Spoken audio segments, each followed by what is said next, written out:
A very good afternoon, everyone. My name is Pavna Bhatia, your host for the show today.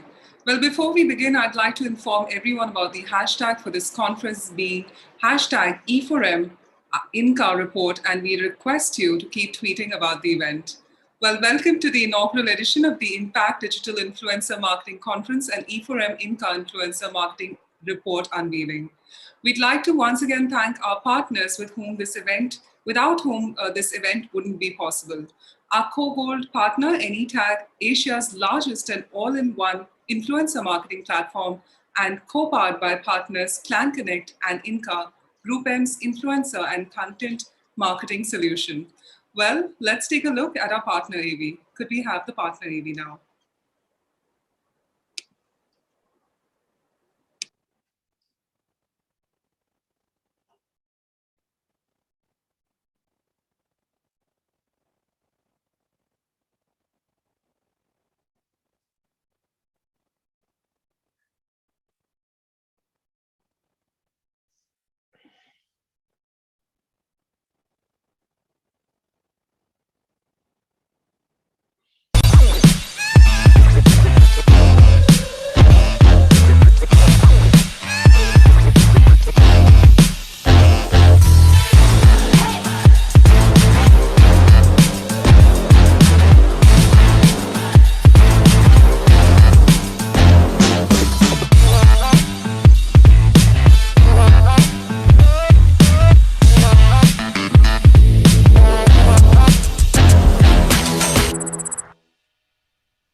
Well, thank you so much to our partners for that. So, well, ladies and gentlemen, we've got a great lineup of speakers for you today. So get set for an action-packed day. Well, the theme of today's conference is building brands through the power of influencer. In the ever-evolving digital landscape, content creation and influencer culture were gradually moving towards their peak. But with the pandemic hitting the world, the last 18 months saw an unprecedented boom in both content creation and brand inclination towards influencer integration to market their offerings. Well, there has also been a tectonic shift in business from physical to digital realm, and also the way brands have indulged in marketing. Wouldn't you agree on the same? Well, the influencer marketing is continuously growing tenet of marketing and a full-blown industry of its own today. The brand leaders across various sectors come together today to decode influencer marketing. Well, this discussion will help you to evolve your brand's social strategy and also give you an overview of how influencer marketing is changing the course, branding, ways to leverage influencer marketing, and much more. The highlight of the day is, of course, the unveiling of the E4M INCA Influencer Marketing Report. And the theme for the report is the new era of intelligent influencer. What, well, for the lineup of speakers for today, we've got Daffod Rise Woodward from INCA, we've got Rajesh Ramakrishnan from Perfetti Van Mele India Private Limited, we've got Nishant Kashikar from Tourism Australia, we've got Anuja Mishra from Godrej Consumer Products Limited, Manasi Narsiman from MasterCard, Gurpreet Singh from One Digital Entertainment, we've got Sebastian Codron from INCA, we've got M.A. Parthasati from Mindshare, we've got Manisha Kapoor from the Advertising Standard Council of India, Lakshmi Balasubramaniam from Green Room, Sagar Push from Clan Connect, Viraj Sheth from Monk Entertainment, Shahir Munir from being the founder and director from Devo. We've got Vikram Kari from Inca, Nazia Rahman from Exchange for Media, Sanjay Mehta, Mirum India, Bu Nick, content creator influencer. We've got Dhruv Chitko Pekar from the Big Bang Social. We've got Sejal Kumar, who's a content creator, Saransh Koila, chef influencer, Arthur Altonian from Inca, Ajay Gupte from Wavemaker, Aditya Emma, Any Mind Group, Kunal Sawant from Inca, and Ashwin Padmanabhan from Group M. So as you can see, a lot of great speakers coming your way. But to set the ball rolling, first up, I'd now like to invite on the stage and screen Mr. Naval Ahuja, co-founder Exchange for Media, to deliver the welcome address. Thank you so much, Naval, for taking out your valuable time with this. Thank you. Thank you, Bhavna. Thank you so much. And thanks to everybody for joining us for this first edition of Exchange for Media INCA Influencer Marketing Conference. As some of you who have joined us will understand, this is a very exciting and, dare I say, a new domain. Influencer marketing has really come of age in the last 18 months. It has really taken off for consumers, for brands, for platforms. What we have seen in the last 18 months is nothing short of unprecedented. Things that would have happened naturally over a course of 3 to 4 years have been crunched into a short period of 1 year. Influencer marketing, 3 years back, 2 years back, had a very limited set of mass influencers. Today that number runs into hundreds, perhaps thousands. We've seen so many niches grow. There are influencers in gardening now. There are influencers in adventure sports like scuba diving. So the number of influencers, the quality of influencers has significantly gone up. Lot many more brands have tested this domain in the last year and a half, and I can also see a result of that being a large number of a plethora of advertising agencies or influencer marketing agencies, as we've called them, having been launched in the last year or so. What we have done today is created a conference which talks about the various aspects of influencer marketing, what is the kind of role it is playing in brand building today, how marketers, how brands should look at it, how CMOs should approach the domain. There are lots of gray areas, new areas, especially with regards to it's not it's like in some ways the rules of traditional marketing still apply with influencer marketing. Whether you want to hire a Salman or a lesser known star, whether you want to be sure about your brand fit, whether you want to chase the number of influencers, the quality, or you want to chase quantity and deep engagement. So a lot of areas that CMOs are still grappling to come to terms with. But having said that, every brand is today dipping their feet in this area. And the other interesting part I see happening, and this is especially post, in the post TikTok world, so to say, is that the number of platforms that have grown is humongous. The TikTok share is now occupied by at least 5, 6 different platforms. And interestingly, those platforms also are giving a huge fillip to influencer marketing, helping brands navigate this interesting area. So what we've done is curated a conference which will pick up some of these points. One of the key highlight of this conference is a report that we've created with Group M, their influencer marketing agency called INCA. They've done fantastic work in this domain, and we are very privileged to partner with them. So thank you, PK, Ashwin, Kunal, for spending time and effort, energy in doing this with us. The report broadly talks about how big the domain is in terms of quantifiable numbers and what is happening qualitatively. This is the first year, so we'll be very happy to welcome critique, any inputs you have on the report, and we will look to build on that next year. The idea is also to involve a large part of the marketing fraternity when we do the report again next year.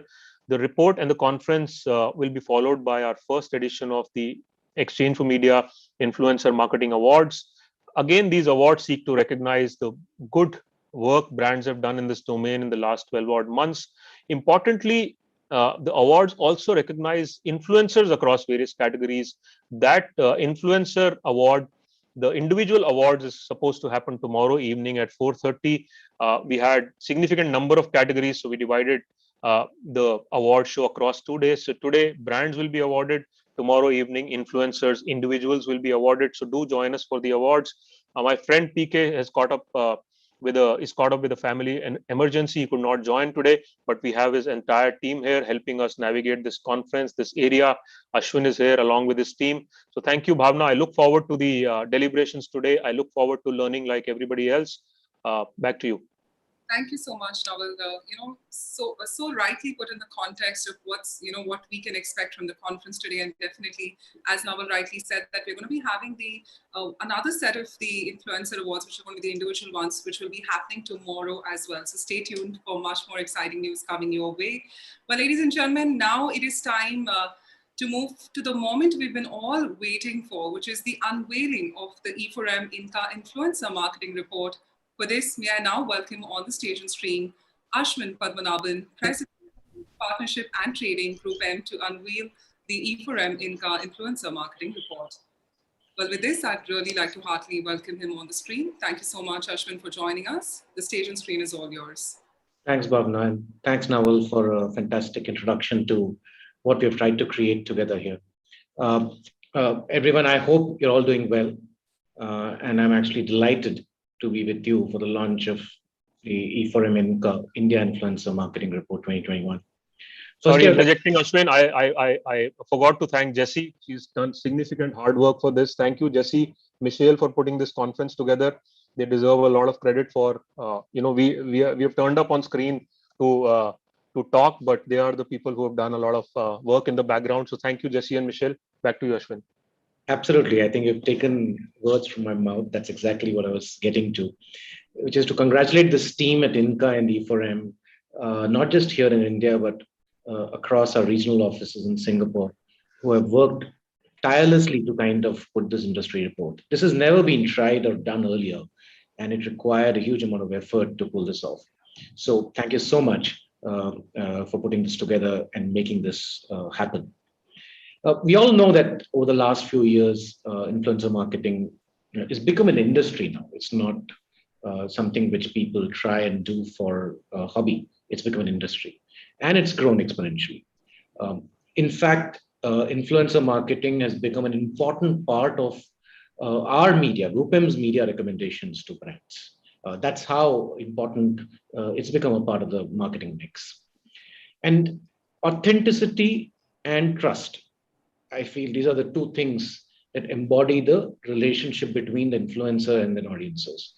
And we've got brands who are seeking influencers and working with them to basically replicate the same trust with the audiences.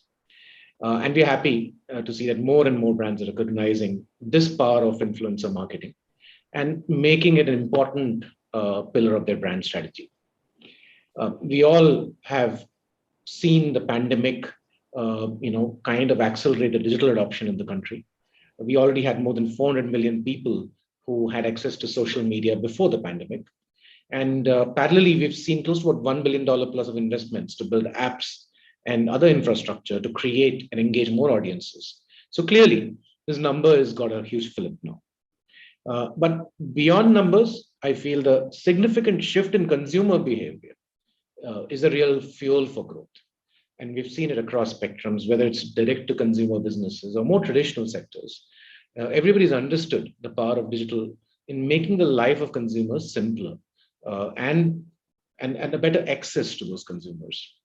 While influencer marketing is still nascent, and we believe we've just discovered the tip of the iceberg, as the influencer industry continues to evolve, we felt there was a strong need to quantify, define, and organize the space. And thus, the India Influencer Marketing Report was born, where we try to highlight some interesting findings on the growth of influencer marketing in India and the trends to follow.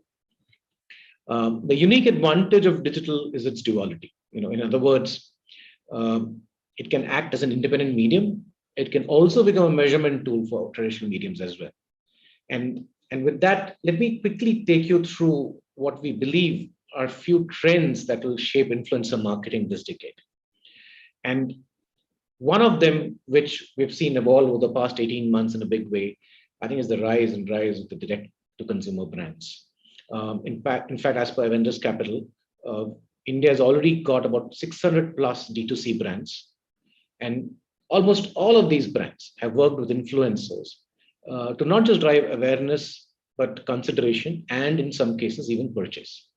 So influencer marketing, in fact, will be at the core of any D2C brand's marketing strategy. And I see extremely interesting collaborations evolving between influencers and these brands. The other piece which will define the way influencer marketing grows in the coming years will be measurement and accountability. And I feel as measurement and accountability comes in, influencer marketing will become mainstream. Metrics like cost per engagement, cost per sales, return on ad spend, all of these will start becoming important, and we will have tools to measure them. We already have those tools, in fact, as we speak. And this will give that much needed credibility to influencer marketing. The third piece, which we feel will change and we'll see more and more of, will be the influencer commerce. Will become an integral part of a brand sales channel mix. And I think this is especially true of the D2C brands. We have specialist platforms like Trail, for example, or e-commerce platforms like our own client Myntra, and the social platforms like Instagram, which have taken a lead in this area. While most have stayed in the space of demand generation and order taking, but I think we're going to see a full funnel experience for consumers very soon. And I see new business models emerging here. The other interesting bit is that the influencer universe, the ecosystem of influencers itself will expand both in depth and width. And this is being driven by the rise of Indian short video platforms like Takatak, Josh, Proposo, Moj, as well as vernacular social and content platforms like ShareChat and DailyHunt. We're observing an explosion in the talent as well as the audiences that are coming onto these platforms. So clearly, we're going to see an explosion in the influencer universe as well. And finally, there's going to be an interesting play between influencers and their audiences. Our tools are going to become more sophisticated in understanding the audiences that the influencers have. Campaign planning will become more data driven, and we will get some precious insights which will be invaluable for a marketer. Just a small example, in INCA, we've seen things like, for example, nano influencers drive a 10x engagement to a macro influencer or even a celebrity. But on the flip side, the campaign objectives will define how which influencer type to use, whom do you work with, and a lot of this will come through data and analytics. And these were some of the trends I wanted to touch upon. And you will get a very detailed overview of some of these trends in the report itself and in the following sessions. And we have some interesting panels ahead. Influencer marketing is clearly here to stay and will keep growing. This report is going to be free to download, and please do use it and take tips from it. And like Naval said right up front, give us feedback. And as we evolve, a lot more to this report. Thank you. Take care, and hope you all stay safe and healthy. I would like to call upon my colleague, Kunal Sawant, the business head for INCA India, to now take you through the e4m INCA India Influencer Marketing Report. Over to you, Kunal. Thanks, Ashwin. Good afternoon, everyone. What I'm going to do is as follows. One is we're going to showcase the kind of work that we've done in the last year or so. The video will also probably capture the capabilities of the tool. Post that, we've kept one very interesting interactive session. What I would request is please keep your phones ready. You'll have to scan a QR code, and it's a very simple poll. Yeah. Followed by, I will take you through some key highlights of the report. Okay. I'm going to share my screen and play one AV.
So that's the kind of work that we've done in the last year and a half. Plus the kind of capabilities that the tool also hosts, right from helping brands choose the right creators, audience which matters to them, as well as content guidelines, format guidelines, doing competition analysis, and so on and so forth. What I'm going to now request each one of you is to take out your phones. You need to scan the QR code which is right in front of you. We're going to do a small poll. The objective of this poll is to drive two hypotheses. Probably we are able to arrive that. So please take out your smartphones, scan the QR code, and wait for my instructions. I'm going to just toggle the screen now.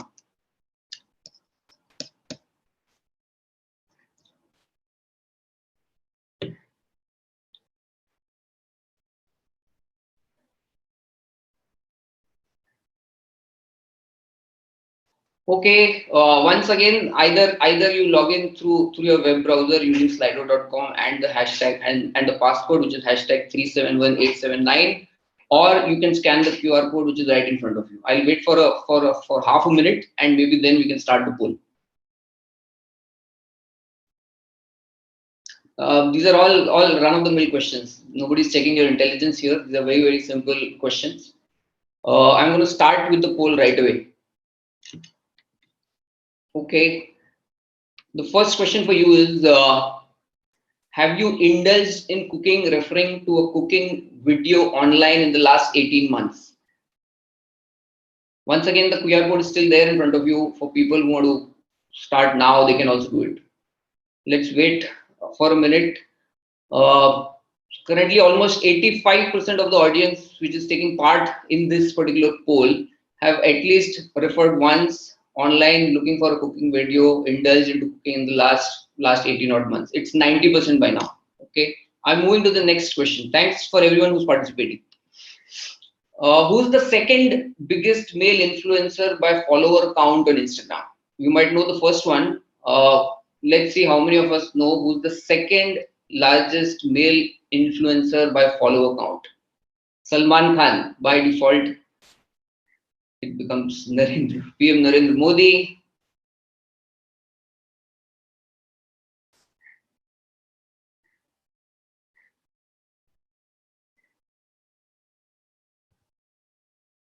Okay, Salman is very close.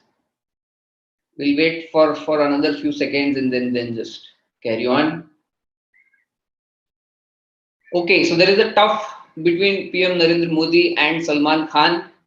The correct answer is PM Narendra Modi. It's not a Bollywood celeb. The first one, by the way, is Virat Kohli, who's got 153 millions. Have you consumed any audio content online in the last 18 months?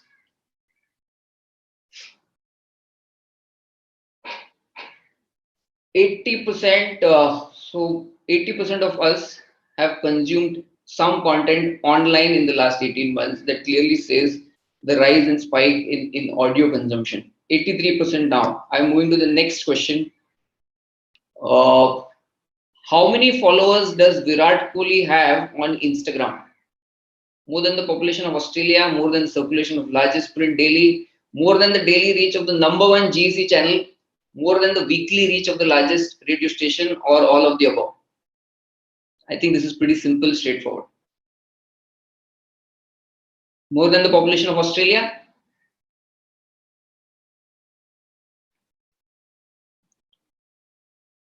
Okay, 83% feel that he's more than everything else.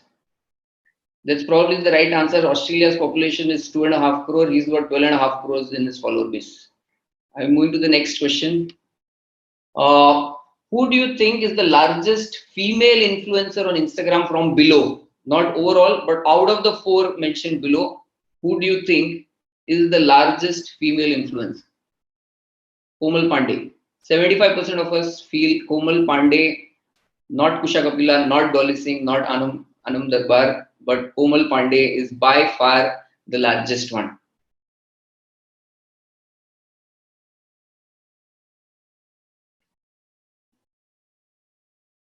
Okay, to surprise everyone, the correct answer is Anam Darbar and not Kusha Kapila. The next on your screen is who is the largest YouTuber amongst them in India? Out of the four mentioned below, is it Total Gaming, Round to Hell, Nisha Madhulika, or BBK Wines?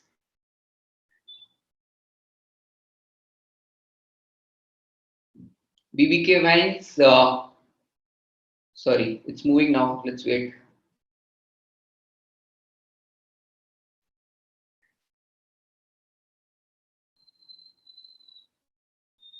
Definitely BBK Wines. Again, to your surprise, it is not BBK Wines, it is Total Gaming. Have you ever purchased a product or brand only because someone else referred it to you? Have you ever done that?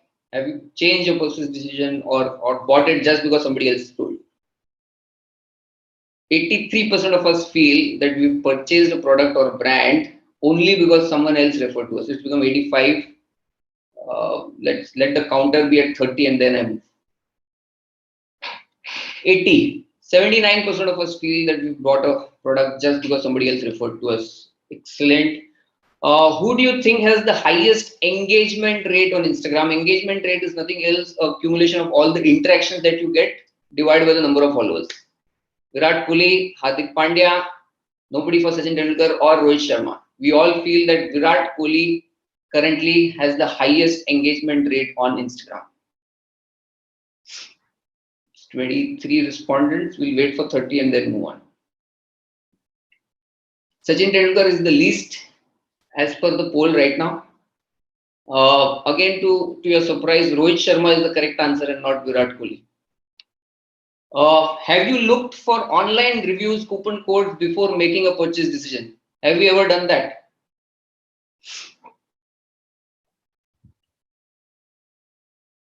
There are people who've never done it. Okay, excellent.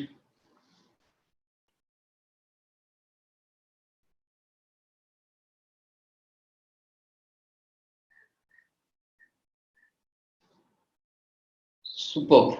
So 82% of us did look for some kind of review or coupon code. The last question on your screen is who do you think has the largest female follower base amongst the one mentioned below? Shah Rukh Khan, Ankit Batla, Roshni Walia or Nisha Madhulika? Who amongst them has the highest or the largest female follower base? Nisha Madhulika is at 33, Shah Rukh Khan is at 58. Okay.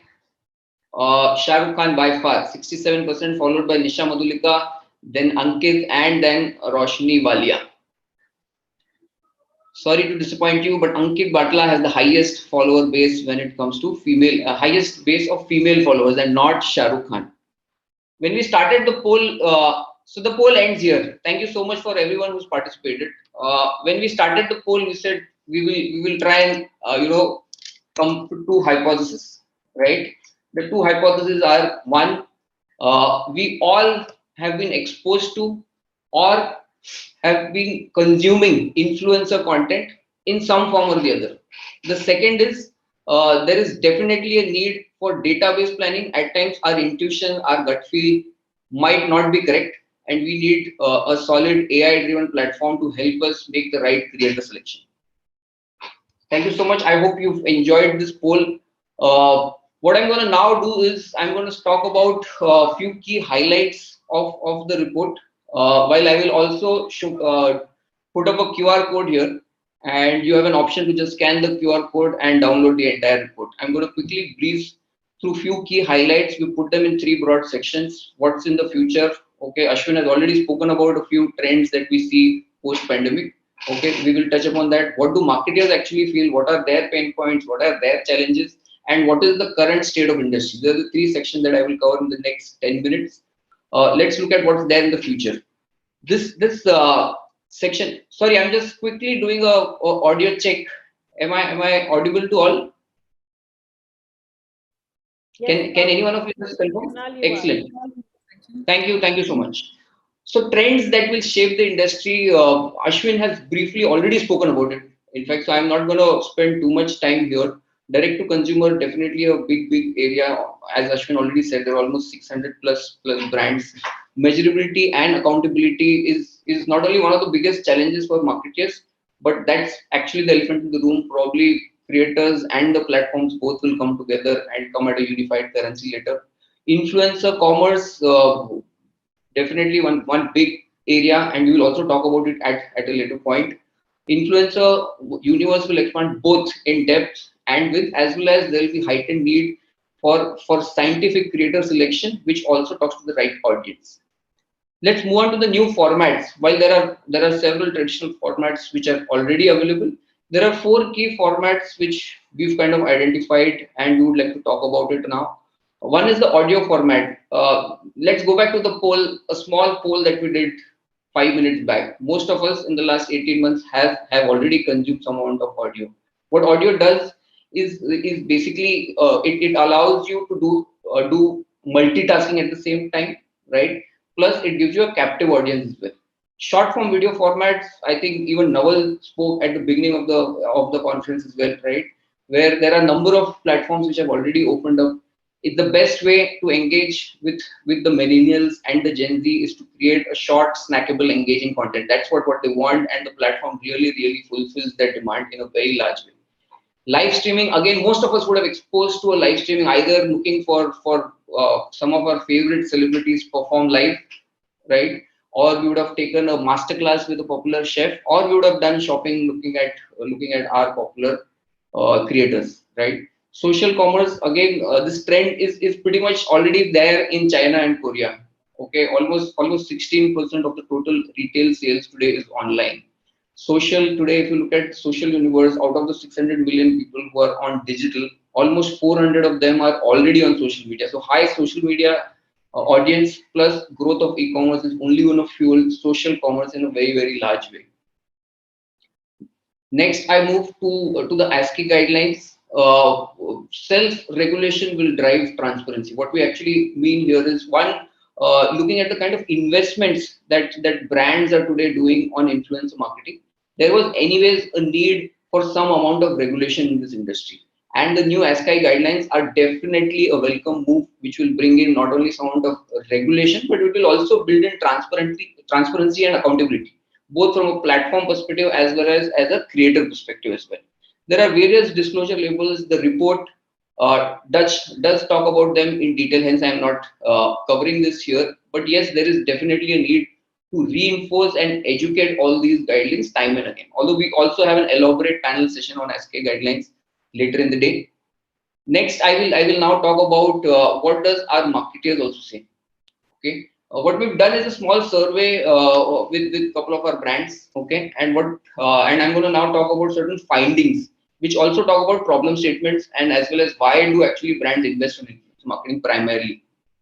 Okay, so one is driving consideration. While popular misconception would be that influencer marketing addresses top of the funnel and probably awareness is the only objective that we can actually fulfill. I'm happy to share that most of the marketers today invest on influencer marketing to drive consideration, which is again a very big plus point. Okay, the other two aspects which have come out in a very big way is virality of content. So most of the times you would have realized that a content created by a creator will have much more probability of going viral as compared to a brand claim. I'm not saying it might not go, it might go as well, but the probability of going viral for a creator content is far higher. Second is engagement. While engagement is one of the most common metrics for all the brands to measure the success of influencer marketing campaign, it definitely drives business growth as well. If you look at several reports, okay, so while I've given some numbers like 400 million are already on social media, 67% of them already follow one or two followers. It also corroborates with what the poll that we did at the beginning, right? Plus 41% of the respondents have said that they bought a product because somebody has influenced them in buying that. Again, a very big plus for influencer marketing as an industry. I'll keep reminding there is a QR code on the right. You can scan the QR code and you can download the entire report. Please share your feedback, eager to hear you. Next is trust credibility, which actually drives customer acquisition. Now, if you look at influencer marketing, the two biggest pillars, why do brands partner with content creators is to ride on trust and credibility, which these creators any which ways enjoy with their niche audience. And that's why brand wants to partner with them. So trust and credibility not just drives customer acquisition, but those are the true big pillars of influencer marketing. The report then also talks about 10 key benefits of influencer marketing. Okay, right from increasing brand recall, high quality content, so on and so forth. It largely covers everything that you can think of why brands today are investing on influencer marketing. The next aspect is e-commerce. I've spoken about it briefly at the beginning. Also, even Ashwin touched base, but that's a trend that we are foreseeing that in the next 6 to 12 months, social commerce or e-commerce will become a very large category on influencer marketing. Let's also talk about certain challenges which the marketers are facing, and this has also come out of our brand survey. Okay, the one of the key challenges which brands have identified is keeping up with trends and how to understand the different content fit. While this industry is extremely volatile, evolving by the day, there are new platforms getting launched, there are new formats getting launched. Long format platforms are launching shorter format options, while the shorter format options are also exploring to gear up for longer format content. All of them today are also gearing up for the social commerce boom. Of course, it's an ever evolving scenario, and you need the right partners who understand the ecosystem very well. Okay, choosing the right creator has been one of the biggest pain points, and maybe the poll will give you some glimpse of what am I trying to say. At times we go by names or by gut feel, but what we require is a data backed scientific way of choosing the influencers and not just by intuition. And this is where platforms like Inca come into the picture, which make your decisions far more data driven rather than intuition based. Okay, measuring the campaign ROI, we've kind of spoken about it already multiple times. We also have a detailed panel discussion chaired by Maps. We're going to do that later in the day. Okay, another two aspects, which is brand safety and authenticity. So bot stroke fake followers is one of the pain points of this industry. They eat almost 15% of the total budgets. So that's a sizable amount. How can platforms which are AI and ML driven help verify authenticity, credibility, and suitability for a particular brand? That's also a big challenge, which can be resolved through a tech-enabled platform. I'm going to now quickly speak about certain industry landscape. Happy to share the estimated size of influencer marketing is close to 900 crores exit 2021. Growing at a CAGR of almost 25% exit 2025. This is going to be a 2,200 crore industry. So by no means it's a small industry.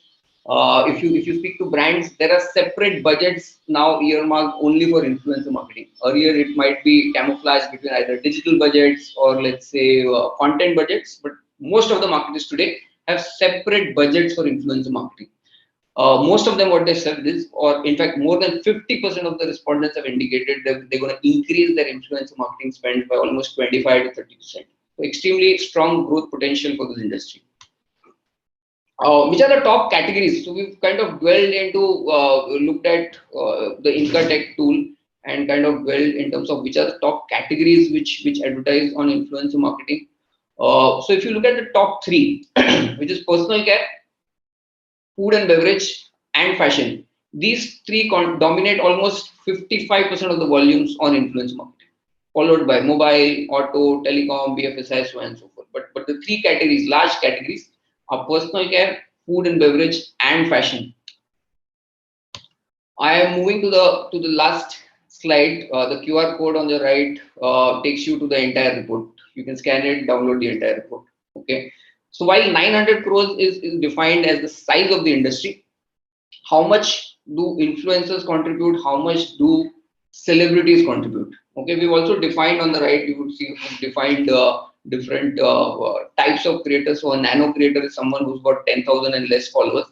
A micro creator will have 10,000 to a lakh creators. A macro creator has more than a lakh but less than a million. Mega is more than a million, and celebrities are those who've got alternate careers, either a sports person or maybe a Bollywood celebrity. Okay, influencers today dominate 73% of the spends, as compared to celebrities, which dominate 27% of the spends. If you look at different campaign objectives, in fact, the creator selection is largely defined by the campaign objective. So let's say if the campaign objective is to drive awareness, okay, then reach becomes the KPI and hence the creator selection. Likewise, if let's say driving consideration is the campaign objective, then maybe engagement becomes the KPI and hence the creator selection. Each campaign that we've seen is very, very customized. So there is nothing called as one size fits all here. Sorry. With that, I come to an end to this presentation. The QR code here takes you to the entire, helps you download the entire report. Thank you very much for listening. I hope this was insightful. Please share your feedback on the report. Eager to hear you. Thank you so much. Over to you, Bhavna. Thank you. Thank you so much, Kunal, for that incredible insight. Definitely this report is going to go and play wonders because we get to know so much about the influencer domain from this. So thank you once again for that. Thank you so much, Ashwin, as well, for kickstarting on the influencer marketing report. So ladies and gentlemen, this is all happening at our wonderful event today. We hope you all are having a great time. Keep hashtagging and tweeting with our hashtag e4m INCA report as one word. So ladies and gentlemen, it is now time for me to call upon David Rice-Woodward, the Global Director of INCA, to deliver his keynote address on the next generation influencer and content marketing. Well, INCA has established operations in 25 markets, delivering campaigns for Group M and WPP's largest clients. DAF joined the group in 2013, focusing on the commercial development of new digital media propositions, including video advertising, native advertising, and addressable TV. Also do stay with us, as on the other side, we've got Rajesh Ramakrishnan coming up next, speaking about the power of influence through brand building. With this, I'd now like to call upon David on the stage and screen. Thank you so much for joining us today. Over to you. Thank you very much. Thank you for the welcome. And can I just check everyone can hear me and see my screen that's being shared at the moment? Yes, we can. We can, David. Perfect. Thank you so much. Well, hello everyone. I'm Dad, the Global Managing Director for INCA, and we operate across 30 markets globally. And it's an absolute pleasure to speak with you all today. And thank you for the invitation to do so.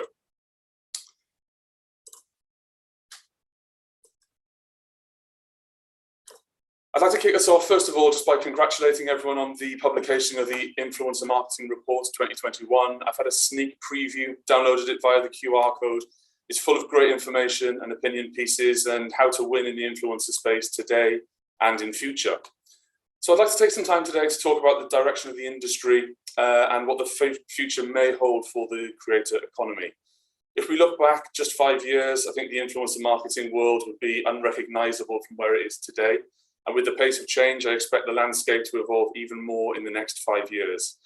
So the trends that I talk about today will be near future trends, which we at INCA are very excited to bring to life for our agency partners and our clients around the world. So to kick us off today, a brief evolution of the modern influencer marketing landscape and what has brought us here. Now, much changes in this industry, but certain principles stay consistent. Key opinion leaders have been part of the marketing mix for almost 100 years. Why?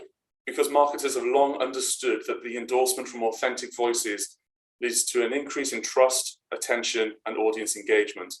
And this remains a guiding principle in everything that I'll talk about today and everything really that's in the report that you guys will be receiving from today and onwards. And effective influencer or KOL marketing strategies start with high quality, authentic content that reflect the brand and provide a strong brand message vehicle to consumers.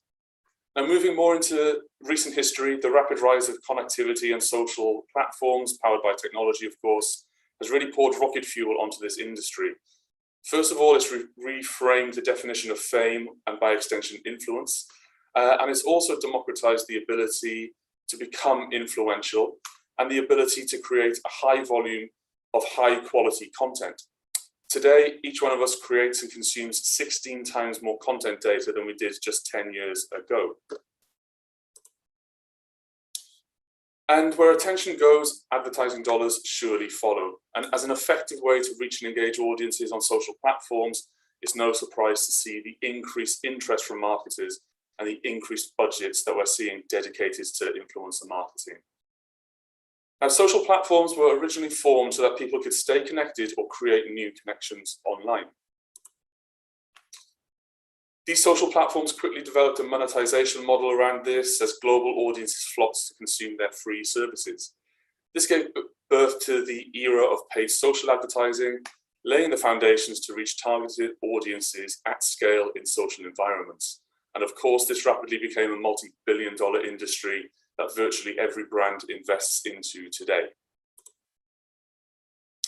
Now, a recent trend that we've seen in influencer marketing is the adoption of paid media tactics into influencer campaign delivery. Addressing audiences at scale on social platforms with engaging content through the authentic voice of the creator is now a common tactic in influencer campaign delivery. This has led to really strong results for clients and delivery of greater range of outcome, more mid-funnel campaign metrics.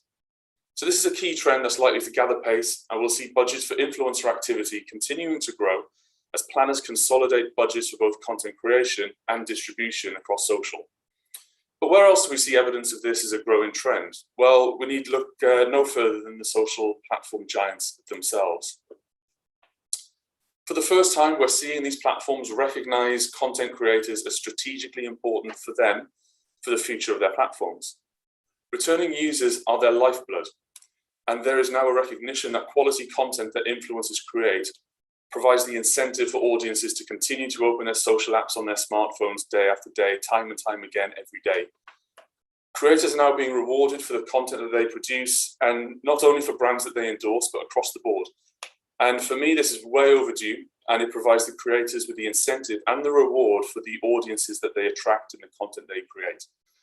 They are independent mini publishers after all, and we will see this trend continue to grow.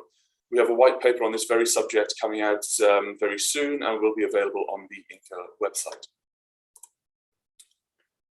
So clearly, boosting of content is increasingly important, and social platforms are leaning into their creator community like never before. But why stop at distribution across social channels? Logically, especially in markets the size of, say, India's, why not utilize creator content outside of the walled gardens of social platforms? Securing usage rights to content opens up a host of possibilities for marketers to reach audiences in new and engaging ways across media channels. And this also paves the way for us to deliver addressable influencer content. Now, what do I mean by addressable influencer content? For example, by delivering creator content programmatically via, say, a DSP, we can recreate social posts across digital properties, be they static images, story formats, or videos. And this in turn allows us to deliver greater scale and greater targeting capabilities by ingesting first, second, and for the time being anyway, third-party data. And with third-party cookie degradation being ever nearer, utilizing influencer content in this way can be a really strong tactic as we learn and adapt what types of audiences engage and what types of content they engage with. So to bring this to life a little bit, we can do this by leveraging dynamic creative optimization and dynamic messaging. Here on the bottom right-hand side, you'll see an uptick in performance as we test and learn using lots of different creatives over time. We can optimize to higher performing creatives, and because we're creating a lot of content for influencer campaigns, we've got a lot more creative to test and learn at scale.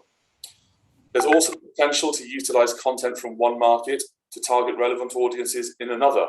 And this is hugely exciting for me. And imagine, if you will, the value of utilizing content created in India to target the Indian audience base here in the UK. The possibilities are vast, and for me, being able to utilize our global network to create and deliver campaigns for our international clients is a hugely exciting prospect and can really drive business growth for our clients, which is ultimately the aim of the game. What's also very exciting is the functionality that addressable distribution provides.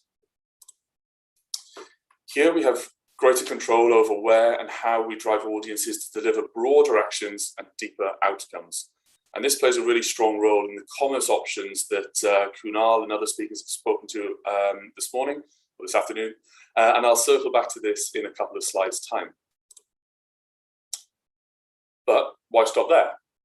Given the quality and the specifications of content created and the relatively cheap production cost, utilizing influencer-generated content across connected TV and digital out-of-home, for instance, is becoming increasingly attractive to clients.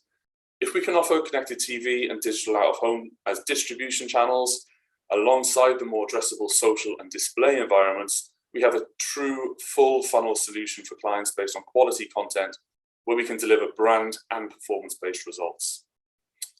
Now, the final piece of the jigsaw I'd like to talk about is the role that we have in playing and delivering sales and attributing real business results to influencer investment. As mentioned before, there's been a sprint towards delivering e-commerce and social commerce outcomes in recent times across the media landscape. At INCA, we talk about delivering creator commerce, which is where we aim to make all creator content shoppable wherever possible. The APAC region is absolutely on fire in this sector and leading the way in this respect. And there's great insight into this within the report. So please do look out for that section in particular. Very, very interesting content there indeed. Now, integrations with shopping platforms such as Shopify, WooCommerce, etc., alongside the social platform shops themselves will be a growing trend over the next 18 months. And I predict that we will see many more brands in industries that we never would have imagined become direct-to-consumer brands by leveraging these types of features, and we can help them make that a reality. Alongside this, there's an era where, within an era where everything is on demand, we're seeing an uptick in live streaming, podcasts, audio, and the emergence of KOS, or key opinion sellers. Very, very interesting sort of developments to come over the next 18 months, I'm sure. Now, I'll finish where I started, talking about the guiding principle of trustworthy voices and high quality content. Creativity is the key to successful content production, and we firmly believe that creativity and diversity go hand in hand. This is a huge focus area for us, not just within INCA or within the group, but across the industry at large. And working with diverse sets of creators who reflect the societies that we work in is a cornerstone of how we continue to deliver successful campaigns for our clients, and we champion the use of diverse creators across the industry. Building communities of INCA creators will improve our ability to remain agile and bring even more creativity to bear for our client base locally and internationally as well. Finally, guys, once again, thank you all very much for your time. Thank you for having me. It's been an absolute pleasure to speak with you today. Please do feel free to reach out to me directly if you have any questions on any of the topics discussed. My details are here on the screen, and have a great rest of the day. Thank you very much, everyone. Thank you so much, David, for such an insightful presentation. It was great to have you today at the show. Thank you once again. Thank you. So, ladies and gentlemen, our next speaker is a veteran with over 26 years of experience in general management, sales, and marketing. He's also the managing director at Profetti Van Melle India, the country's leading confectionery player. An accomplished business leader and a seasoned market professional, please join me in welcoming Mr. Rajesh Ramakrishnan, Managing Director, Profetti Van Melle India Private Limited, to speak about building brands through the power of influence. With this, the stage and screen is all yours. Over to you. And thank you, E4m, for having me in this influencer marketing conference. It's an absolute pleasure and privilege to be with all of you. The topic that we are talking about today is building brands through the power of influence. And I've got 20 minutes to share my thoughts. So what I thought was I'll start with giving a little bit of a perspective on what influencer marketing is all about. Of course, we all know about it, but I just thought it's good to refresh our memories on that. And then really go to some examples of how we do it at Profetti, right? So that's the way I've structured today's presentation. I thought we'll start with a small quote that I came across, which says, "Tweet others the way you want to be tweeted." And I thought, it's of course, it's a bit of a funny quote, but it's also a very telling quote. Why? Because it really underlines the power of social media today, right? So social media can either work for you or work against you. And, in that sense, it's a double-edged sword. But really what it showcases is that it can really help in shaping the way brands are perceived by consumers.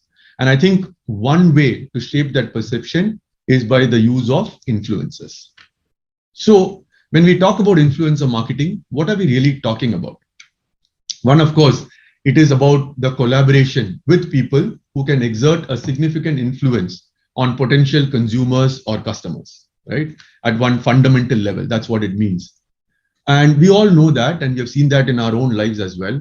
We develop trust with influencers and consider their views to be credible. So, when you're going on a holiday or when you want to buy an air fryer, the first thing you do is you ask some people who are so-called experts on it, and then you take their view and sometimes even follow it very blindly, right? So that's the power that influencers could potentially weave on, some of the things that we end up doing as consumers. And therefore, obviously, brands do go about leveraging the influencers and their follower base. And I think you can do it at multiple levels in the funnel of purchase, right? So at the top end of the funnel, you could actually leverage that to create awareness and consideration at a very fundamental level. Or actually at the bottom of the funnel, we could leverage influencers to drive advocacy and conversion for our brands, right? So it could actually work at multiple levels. And we'll see some examples of how at Perfectly, we have leveraged influencer marketing for some of our brands. Before I move to the examples, one point that I wanted to make, and I think this is an important one to keep in mind for us, is what are some of the key considerations to keep in mind while using influencer marketing? Number one, like any other marketing, that you would do, it needs to be insight-based, right? So everything starts from a consumer insight, and then we build on that. So influencer marketing is no different. Therefore, it starts with the consumer and what insight that we have on the consumer. The other thing is it's not divorced from the rest of the brand strategy. So it does need to be in line with the brand strategy and the core proposition of what the brand stands for. The third, which I think is a critical aspect, is how can we seamlessly integrate the brand stories into daily conversations? And the more we are able to seamlessly do this, the better the chance of brand becoming a part of mainstream conversations and therefore becoming part of the repertoire. And last but not the least, what is the right fitment between the values that the brand stands for versus the values of the influencer? So it's not about saying, oh, this person has got 10 million followers, let's just go and sign this person on. It's really about saying, what does my brand stand for? What does this influencer stand for? And is there a potential fit between the two? So these are a few factors to keep in mind as we go about with influencer marketing. So having spoken a little bit about that aspect of it, let's now move to some of the examples of how we have used influencer marketing across our various brands. I'll start with one of our iconic brands, which is Center Fresh. And here again, if you look at it, Center Fresh is all about fresh breath and leading to social confidence. So one of the things that we did was during the lockdown, as you all know, sales of gums took a little bit of a backseat because, people were not going out as much. The youth of our country, like anybody else, was, in a lockdown mode. So people were, doing a lot of stuff virtually as opposed to meeting face to face. And therefore, this whole thing of fresh breath, the need for it, and the social confidence that comes with fresh breath was a little bit underplayed during this time. So we said, if people are meeting virtually, how can we leverage that and do something which will still showcase what the brand stands for by leveraging some really big influencers like Rohit Saraf and Vedika Pinto.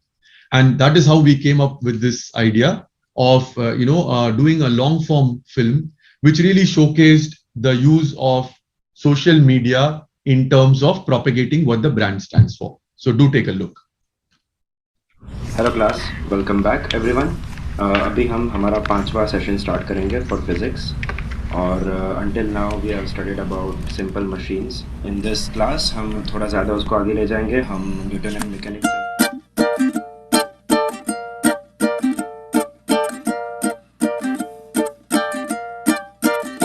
Hello dear, you've been pulling me closer. Let's write about you and me. I'll sing to you a lullaby. Let's make a story of our own. We walk everywhere hand in hand, walking this path of life like life's been leading us. Together we walk this road.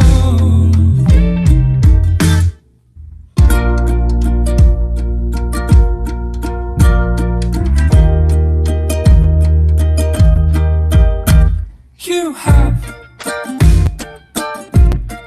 beautiful eyes and a smile.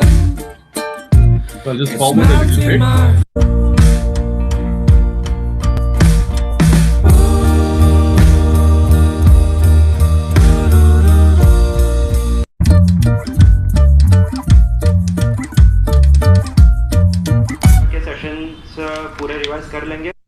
So yeah, that was an example of how we used influencers. So also to build what the brand stands for, but in the context of the pandemic.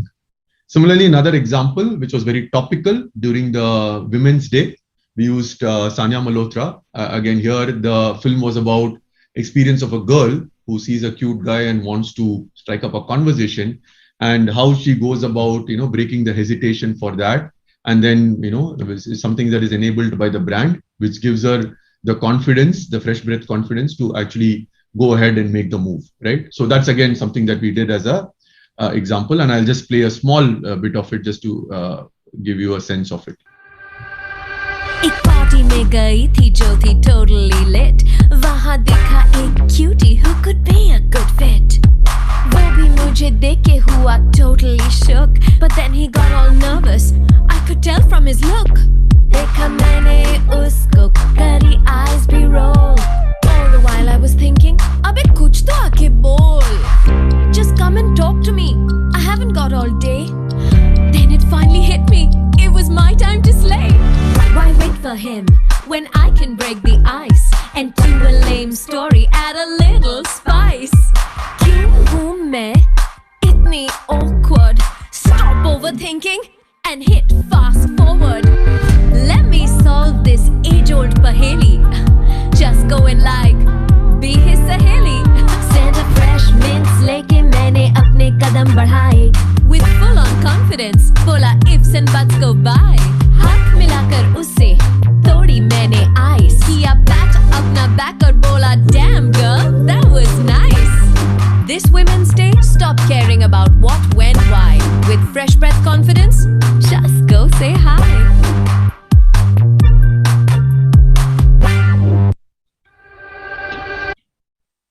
Yeah, so those are a couple of examples from that. And there's one more example that I want to talk about, which is really, during the pandemic and subsequent to it, one of the things that has happened to all of us is we all started wearing the mask, which is absolutely the right thing to do. And because of which, fresh breath, while it is not an issue with respect to somebody else around us, we might ourselves feel that, sometimes because we are wearing a mask for a prolonged period of time, we would like to have some fresh breath. So one of the ideas that we came up with was to stay fresh behind the mask. So the whole idea was to get a certain influencers and talk about how during their course of the day, while they carried a few essentials, one of the important things was also to have a Center Fresh product with them, which helped them to stay fresh behind the mask. Again, this is a good example of what I was mentioning earlier, where we are able to triangulate between what is the insight, what does the brand stand for, and what is the context in terms of, in this case, the pandemic, right? And so let me just show you one example of how we did this with respect to this particular insight. Hi, I hope you all are staying at home, you all are safe and happy. Okay, वैसे तो मैं बाहर जाती नहीं हूँ, but if I really have to, these are a few things that I must carry. My phone, sunscreen, of course sanitizer, wipes, and the two most important things, mask and Center Fresh 3-layer gum. I know you feel kind of hot and stuffy after a point behind the mask. So to beat that, Center Fresh 3-layer gum.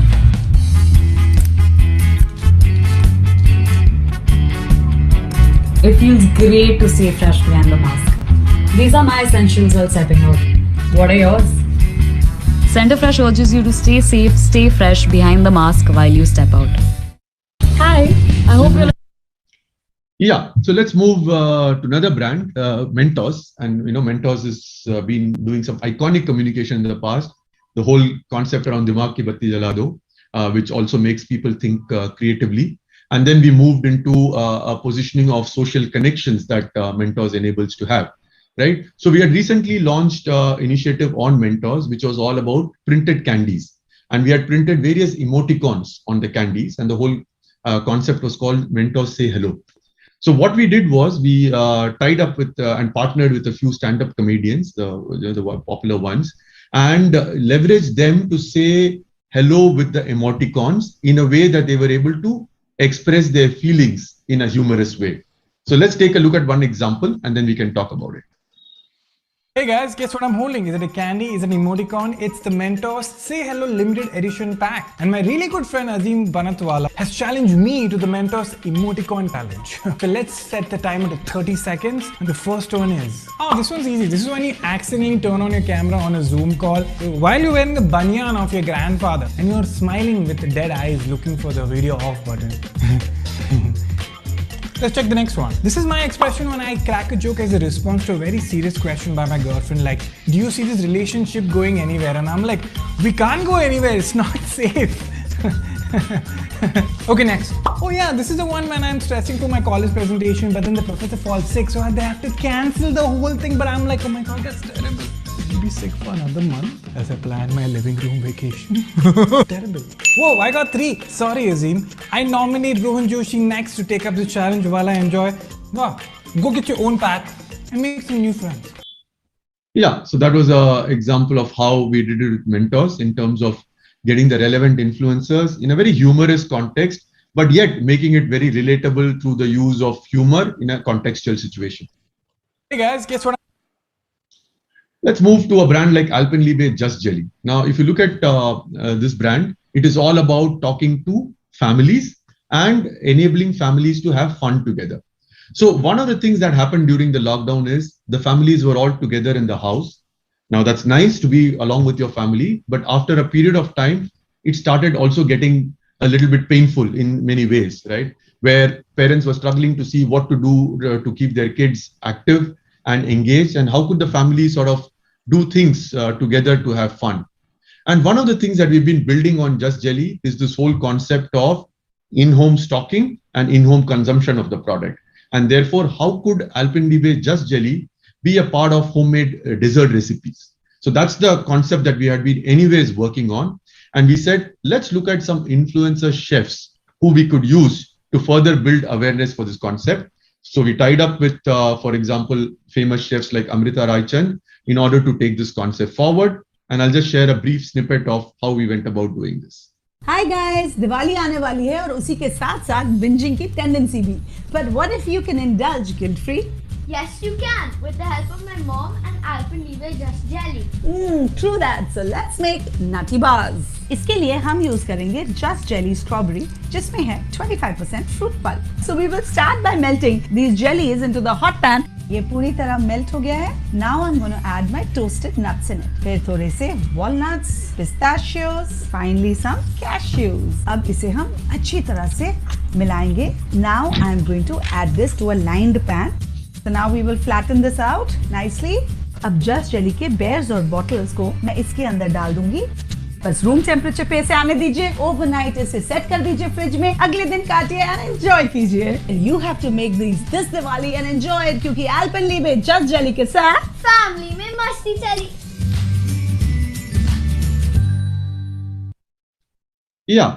And then we took it forward in terms of tying up with various, chef influencers in order to build awareness.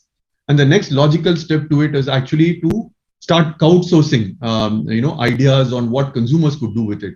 So we went and ran a huge consumer contest, and it was simply amazing to see the kind of innovative and tasty recipes that the consumers came back with, where they used Alpenliebe Just Jelly to create the most amazing desserts, not only for some festivals, but also something that the families could consume on a regular basis. So again, great example of how we could use a good combination of relevant influencers, stay true to the brand proposition, and leverage the context of the pandemic. Moving on to another brand, Happy Dent. Again, one of the things about Happy Dent is we have a sugar-free range, so it's a functional gum. And the whole point here is about sparkling smiles. And one of the occasions that we wanted to position it around is the post-meal companion. So again, we tied up with various influencers like Varun Agarwal, Nitiba Kaul, and of course, the more famous Mayur and Rocky, to see how we could use Happy Dent in a post-meal consumption occasion. So what I'll share with you is one example of what we did with Rocky and Mayur. Meditation सोच you क्या चमक रही है तेरी smile चमक रही हूँ क्योंकि मेडिटेशन दिमाग को चमकाती है और हैप्पी डेंट वाइट दादा को ये तो है यार मैं तो कब से बोल रहा हूँ hashtag road tripping with RNM and History TV 18 season 2 I'm Rocky and I'm Mayur and we're going road tripping चले Follow History TV 18 and RNM on these social media platforms for daily tripping updates.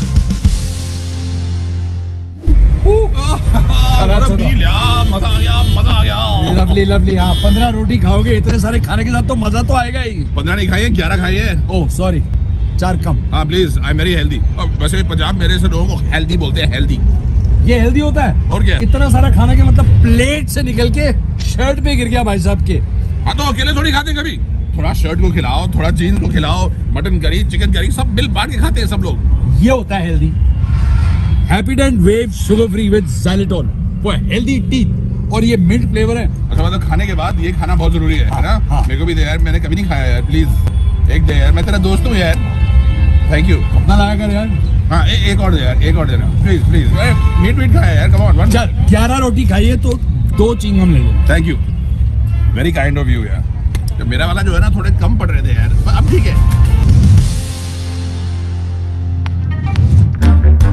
meditation. So that was what we did with Happy Dent. Now let's move to a completely different brand, Chupa Chups. This brand is again actually positioned against teens. So it's a brand where influencers play a very critical role, right? And the whole idea was that we wanted to position lollipops and jelly products as something that is found aspirational by teens. And we wanted to build Chupa as a fun, cool brand. And therefore, in order to do that, we went one step ahead to actually take on Janat Zubair, who's one of the leading influencers, and we actually cast her in our commercial on Chupa. So to see her consume the product and do stuff with it gave a huge amount of credibility and relatability to the target audience. So let's take a look at the communication. बहुत पढ़ना है यार ये ले चुपा चुप्स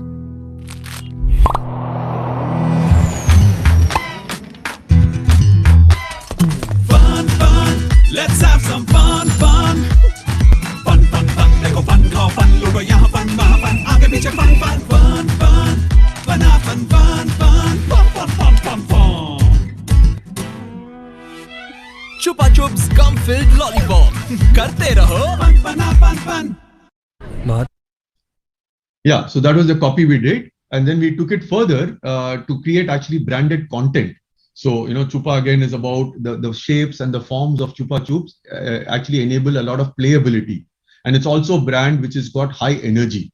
So we said, let's leverage these assets in a way that is relatable to the consumers. And of course, during the days of TikTok, we did quite a bit of stuff around on TikTok and also on Insta, where our target audience also spends a lot of time on. So I'll just show you one example from what we did on TikTok. ये ले चुपा चुप्स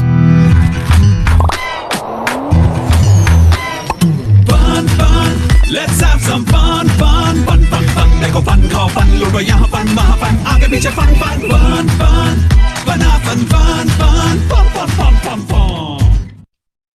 ये ले चुपा चुप्स This actually brings me to the last example of a brand, Alpenliebe, which I'm sure many of you are familiar with. Again, if you remember what I was sharing during Alpenliebe Just Jelly, again, Alpenliebe is a brand which is targeted towards family. How does it help families to come closer to each other? It really hinges on the brand proposition of brings heart closer.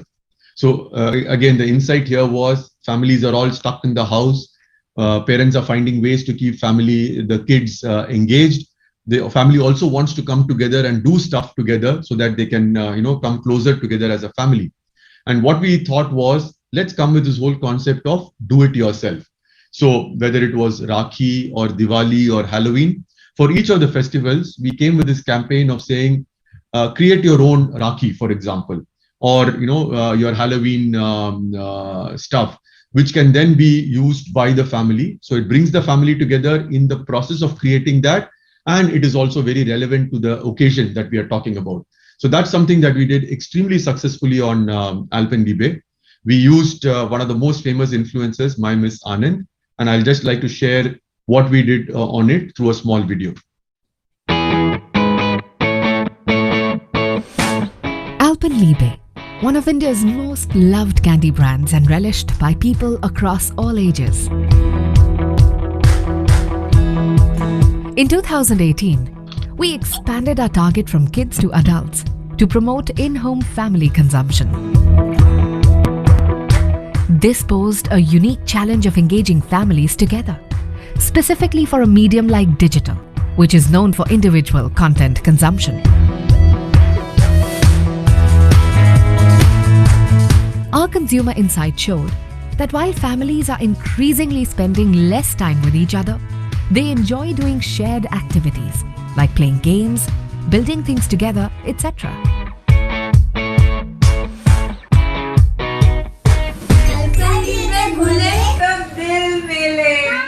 To promote the message of bringing hearts closer, Alpenliebe initiated craft campaigns on major festivals like Raksha Bandhan, Diwali, and Christmas, where families celebrated and strengthened their bonds by making personalized Rakhis, Diwali decor, and Christmas gifts together.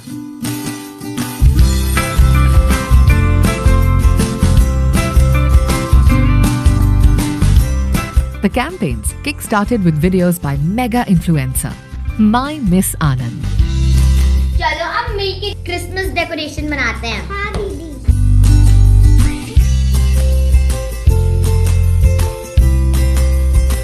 Alpenliebe partnered with Momspresso, India's leading platform for mothers, to reach out to the right audience.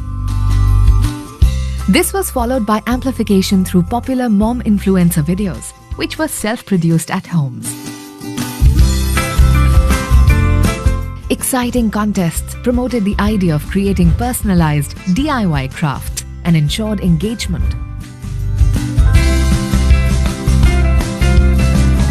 The campaigns over-delivered across platforms and created a huge buzz. This is how Alpenliebe captured the right emotions through crafts and brought hearts closer. Yeah, so that was an interesting example of what we did with Alpenliebe. So that really brings me to the end of my presentation. I just wanted to leave you with one thought. I think influencer marketing can be a very, very powerful tool for marketers to further build their brand, especially in today's world where a lot of it is driven by the digital media. I think a few things that I would urge all of us to keep in mind. One, do we truly have an insight that we can leverage as we go about doing this? Number two, make sure that we find the relevant influencers. And number three, ultimately anchor it on what is our core brand proposition. And if these three things can be lined up, I think the chances of the influencer marketing programs being even more successful go up significantly. Thank you very much. It was a pleasure to speak to you about this topic. Thank you very much once again, e4m, for having me on this. Take care and stay safe.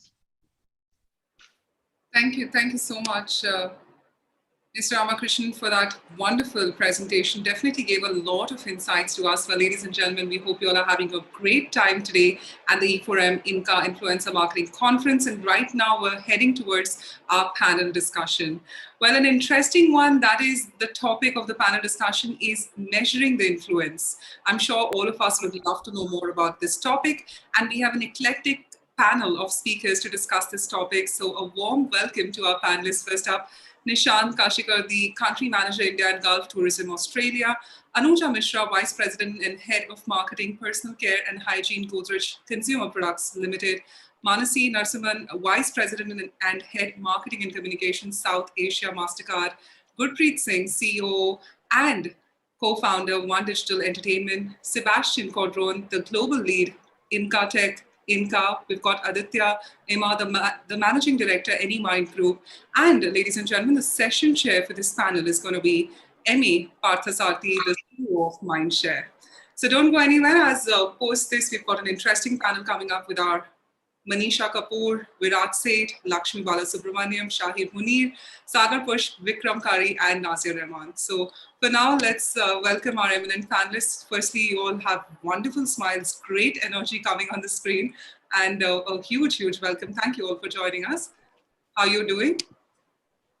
Very well, very well. Thank you. I hope you can hear me. Yes, we can. Over to you to moderate it further. Thank you. Great.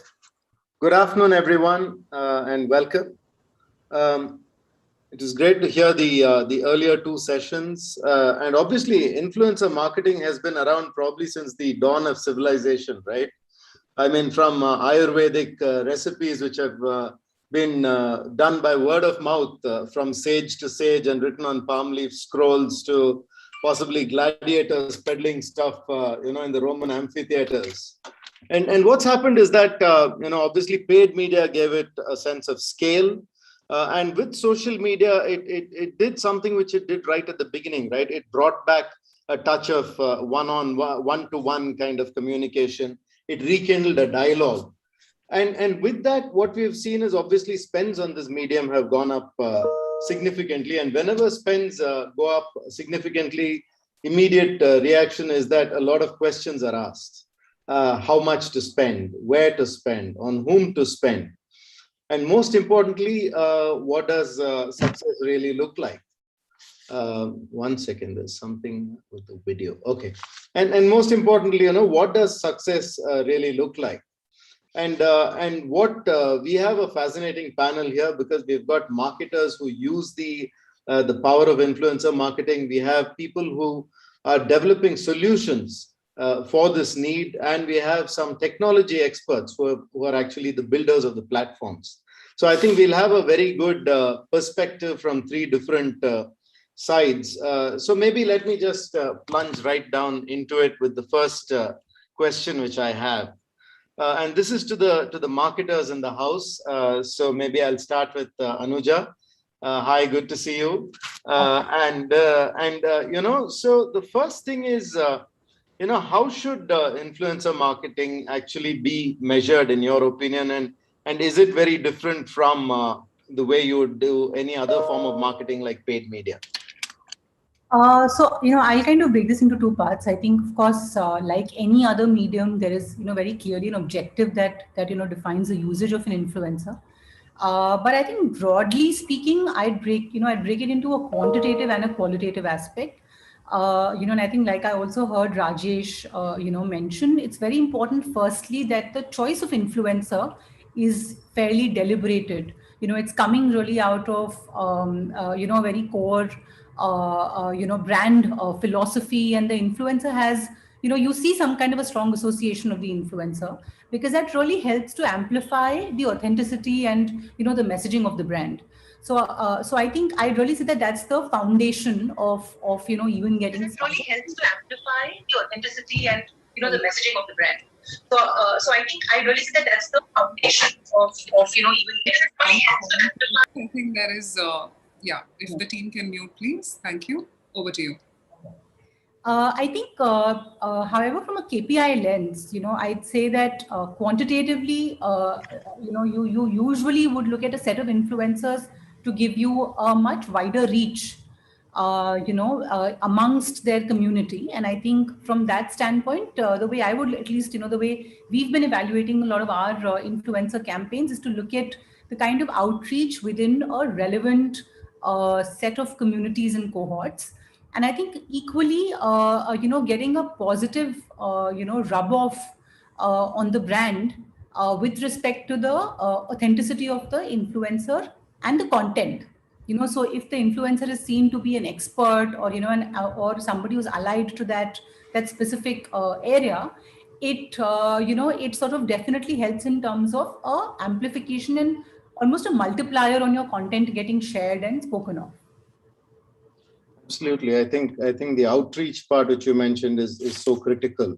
Nishant, you're in the tourism business, right? And there are so many things that influence it, from COVID to to economy in general, and influencers obviously play a key part. So what is it that you have seen, and how would you measure success in this space?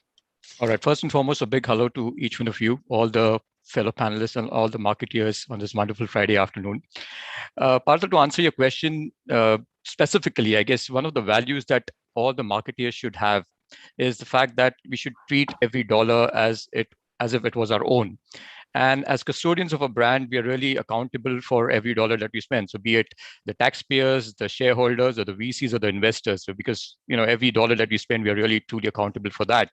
And yes, influencer marketing should definitely be measured like how we've been measuring every other media. To answer your specific question on what are we doing during the current pandemic, I guess it's extremely important for us to maintain that resonance and that top of mind recall for brand Australia, despite the fact that the borders have been closed for almost 18 months and God knows when the borders are going to reopen again. So it's all about maintaining, as Anu just said, that qualitative aspect about the brand in terms of awareness, consideration, intention, that appeal. So as soon as the borders open, maybe I'll be traveling to Australia. So all the work that we're doing during this lockdown phase is in terms of that social and content amplification, using the power of advocacy, using some of our influencers to ensure that Australia remains top of mind. And in terms of the metrics, I mean, certainly there are no arrivals, there are no conversions at this point of time. So it's purely based on what kind of engagement that we are seeing, what kind of reach that we are seeing amongst our influencers, and then what is the kind of engagement that we are seeing on various platforms. So yes, that's what we've been doing during this phase. Great. I know tough times, but I think the influencers are really helping keep Australia top of mind for you. Absolutely. Mansi, MasterCard, of course, is in a very interesting space, right? I mean, people buy cards from the banks, and you're at the back powering that entire ecosystem. And so, from your perspective, I mean, what really is the role which influencers have played for you, and how do you measure success? Absolutely, you're right, Maps. It's a very interesting space. We are a consumer brand and a B2B business, but I think influencers play a very crucial role in differentiating and in amplifying what the cards can be used for. Because let's face it, not one person on earth gets up saying, "What do I spend on today? Oh, let me take out my card. I just can't wait to spend." But they are interested in dining, in shopping, and Nishant, to your point, in the fullness of time, travel. So if we amplify that through influencers who are not necessarily celebrities, but experts in their own right. I mean, in the earlier session, we saw Rajesh and Perfetti using chefs at a time of the lockdown. We've had some incredible results by showing those passion points and how MasterCard and a bank can enable those. So in terms of how we measure it, and I think the difference between paid advertising and this is advertising, you test the creative separately and you look for reach separately. In influencer marketing, the two are interlinked. So I think to me, getting the influencer right, getting somebody who resonates with the audience is well worth the trade-off of that extra reach, because the engagement you get is what really drives success, according to me. Absolutely. Agreed. And it's interesting that you spoke about experts rather than celebrities, because the entire aspect of what makes for credible and communication and dialogue, more importantly, rather than the one-way kind of space. And therefore, your metric itself changes in that sense, based on the kind of influencer you use. Absolutely. I think having spoken to the marketers, I thought I'll go to the solution providers. We have Gurpreet, we have Sebastian and Aditya here, who are on the kind of the other side of the spectrum, if I can look at it. And I'm sure all of you are often asked this question on ROI. And when it comes to ROI itself, different people consider different parameters, because what do we mean by return? What does return actually mean? And how do you calculate it? So what is your biggest priority as solution providers when it comes to providing that concept of ROI? So maybe I'll start with you, Gurpreet. Hi. I think, before even, I mean, we can give a solution. It comes from what's the brand brief is, right? I mean, if the marketing campaign that they're doing is if the objective is branding, if the objective is association, objective is reach, conversion, enabling a transaction, right? This is what a brand is looking for. And in most of the cases it is a combined effort of the brand awareness and the transactions also. I think basis that you can pick up the formulas of looking at how do you want to look at a engagement metrics, CPA metric, you can look at a CPV metric, or you can look at a CPA, what's the transaction that you have taken up. I think basis the objective of the brand which comes to us, that's where we can provide the solution. With the social commerce now becoming the next big thing, with all these platforms, Instagram, YouTube, integrating the transactions, working on the solution where they're integrating transaction modules within their own platforms, you will see a CPA being played as big role, because you can directly track a transaction being done from their handles otherwise. But I think from an influencer's point of view, it's not very evident to look purely from a transaction point of view, because they play an important role in passively creating traction higher up in the funnel by starting a thought process that can lead to a transaction. Now, from an ROI, you can track it by SEO, SEM, Google search, but there's a highly likelibility that influencer might have played a big role in for them to take that decision when they landed on the Google search. Right. So I think a lot of different metrics there, and I think the need to architect a solution which addresses the right metrics becomes so important. Sebastian, you're a technology person, right? You build these platforms, and when you look at this platform and the platform of INCA which you've created, what is the kind of ROI which it aims to give to consumers, and on the flip side, perhaps to the influencers as well? I mean, how does it give them the kind of return they're looking for, and how do you build a platform like that? Hi, everyone. Well, first, ROI is, I think it's a notion that will eventually be reached through data analysis. It's complicated to get and to measure, but there are ways. So, for example, I could tell you, if you're capable of measuring or creating a cluster of content that performed very well, and you know they actually impacted the brands positively, either in terms of awareness, in terms of consideration, in terms of sales, then you can analyze whatever patterns relate to this content in this cluster, and build a recipe for success. That will be truly describing what an ROI will be, because you could actually try replicate this recipe for success and improve the output of your campaigns. So that's where we're going us in a data analysis, and we're trying to learn from what is working and extract the patterns of the recipe for success.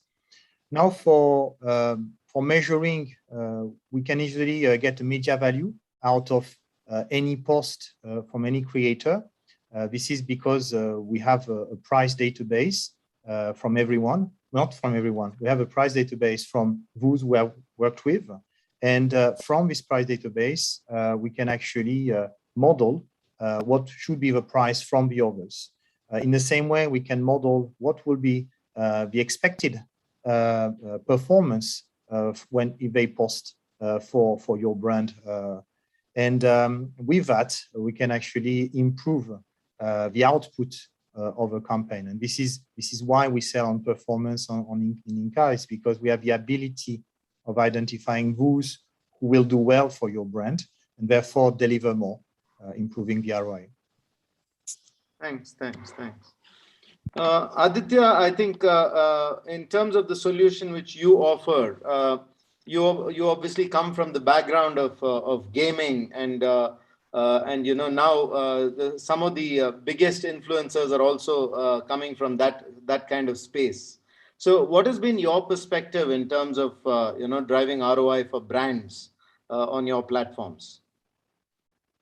Hi, good evening, everyone. Thank you very much for that question, Maps. I hope everyone is safe and sound. I think it is very important that we first and foremost understand data and the data structures that are available. Given the platforms have walled gardens, it becomes essential that there are enough and more trained models that allow us to, in certain ways, ascertain what the performance output should be. And only then can we go back to a brand and advise them in terms of what the key metrics should be. To the marketeers who alluded a little while earlier, that it is a good trade-off in terms of reach versus a higher engagement, because then you're looking at the qualitative part of how the influencers that you've chosen have delivered for that brand. We do come across a lot of marketers who do have questions owing to the fact that they come from having worked within paid media. They try to super transpose the paid media KPIs onto influencer marketing. But I think what's most important is owning relevance, understanding what click to conversion ratios would be. Performance metrics are very, very important given the pandemic. I think if anything that has been expedited is the need of the hour being brands wanting, should have their e-commerce shops. And we are able to track that. We are able to track how influencers are able to then drive relevant, target audiences onto a particular brand. And I also like what Gurpreet said. It is very clearly how do you use the nature of the demographics of these influencers from a nano to a micro to a macro to a top star. If you're looking at an awareness, of course, it goes to a celebrity, to a top star. But when you're looking at bottom of the funnel conversion, you need to have a large ecosystem of signed up influencers on platforms that you can then initiate a campaign with, and then you cross tie back that with what part of influencer demographics sits within the awareness process, and what of them sits within the influencer and nano and micro influencers at the bottom of the funnel, right? So for us, I think it's need of the hour is in this new creator economy where D2C is becoming important, where creators are themselves becoming merchandisers themselves too. They want to reach out to their captive followers. I think brands are leveraging that, and we see that when we go back with any advice, it is to do with what are the metrics that the client is looking at, and how do we drive that? Right. I think you raise an interesting point, because on one hand you have this alphabet soup, if I can call it so you had CPM, and then you had CPS and CPRP and CPA, and you think of a letter in the alphabet and you can put it after CP and you'll get something, right? And the latest, of course, in this arena is cost per reach, or cost per engagement, and so on and so forth, which are the new metrics which are coming up. Now, on one hand, you have what I would call as output metrics, and then there are outcome metrics. So I'm going back to the marketers and saying, how do you really balance between the output metrics, which are more around the cost deployment and perhaps the numeric reach, and the outcome metrics, which are more about the end business outcome, and how do you find influencers actually working for you in that context? So maybe Mansi, why don't you start off on that? Absolutely. So I think as everyone has mentioned, it really depends on the objective.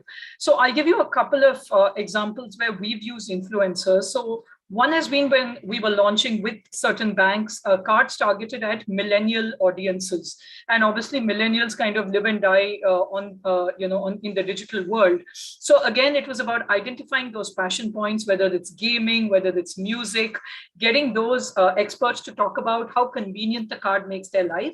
And the metric there was how many leads the bank was able to get versus other marketing channels that we used, and versus channels that the bank also deployed.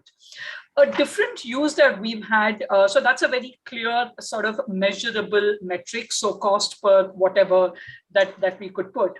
But I think equally important is in the digital payments world is to reassure cardholders that digital payments are absolutely safe and reliable, because unfortunately media tends to blow completely out of proportion any odd breach that happens, or to educate cardholders, don't share your OTP, for example. That we found works very, very well through influencers, as opposed to the brand saying, here are 10 things you need to do to stay safe. And we very recently put out a post with Ayushman Khurrana for another bank saying exactly this: share happiness, don't share your OTP. And qualitatively, we found the awareness of those messages goes up significantly with influencers, more than, say, direct-to-consumer paid media. So that's really been two examples: one very quantitative lead generation, one more education and overall awareness, and different influencers used for both. Very, very interesting. I mean, I think, so you're saying that the two kind of coexist, right? In the world of influencers, you see both ends of the spectrum coexisting. Absolutely. Nishant, how about some examples from your side in terms of managing this dichotomy of output and outcome when it comes to measurement and metrics? That's an interesting one, because at Tourism Australia, before we embark on any influencer engagement activity, what we create is an influencer engagement score. And what I mean by an influencer engagement score is we evaluate 7 R's. And these 7 R's primarily comprise of reach.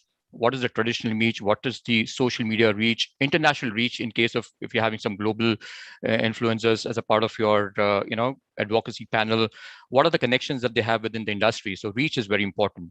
The rise of the celebrity, like what stage of success is that influencer currently at? I mean, is he a key opinion leader or a subject matter expert? Say if you want to promote a food and wine centric theme, then you need to have somebody who has gained sufficient respect and recognition in that particular field. Reputation plays an important role as well of that particular celebrity, because ultimately we are managing a reputation of a nation, and we can't go wrong. You can possibly make mistakes when handling a brand, but if you're managing a reputation of a nation or a country like Australia, I guess that plays a very important role. Relationship also plays an important role. Like we would ideally work with somebody who has lived in Australia, traveled to Australia on a holiday, has got some friends and relatives in Australia, or maybe studied in an Australian university as a part of an Australian alumni. So that relationship with Australia counts as much. The next R is about resonance and relevancy. Is it relevant to our category? Do they have a credible and authentic tone of voice when it comes to inviting them for an advocacy campaign? The most important R is the risk. I mean, have they been associated in any previous controversy, or have they been associated in any unacceptable behavior? Because that can make or break your brand as well, or your campaign as well. And finally, the last R is all about the expected ROI that we've all been talking about. What are those industry benchmarks for that reach? What is the industry engagement rate that we're looking at, and whether we can exceed those metrics? So a combination of these R's will give you an influencer engagement score. If the score is about a 70-80 percentile, you would go ahead and work with that particular celebrity. Now, in terms of the output or the outcome, as you rightly mentioned, that how do you measure the outcome of any activity? One is obviously the campaign metrics, the views, the engagement, the shares, the likes, and maybe the cost of customer acquisition in case you're doing a tactical campaign. But equally important are the brand health metrics, which comprise of maybe awareness for the brand, the consideration and intention, the fashionability or appeal for the brand. And this can be done through various brand lip surveys as well. We do a pre and a post campaign analysis. And finally, the reason why we all exist are to achieve the strategic KPIs in terms of arrivals, the visitation, the spend, the contribution, the repeat travel percentage, and the market share of your destination. So 3 levels of metrics: the campaign metrics, the brand metrics, and the strategic KPIs is how we would evaluate your any influencer activity. Love the 7R framework, Nishant. I was just reading a book which says if someone says I have three things to say, then immediately people will start noting down point 1, point 2, point 3, rather than if you just said those 3 things. So I think you proved the point. I noted it down. So that's great. I think Anuja, moving on to you, how do you see this? Have you kind of resolved this dichotomy between the outcome and the output metrics, if I could call it that? I think, to be very honest, I think the FMCG industry would be possibly one of the last to, resolve this outcome versus output metric. And one of the reasons for that, Maps, is that, at any given point in time on any brand campaign, you would potentially have a lot of mass interventions running in parallel with, let's say your content or influencer marketing pieces. And I think therefore it's important, like I think both Mansi and Nishant mentioned, it's important to be very clear of, what your brand agenda is. And I'll try and sort of explain this through two examples, of the last 1 year. So, just very much at the start of COVID, we got into the massive hygiene category, and we launched, about 12 formats of, various hygiene products over a span of about 60 to 70 days. And Godrej Protect was a relatively, I'd say, new brand, up against some stalwart brands in the hygiene, sector. And, while we've, of course, got the trust of brand Godrej, it was also important for us to, take the promise of the brand across all these formats to consumers, through product demonstration, through really sort of, taking the product more physically out to them, and not just relying on, mass media, because there were multiple formats, and, it was obviously not possible to go TV out on all of them. And, there was also the time, just by the way, when there were several, companies that got into hygiene. I think, it was clearly a race to, no finish line at that point. And there were a lot of large celebrities that many organizations had actually gone in for. But, one of the things that we had been hearing, from consumers constantly was, this feeling of vulnerability that we were all going through, and how much more important, your next door neighbor and someone in your family became as a voice of reason, and as almost as an advocate of reason in your life. And that's why we decided that, we would actually not go in for a short, high burst, high amplification influencer model. Rather we sort of create an army of moms, mothers who are fairly active in social media, but they're ones who have, who are respected, who are looked up to, whether it be about the choice of brands, or whether it be about, especially young mothers. I think, that's a very vulnerable group, and even more at that point. And we also realized that we needed these influencers to continue to talk about the product, about the features, for a longer period of time. And therefore it wasn't just an outreach number, but it was also about the number of times or the frequency, of conversations that they were having in their closed groups, or, in their circles. So that was definitely one usage. And what that's definitely done, Maps, it's very difficult to put our finger and say that we of course have an outreach number, right? But it's very difficult to put our finger and say that, it's only this influencer program that, let's say, helped us to bring our imagery parameters upwards. But what we certainly know is that, in a lot of tier 2 towns, where let's say, there is even more, I'd say, a deliberation, right, on choosing a brand. We've seen very definitive impact of the fact that who you heard the brand, from, there was a lot of mention about, this army of moms and so on. So I think that's one usage, right? The other usage that I'll very quickly touch upon is, our flagship brand Synthol. And that's a brand that, sort of advocates exploration and travel. And here we were in the midst of COVID, where, you could do anything but travel, right? Sitting at home. And interestingly, this is a time when usually brands would say, there's no point creating content around travel, because, it won't really sort of result in conversions. But, we said this is actually the best time to create a community, because there's a very strong feeling of nostalgia around travel. That's really something that's, people are almost doing that vicariously. I think, pretty much everyone was posting their past travels or their last travels on their social accounts. And we said, this is a great time to actually create a community of explorers, which is going to be, our travel influencers. None of them, potentially very large known faces, but, each of them actually, very passionate travel enthusiasts. I think what it did for the brand is, of course, it got us a 250%, over the industry kind of engagement rates and so on. But what it really helped us do is that, it built a very strong empathy, from the brand's point of view to that of consumers, to say that, hey, you're not the only one who's kind of, stuck at home. Here are these people, who are passionate travelers. And, let's understand from them, how are they kind of, rekindling, their passion for travel? Or, how are they sort of going back and, reliving those moments? So aside this entire engagement, I think aside the fact that we've created brilliant content with these influencers, I think it really upped the brand imagery, and the brand association with exploration and travel even more than maybe a non-COVID year. So I thought those were two, fairly interesting usages of influencer marketing. Very, very interesting. And you raise a very valid point, which I want to shift back to the solution providers. So maybe Sebastian, I'll just quickly start with you. Anuja raised the point of almost attribution, if I could call it that, right? How much can you attribute to what the influencer has done to the kind of end outcome which the brand is seeking? So from the point of view of devising the solution, how do you look at that? I mean, in terms of what is the actual end attribution, if I could call it that? Well, I don't have 7R, but I have about 100 data points to make this connection. So don't take a pen; it will take a while.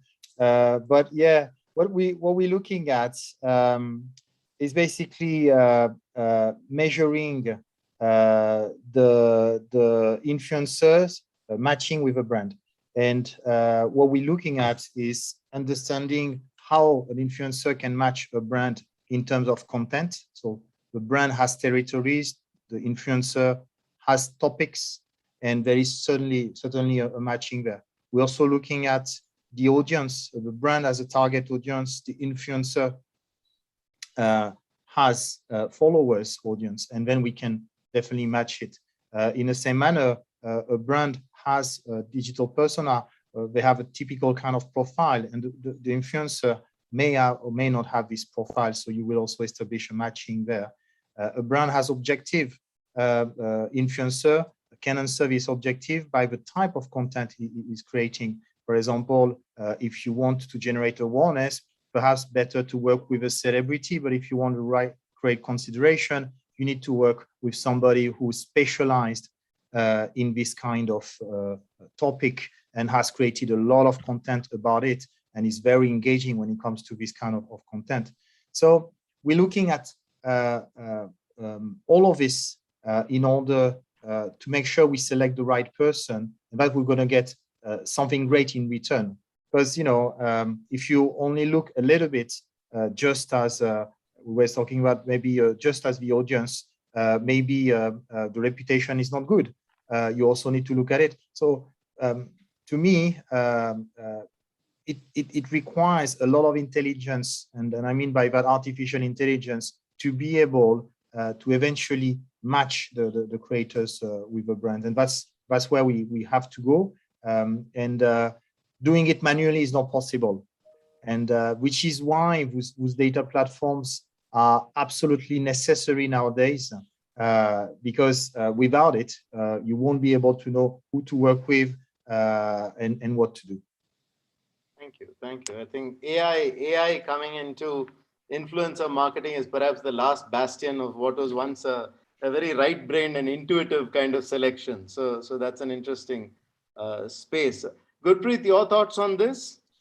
I think Sebastian has covered the relevance of having the data pointers, AI, tech, right? And honestly, we have been doing it as One Digital Entertainment since last 8-9 years, right? And we obviously study all of this data. But I think beyond that, now is the time when a lot of brands have started thinking. And like Anuja mentioned, it was very refreshing and encouraging to hear from a brand point of view, the philosophy that we carry, that it's not always about doing a short story. It's not always about doing a post, but building long-term communities, building long-term, influencing audiences over a long-term period to measure the trust, measure the credibility. Because I don't know which is the data point via which you can measure credibility or the trust or the actual influence by somebody. I think that's where a lot of brands and our pitch to brands is that beyond just doing a transaction, can we look at a way to build more strategic partnership with the influencer over a period of months and hopefully a year? And a lot of them now have started realizing the impact and a better ROI for that. There are some influencers whom we have worked with a few brands where we have done a transaction or two, they have tested waters, and then they have locked the influencers for a year or 2 years, or there are even 3-year deals that we have locked and the good part is because we are just not a transactional agency. We manage their artist business. We know their 12 months. We know what's going to happen in their life after 6 months, 7 months. What are the movies? What are the projects? What are the web series they are doing throughout this year and potentially next year also? So it's very easy for us to integrate organically the content into the lifestyle of the influencer, and that's where you will build the trust when your product is integrated very organically within the lifestyle. Otherwise people call the bluff, right? Why TV ads, why radio ads? I mean, there's always a debate that it's a very on the face marketing. Does it work or doesn't work? But why influencer marketing is creating that dent in the ecosystem is because there is a way you can organically integrate the content without just throwing the product on the face. And I think like Nishant mentioned, there are some industry where it will be very easy. There are certain industries where it will be a task. You'll need more specialized set of people to integrate brands within the content. Like why tourism loves influencers, right? Because influencers also love traveling like everyone else, right? So those are very organic integrations that can happen where I don't think Nishant has to fight with influencers multiple number of times that you have not done this story, this post. Most of the times I'm sure he gets more than what he asked for, right? Because it's so integrated organically into what they're looking for. I think that's where the right set of influencers and also understanding of what they want to do, giving them a little bit of freedom also, and building long-term partnerships. That's where the actual ROI will come. Otherwise it will be just fancy alphabets in the slides in our review meetings. Aditya, your builds on this? I think while I completely concur with both Sebastian and what Gurpreet have shared, I'd like to just, since I have a captive audience with both Mansi and Anuj, I'll start with Mansi's industry first and then probably go to Anuj and give those examples in terms of how relevant an attribution platform could be, Wall Street never thought that, finance as a category has never been high in terms of influencer marketing. Finance is probably languishes down in the 12th or the 13th cadre in terms of how influencers are looked at, right? And to the point that Gurpreet made, that it is very important to have relevant, influencers. Guys like Austin Hankwitz, I'm sure you guys might not have even heard of him, but he is currently earning more than what an average banker makes in Wall Street. Yeah, a lot of robo-advisor apps have now started to kind of look at this gentleman to see how does he become the new crop of finfluencers, they call them, right? So which is where, is he doing credible content? Is he creating relevant insights into the actual product and the brand that he's pushing? Has he utilized that product, or is he just doing it as a paid post? How well does he understand investing? How well does he understand tax harvesting? How well does he understand? So I think credibility kind of comes in there. I agree with Gurpreet. Even I don't have a measure. I don't have a three-lettered random alphabet to say that, oh, this is what credibility comes in for. To what I think what Anuja said is probably a little tougher, attribution when of what ROI has been generated by an influencer when mass campaigns are happening, right? In countries like India, Indonesia, Philippines, these are countries where cost per reach is lowest in television, still remains to be, right? And while I'm a digital guy myself, I do understand the nitty-gritties of how paid media works. What is most important, however, in the case of CPG would be then, if you're, and looking at the bottom of the funnel, you're looking at ways of running live campaigns, with influencers who are given unique codes, and those unique codes can be a community of those influencers are chosen, then unique codes are then tracked, can be tracked both at point of sale. So it could be an online to an offline track versus an online to an online track, where while the live show is happening for 1.5 hours, 2 hours, and you're using multiple influencers who may have different strategic insights for a particular brand, and a mother could come take a shot at protect a hygiene brand versus a metrosexual dad versus a elder brother to a bunch of siblings, to an uncle, to a grandmother. So there are ways in which you can run this, right? And then track that back to the unique codes that have been given. So an attribution per se can then be tracked, Maps. It is doable. We've done those campaigns, in Philippines and Indonesia. We run them multiple number of times. And then again, I think it's very important to subscribe to an expert. Very important to then go out to guys like Seb or guys like Gurpreet who know the data insights, right? Training a model, understanding how AI works. It takes a whole lot of data sets to train that model, right? Modeling something is not something about manually assessing a finger in the air approach towards who this influencer is. Looks good, so maybe he should be the one doing the job for us, right? I wish that were true, right? So for us, I think that it kind of boils down to that as a prescription. Thank you so much. I think I'm rapidly running out of time on this panel. So I thought I'll end it by asking the three marketers in the room in 30 seconds each. If you had a wish list, or if you had a lamp which you could rub and a genie would pop out and you would have to ask them one thing about what it is that you would like more measurability or accountability from influencer marketing, what would you say? So Nishant, maybe I'll start with you. I guess to each his own. It all depends on the campaign objectives, the purpose, the reason why we are appointing an influencer. And then, as I said earlier, there are three things that you'll measure based on the campaign metrics, the brand metrics, and the overall strategic KPIs, whether the influencer or the group of influencers have made any effort or rather their contribution to the overall success or shifting the brand metrics for your respective product. Great, thank you. Move on to Anuja.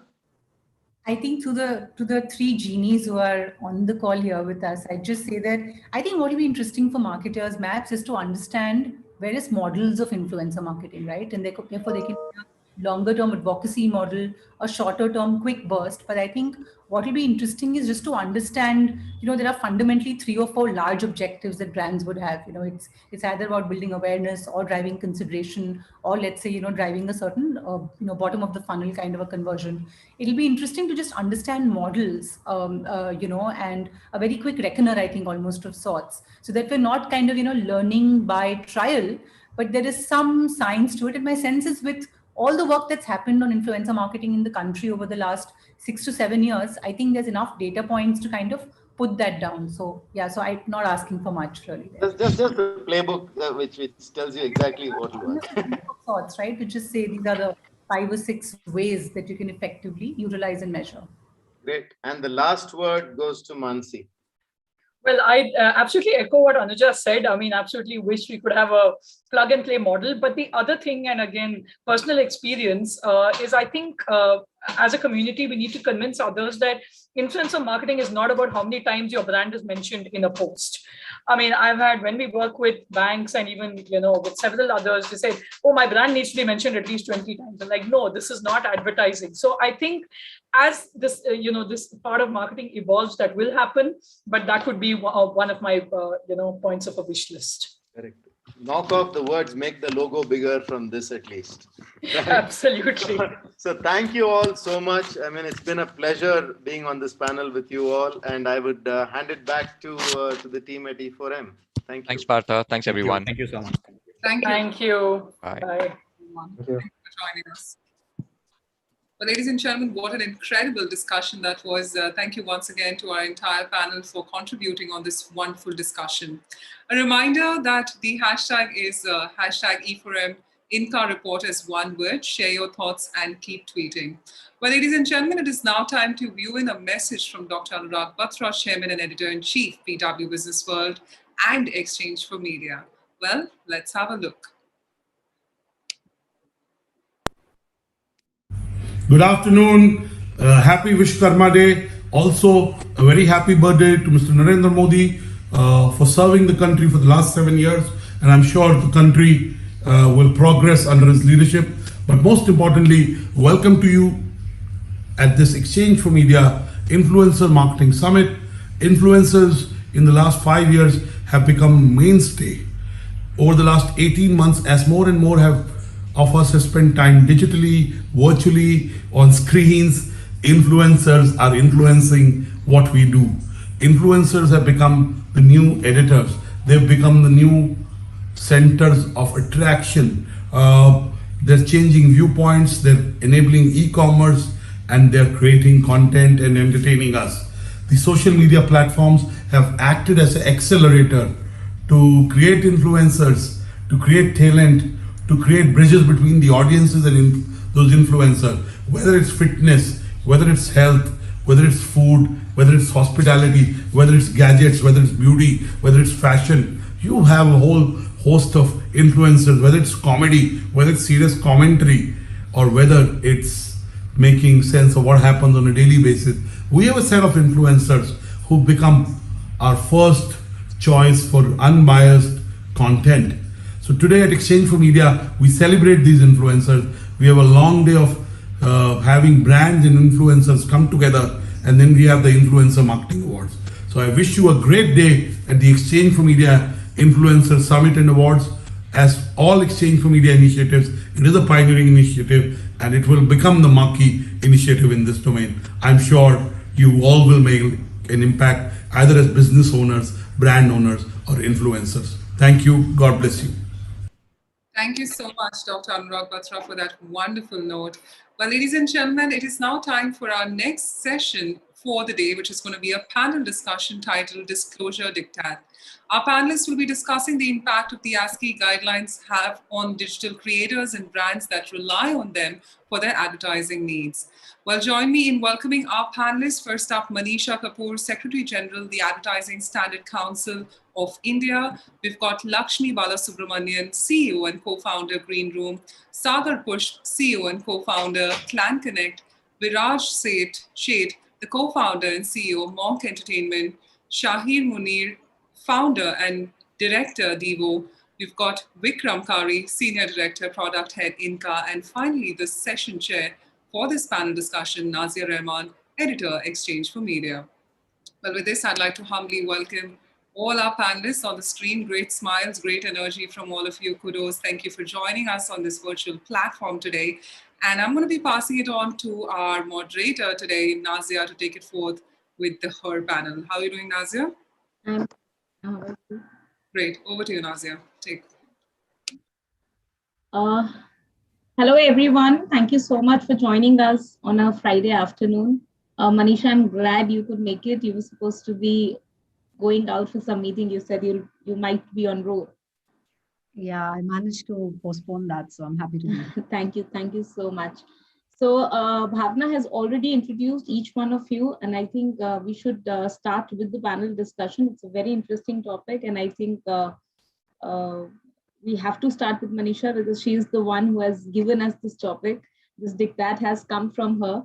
And I don't know how many of you have read our report, which was just released an hour ago about the numbers, that in India alone, I think this industry is going to have 900 crore to be spent on influencer marketing in the coming year.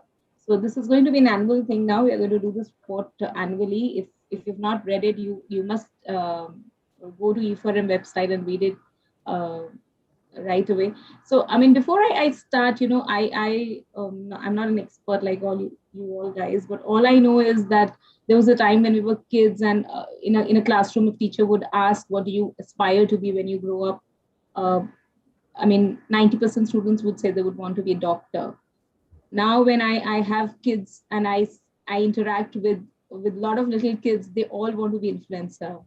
Right away, my son who's 6.5 wants to have his own channel. He's been after me that, Mama, launch me a YouTube channel. He wants to be an influencer. And some of his friends have already launched their channels. They're already on YouTube making videos and all. So perhaps because of kids and adults like these, Manisha had to come out with a long list of guidelines on, how should influencers and brands conduct themselves when using this medium for marketing. So Manisha, we'll first start with you. What I would want to understand is how are you ensuring that these guidelines are followed? Because, giving guidelines, and you've made very interesting guidelines, and how many people are actually following it? And if they're not following it, what all are you doing? Yeah, thanks, Nazia. And much as you make me sound very dictatorial, I hope I'm not that. But yes, I think, for us at ASCI, it's always a balance of, making sure we don't stifle creativity, but we also want to make sure that, things are fair for consumers, and all of us as consumers want to be honestly told things as well. So I think I'll just share a few numbers. It's been about 3 months since we kind of got the guidelines out. We started our monitoring service sometime in July. And so far, we've received about 300 complaints. So that's not a small number. In 3 months, so it's almost like 100 complaints a month. Yes. So almost 3 complaints a day. You can kind of take it as that, of people pointing out that a certain influencer has not disclosed the guidelines correctly, or has not carried the disclosure label. So one is that we are very happy that people are pointing this out, so that it just means that there are people who are aware, and there are people who are kind of taking note of the guidelines, and they are kind of pointing out when things are not done. So an aware citizen base, and certainly digital citizens are amongst the more aware.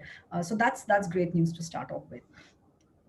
The news gets better. So in 80% of these cases, when we talk to the influencer or the advertiser, they immediately correct it. Okay, so it's only in 20% of the cases where it either takes time, or they would like to contest it, saying that no, it's not promotional. And then, of course, in some cases, they're able to demonstrate that it is not promotional, or there is no material connect between them and the advertiser. But in 80% of the cases, we do have influencers who immediately kind of admit to their mistake, and in a matter of hours, make the corrections on their posts. That's one. Manisha, what would be the profile of these influencers? Largely against whom you're getting complaints? Are the bigger ones, or the lesser known ones? It's a mix. So certainly we do have some of the big names, but it's a fair mix across. So that's the good thing. If you just see our monitoring mechanism, what we've seen is that if you take about 100 ads which appear to be promotional, we see that about 25% of them are strictly following the guidelines. Okay, in all respects, that the disclosure label is there, it is put in the way it is meant to be put, and all of that. What is not too bad is that there's another 65% who have some kind of disclosure, even though it's not technically right. Okay, so there is some attempt at being transparent. I mean, the disclosure may not be the exact words or the labels that we've given. It may not be upfront. It may not be all those kind of things, but there is some disclosure as part of the post. And that to me is interesting, because it means that people have started recognizing, even if they've not embraced the guidelines fully, but there is, I think, that clock at the back of their mind saying that, yes, we need to be more transparent, and hopefully over a period of time, these also migrate into the section which, is fully compliant. And then we have about 10 to 12% where there is absolutely no disclosure of any sort. So that's, what we've seen so far, as part of our surveillance. So I would say it's a great start. I'm very encouraged by these numbers, both in terms of the number of complaints coming in, as well as at least seeing a shift of people who are trying to be compliant, even if they're not there fully. But I do appreciate the fact that there is some attempt at, being transparent. Now, if I can have Sagar or Viraj, we can start with Sagar. How have these guidelines affected influencer marketing as a domain? As in, like, have people become a little hesitant, now that there are so many guidelines to be followed, or it's business as usual? To be very honest, I don't personally feel that there are a lot of guidelines that need to be followed. It is about time that we had a process. And I look at this from a very, very positive perspective, actually. It just goes on to prove and show that influencer marketing is actually becoming a different advertising currency itself, right?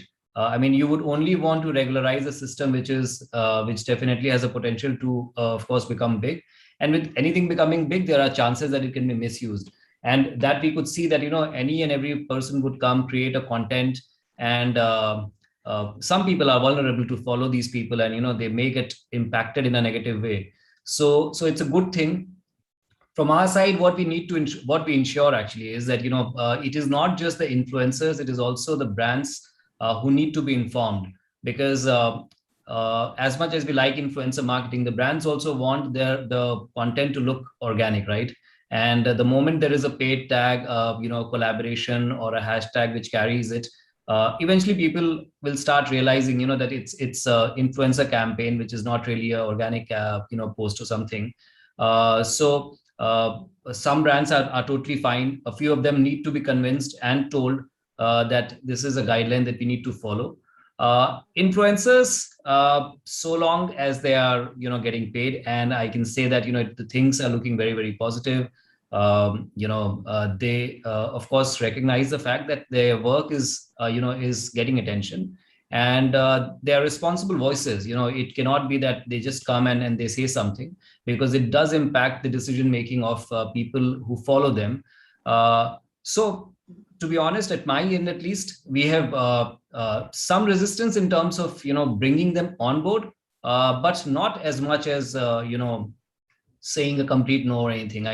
Most of them are fine. Most of the big influencers, by the way, were anyway following this. I mean, anyone who's a verified handle or something, they had been doing paid collaborations on Instagram for sure. Now on YouTube and other platforms also, we ensure that the guidelines are followed. Viraj, how about you? I mean, this is one question that I would want all of you to, share your perspective on. So I personally, again, I echo what Sagar just mentioned. It doesn't feel like it's an extremely tedious job to add a paid partnership tag or a hashtag ad on a post that they're getting paid for. So it doesn't seem like any big inconvenience to influencers specifically. There are certain cases when the brand, in fact, is a little wary of wanting to put it or not, and then we have to sort of go out and tell them explicitly that, hey, you know what, it's better to get a few lesser likes on your post than to get a notice from ASCI. So it's just like, so I think that's happening now, and brands are also understanding that's fine. Like, we need to eventually adhere to these guidelines anyway in the best interest of all parties involved. So don't really see an issue anymore. Plus, I also don't feel like, at least with regards to something like Instagram Reels or even YouTube videos, the engagement has not fallen at all, honestly, when it comes to a lot of creators using paid partnership tags, which sort of comes as a surprise, but it all makes us all happy that, thank God, that the audience is also receptive in a positive way to these disclosures, right? It's not like if they see their favorite creator using a paid partnership tag, they're skipping that video, and all credit to the influencers and the brands of allowing them to be as organic as possible with the content. So I feel like it's just business as per usual. I've not seen a dip in terms of influencer marketing monies being spent. In fact, more so than anything else, I feel like this year and the years to come forward, the spends are only going to increase with the amount of influencers coming into the space, the amount of D2C brands, the amount of startups, the amount of big corporates opening up to influencer marketing is just going to increase. So, I mean, good for all of us at this panel. We're all going to benefit out of that. But yeah, more so than anything else, this was needed, and it's very welcome. And I don't see it having a negative impact at all on any of the stakeholders. Lakshmi, can I have you? Sure, absolutely. I'm going to have to agree with everyone so far that I think it's a really welcome move. It's something that like Viraj and Sagar also mentioned. It only goes to show that this form of this kind of influencer marketing, this form of marketing and advertising is only increasing and becoming mainstream, right? So which is something that we all kind of look forward to, and the more larger the spends get for something, the more it needs to get streamlined. There needs to be rules and processes in place. We do have had trouble. In our case, we've had cases where an odd brand has told us, can we skip it? We've had influencers, some of them celebrities actually, who have told us that, we do not want to kind of put this up. We've tried our best to keep it, to get them to adhere and put out these. And what reason would they give?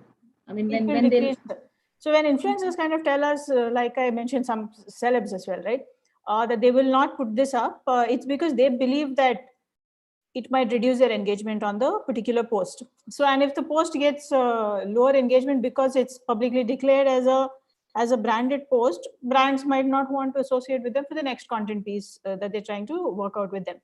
So these have been like slightly minor changes, but I see that a lot of more of these guys, I think if, one of them get a notice, they start taking things a little more seriously. So, when these notices go out to these people that you absolutely must do it, they start taking these things seriously, because, people tend to take some of these rules we set in our country for a lot of things a little lightly, right? People think they can get away with stuff.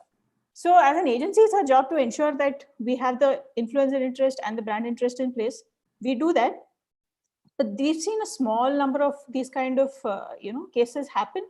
But that apart, I think it's absolutely not decreased the popularity of influencer marketing or the, the impact it has one bit, right? Because it doesn't work because of smaller things like this. It works because it has a larger kind of a, ramification on the kind of content that's delivered, on its organic nature, on the diversity of the kind of influencers that we have now, and the various ways in which we can engage with them, which is getting creative by the day. So yeah, in all, that's what I'd like to add, saying it's a very welcome move. And obviously, I mean, even ASCI has been working with influencers, brands, and been modifying a lot of these things. If there's need to modify those, that will and should happen over time. That's about it. Shahir, how about you? I mean, has it affected your YouTube channel in any way, engagement or in terms of subscribers? Did you observe any kind of change after the guidelines came into existence and they were implemented? Yeah, I mean, to an extent, I think, audience, is intelligent, and, even before the ASCI guidelines, audience to an extent do know that these are paid collaborations, just that it was never explicitly disclosed. So I think that disclosure now is good, because not necessarily just from a perspective of the audience knowing that, but also from a perspective that a lot of time the influencer should also, know that they are responsible for influencing a lot of people's decision making in terms of, could it be a buying behavior or using some particular service or a product. And there are, multiple brands today, where there are gray areas in terms of, are they legal in India? Are they not legal?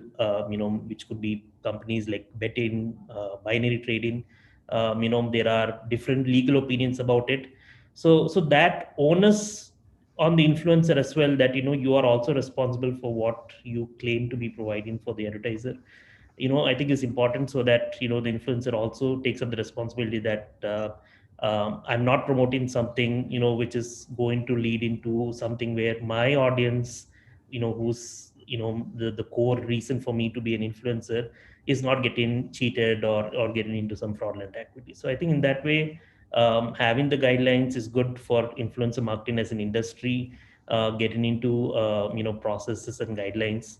And overall, in terms of engagement, no, I mean, we have not seen, as a, the last 6-7 years of being enterprise content partner with various video platforms and working with these influencers, we have only seen growth, quarter on quarter, year on year, and and that is not stopping. So as what Viraj said as well, there are multiple content creators coming on board, every day, every week, and and the audiences are also increasing day by day. So I don't think there's any reduction in engagement or viewership, and overall, I think the disclosure really helps, so that the audience is also aware, and I think that onus and responsibility from the influencer or the agency as well, that they are working with someone that is relevant and valid for the audience also to see.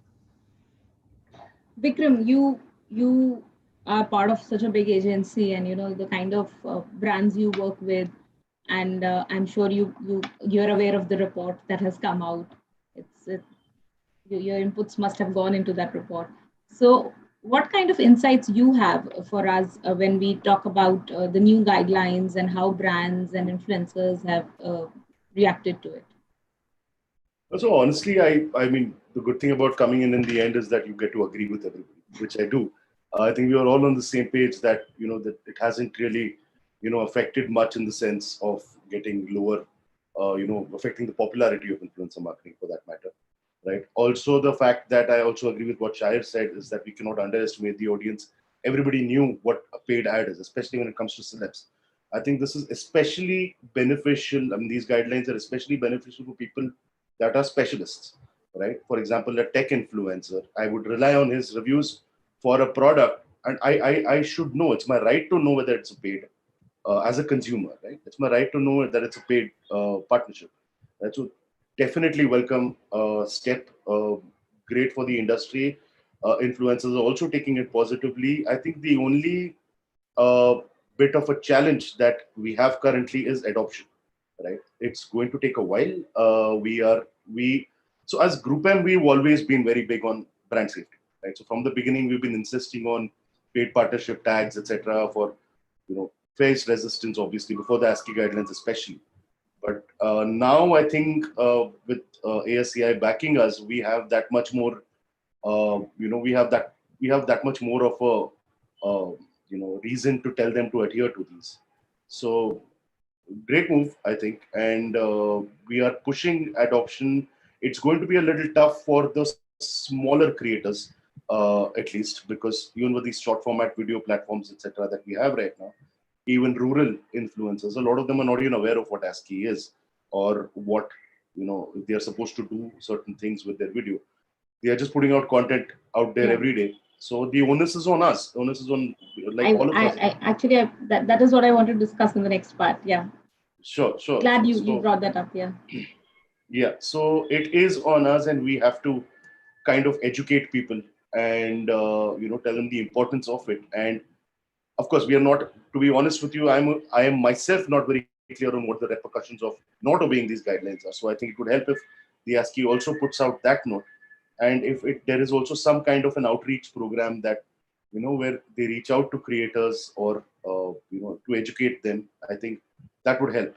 Because we are trying, but we are not the only ones, right? Several players. So I actually wanted to understand from Manisha that how have you gone out explaining these guidelines? How have you educated the stakeholders on this? And do you still get questions and queries from influencers or creators regarding the guidelines?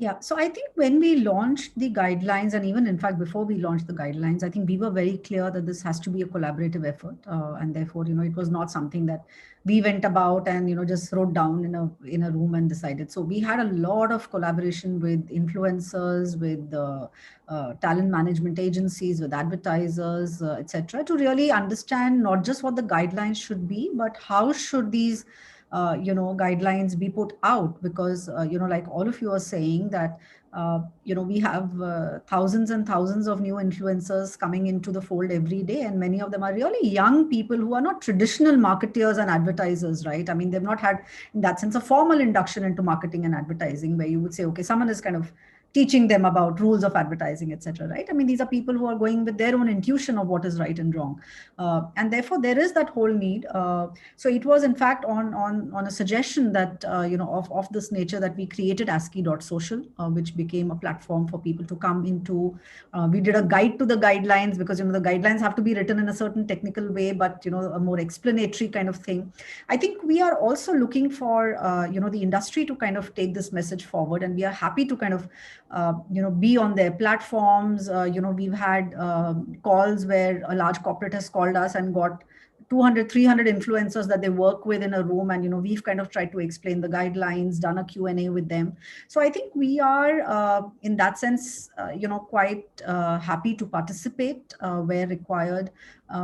We've had people who of their own accord have kind of looked at these guidelines, put up their YouTube videos on it, and how do you understand these guidelines? So it would be great, to my mind, for influencers who believe in this cause to help us propagate it, because that creates a level playing field for everyone who wants to be responsible. You don't want to be responsible if you feel that people who are irresponsible can get away with it. So I think for people who believe in this idea of responsibility, to join hands with ASCI, and we are quite happy to kind of be at any forum that allows us to reach out to more people, including languages. I think that's, in a sense, something we've not gotten to yet. But I also think it's early days, and but yes, this is not something that even from our point of view is a one-time exercise that we have done and it's over now. I think it's an ongoing process. So now coming to the agencies, what kind of internal training are you giving to your own employees or talent who works with these influencers? How do you explain these guidelines to them? Has there been some training program inside, or do you just pass the literature to the influencer saying that these are the new guidelines and you have to follow it? How was it executed? We can start with Vikram this time because his agency is really big. Yeah, so what Manisha was saying is that the guide to the guidelines really helped. And we sort of created like a white paper out of it and made simple bullet points for the team, including the larger, circulated among the other agency teams as well, as a mandate moving forward. And yeah, within the campaign management team and the product team, we explained these guidelines. We understood them first and we explained them and ensured that they are always adhered to, basically. Now there is no, sort of giving that a miss either from the celebrity or the brand. And they were pretty simple and straightforward. I mean, they were pretty simple. Were there any points for which you had to go back and seek clarifications? You had any doubts? Not actually. I think they were very simply explained. In fact, I think in a couple of months before the guidelines were officially announced, there was an article that I read about these are the possible guidelines that would be launched, and those were a little complicated to be understood. But hats off to Manisha and team for simplifying them and making them very simple and just a few hashtags and just a few disclosures up front. That's all good. There was no difficulty in executing. So, Shahir, like you work in South Market, you also work with a lot of people who have limited understanding of English. Maybe they have their own language.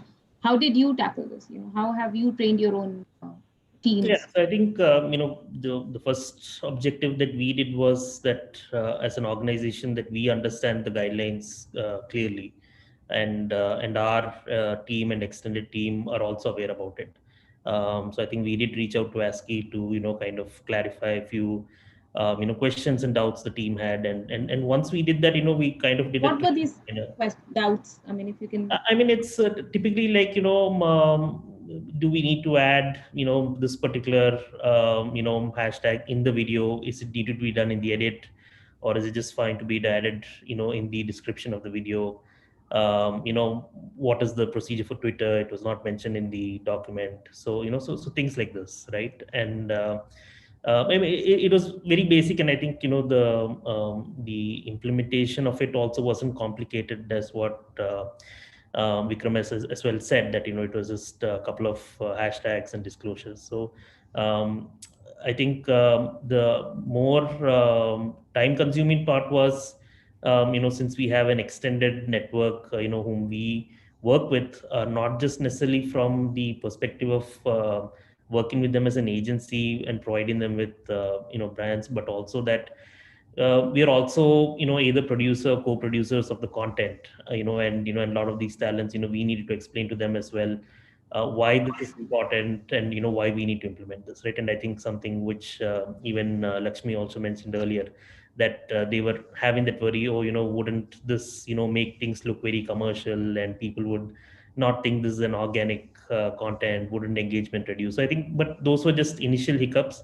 I think now everyone understands, and they've seen others also do it, and that that this is the norm. So it's been fine. I think the challenge we probably faced was that they were a couple of few maybe regional brands who were not aware about it, and who basically were trying to say that put it as it's not a paid promotion.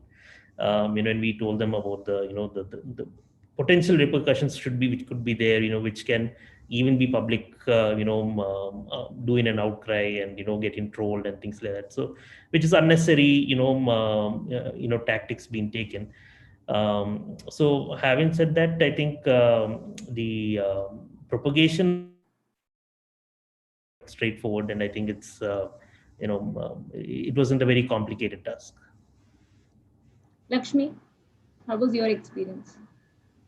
I mean, it wasn't, like I mentioned, that we still, like I said, have influencers who worry a little bit about, will it reduce their engagement actually?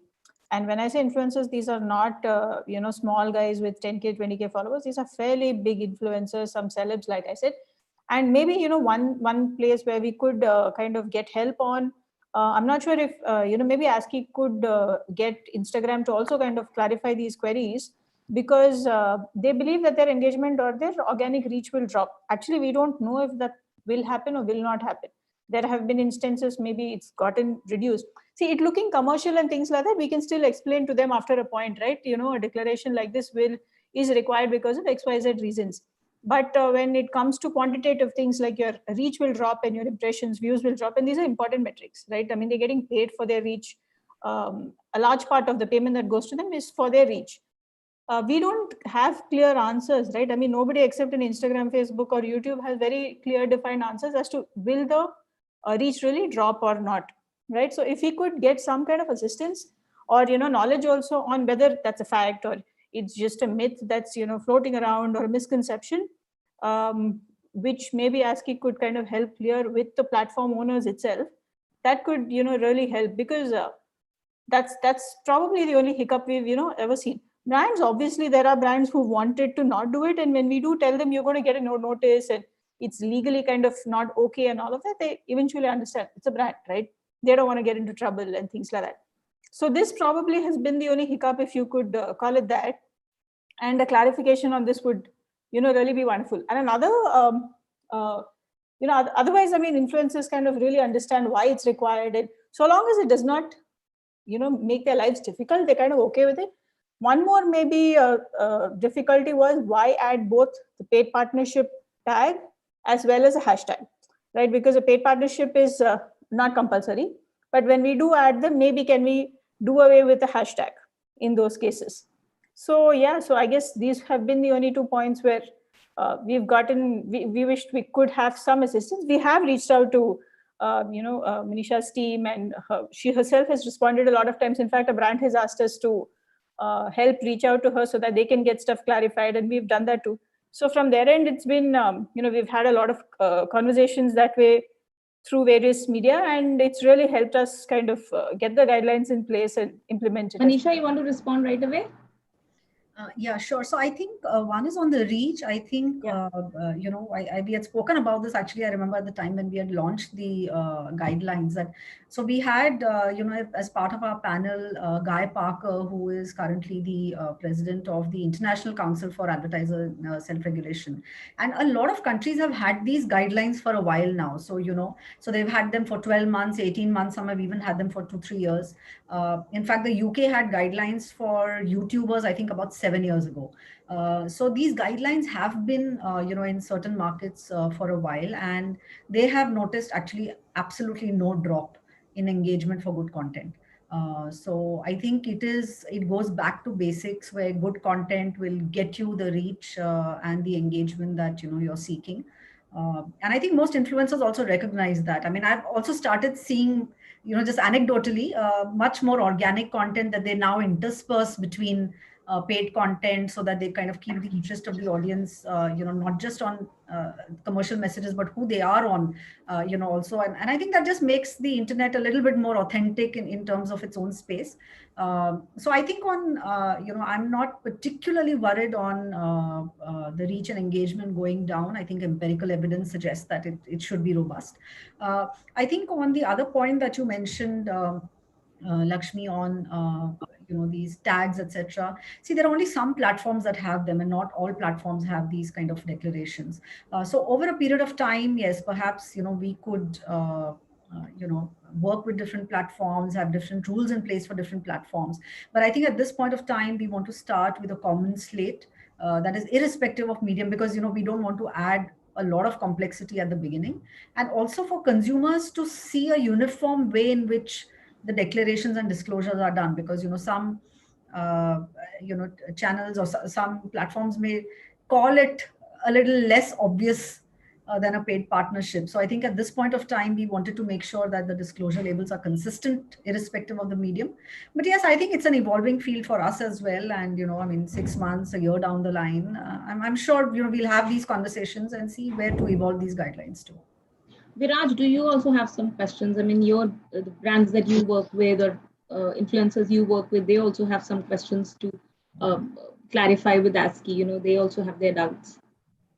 Not so much. We've actually never had an experience where a certain brand or an influencer has asked us to write to ASCI with regards to clarifying anything. I feel like to quite an extent, the document that has been shared by them is pretty self-explanatory, and like till you're following those certain guidelines, it's not too much of an issue. And again, the thing is that like most of the deals that we do are like always paid deals. There's we don't work as much with like nano micro influencers as we do with like the slightly bigger influencers. So I feel like a lot of those questions might also pop up when there's like say a certain barter deal in question, for example, right? Because that was again a big point of discussion during the initial ASCI discussions, that do we use hashtag gifted or hashtag partner or whatnot. But besides that, I think there's been like utmost clarity. We did, I think, receive 1 or 2 odd notices when one of our creators, did not place the hashtag, and I think it was immediately rectified. We immediately edited the post and got it sorted out. So I feel like to quite an extent, these are all very easy to understand and easy to implement. So no issues there per se. Sagar, do you want to add, have you faced any kind of difficulties, I mean, while implementing them or understanding them? Do you have any doubts that you want to clarify with ASCI, or I can move to my next question? No, I'll quickly just add, absolutely no problem. See, there's always a bit of resistance to any kind of change. To start with, there was a bit of resistance, for example, with my business leads or people who are talking to influencers. But the idea is to understand why a certain change is being done. As long as you're able to communicate that message, and things become easy. That's where it started. A few influencers did have some problems, and they did come on a call. But I think someone pointed out it is not, the very essence of doing influencer marketing is to make meaningful and powerful content. If you're making it on the face of it, some kind of association collaboration, you might as well do. You may, have some amount of reach, but the essence of influencer marketing is never served there. So you have to create, meaningful, strong content.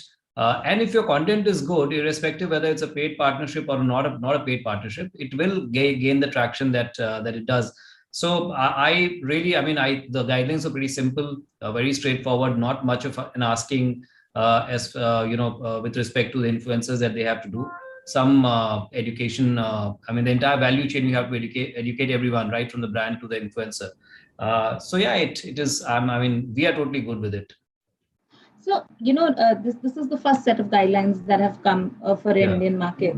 Going forward, would you want to suggest, some additions or subtractions to it? Do you think that certain things should also have been included in these guidelines? Yes. Now there are certain, especially with influencer marketing, and guys like Viraj and even Vikram will understand that brands also do a lot of barter kind of stuff, where they don't actually pay the influencer, but they give something, a product of a certain value. Now, these are essentially some gray areas. I read the guidelines. I think it's you can use that hashtag free you gift. Still have to. But a lot of times brands are, kind of dealing with, they have an in-house marketing team, so they're dealing with the influencers directly. They may do it, they may not do it. Influencers are also saying, we did say that, we have seen a few instances where they were reluctant in putting that thing in their thing, that, then absolutely there's nothing which is left because I'm not getting paid for that. The big ones anyway do not do barter as such. The ones who are more than maybe 100K, 200K followers, they only do paid collaboration. So there we didn't have a problem. The problem did come with some micro nano influencers who don't, maybe 20, 30K range types. And how do we ensure that there's a clear bifurcation in terms of what is a paid, what is a barter? I mean, the essence, like I said, is to educate and make the end consumer powerful and informed about the content that they're seeing. But yes, I think when all of us learn, have our experiences, I think these things will also get kind of more structured, streamlined in terms of what kind of content or what kind of collaboration should be tagged in which way, because a barter cannot be paid, right? And so that's perhaps slightly a bit of thing. Also with respect to platforms, I think YouTube is not so because the content is long form, people don't really every time go and read the description. While it does say that you can have either a hashtag put in the description or in the video itself, like in the first 5 seconds or 10 seconds, if I remember clearly, or towards the end, you have to mention that. But I think Insta is much more, it clearly there is an option of doing paid partnership, right? And people, the comment is also clearly seen. It's very visible. It's visible. Vis-a-vis YouTube, long form content, there are ways. Which is good for your influencers, right? It is good, but I mean, the idea is to make the end consumer more informed about the content that they're watching, right? So yes, I think these things will come in. We'll have our learnings. But like I have said earlier, I'm totally in with this thing because it gives me further conviction that this entire industry is becoming an advertising currency in itself. And it is not just a part of digital marketing now. It is a different, like you said sometime back, 900 crores is something that we're looking at. So it's a humongous growth that we have seen. Vikram, what more would you want from Manisha? When she revises her guidelines, she comes with a new set of them, or what more value add can these bring to your influencers or to marketing? So honestly, Nazia, I think what I would request Manisha and her team is to be flexible about this. Like she said, there was an entire council that went into making these guidelines, or forming these guidelines. Similarly, as we move forward, I think it's important to keep testing these for their simplicity, for their easiness to execute, and even sustainability for that matter. Plus the fact that we can keep evolving new or creating new guidelines for other platforms like the short format video platforms or other formats as formats are coming up. So just keep it flexible, and I know they are open to feedback. If you can define flexible, like what exactly you mean when you say keep it flexible? So what I mean is, see, to be honest with you, right now we haven't even gotten to a stage here yet where the adoption is complete. Right, we are still educating people. So I think it's a little too early to say whether this is working or what is not working, or this needs to be changed or that needs to be changed, because we still haven't got there. Right. So as we move forward, I think it'll be great if we can have an open forum with the ASCI to keep sharing thoughts and sharing the feedback that we get from creators and from clients alike. And yeah, that's about my. Lakshmi, what would you want to suggest to Manisha? I just mentioned last time when I was talking also, so if sometimes if we can avoid these double paid partnership plus a hashtag kind of a rule, which makes it a little more, the more processes, the more compliance heavy it become. But fair enough, like she mentioned, it's always good to have a standard terminology across the platform. So these are initial days as well. So that was probably one which I'm sure they'll also work towards kind of streamlining as we move on in this whole journey. Maybe if there is she also mentioned that they did a large session with about 150 odd influencers. Just to organize this itself must have been a real task, and kudos to that corporate for having done that.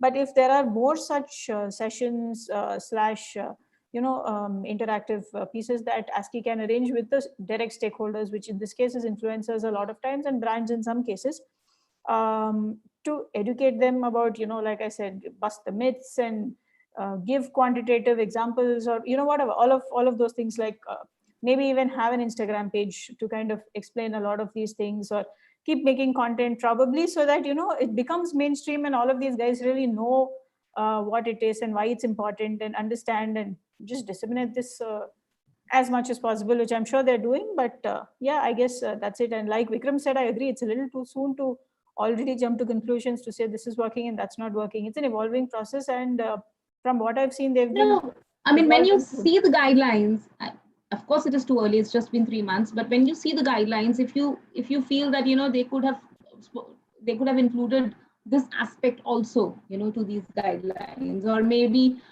this one particular aspect should not be, maybe like Sagar said, that free gift thing he doesn't like. A lot of influencers do not want that kind of hashtag. So if there are some changes that you would want to suggest based on the current guidelines which you have. That was the only one I had, which is the paid partnership plus the hashtag thing. Apart from that, I didn't really have too much, because like I said, we will learn more as we progress. So right now, that's pretty much it. I mean, I'm okay with even freebie, and honestly, a hashtag kind of gets hidden fairly well. I mean, it's there, but it's not there. So it's not so much in your face as, probably a paid partnership on Instagram is. So honestly, the ASCI guidelines are a little more subtler, if you ask me, than even those are. So I'm good, currently. And as we go, I'm sure we learn. And so long as there's adaptability within that, which I'm sure there will be, it should be smooth. So we're running out of time. Shahir, you have 1 minute to add whatever your questions are, and then I have to give the final word to Manisha. Yeah, I mean, I think definitely we are surely going in the right direction. It's a welcome move what's been done, as long, and I think if the industry is also moving in the same direction, and everyone's adopting it, I think we'll all work to adapt and improve the industry standards. So we'll only look at how to see how this will help the entire ecosystem. Viraj. I honestly don't have any complaints from Manisha and team. I feel like y'all have done a lot of comprehensive research on setting these guidelines. So this is your time to sit back and watch the execution of the same. If you need anything from our end, please let us know. If you need more workshops to be organized, more adoption to happen, more people to be acquainted, influencers to be acquainted with it, happy to organize that for ASCI. So Manisha, we are left with exact 1 minute, but I mean, you can take as long as you want to answer this question. So when you were giving these guidelines, you also said that this is just the first step. We are going to come out with more. So what is that more, if you can tell us, and if you can just give your comments or your feedback on the concerns that some of them have raised. Yeah, so I think when we said, there'll be more, I don't think we mean more guidelines, certainly not at this stage. I think it is more about talking of the evolution of these guidelines. In that sense, it's just a beginning. And I think, as everyone has pointed out, I think it's a learning phase for everyone, including ASCI. And, so far we've been encouraged by the feedback, which is why we also made this a very collaborative exercise. There are just so many different kinds of stakeholders in this. And that will be our approach going forward. So I do want all of you to write back to us, with any comments that you have, any feedback, any suggestions on new hashtags we need to introduce, or, any other kind of things that you see, and help us. And Viraj, and honestly, everyone else, I mean, please invite us for any forum that you're doing with, influencers. We would love for this message to get amplified. There are, in the beginning, I know I did so many of these seminars and webinars, and, honestly, initially the conversation was, people were really scared that this is a real big imposition. And I think as people have started to do it, they realize it's not such a big deal, right? I mean, all you're doing is adding, a small disclosure label. So it's not that burdensome. But there are, I'm sure, a lot of, there is still confusion. There will still be some interpretations which are maybe not accurate, that are going around, and we'll be very happy to, come to any forum you invite us to speak with influencers directly. Anything that you think will help dissemination of these guidelines. I think particularly, as I've been saying, I think we've not done yet, an adequate job of reaching out to language, and regional influencers, and how do we do that? How do we amplify our message?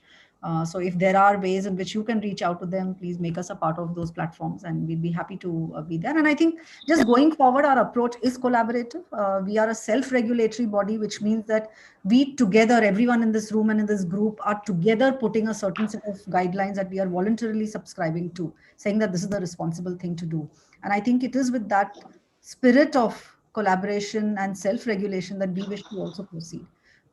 So absolutely, this is something that we all co-own, and happy to be a part of any kind of education, workshop, seminars, anything that you want to call us for. Please call us. Thank you so much. Can I just take another second? I also want to please. thank everyone actually, and I think the education that you have done also on behalf of ASCI, everyone sitting here, the workshops, forums, guidelines, documents that you have created for your internal teams, for the influencers, is also absolutely great. I mean, it's fabulous. It's a great amplification of our work. It's a great dissemination of our work, and everyone is doing a great service to self-regulation. So, I really thank everyone who's done that and who plans to do that. It's very, very important. So thank you for doing that. Thank you, Manisha. I see that the most of the panelists for the next panel have already joined, so we should not take much of their time. Thank you, each one of you, for joining us on Friday afternoon again. And Bhavna is already back, so maybe we'll meet maybe in another 6 months' times when these guidelines are there for at least 9-8 months, and you guys can give me more definite answers about what kind of changes we should look at going forward. Thank you, Manisha. Thank you, Vikram. Thank you, Sahir, Lakshmi. All of you, thanks a lot, Sagar, Viraj. Thanks for joining us. Thank you. Thanks. Thank you so much.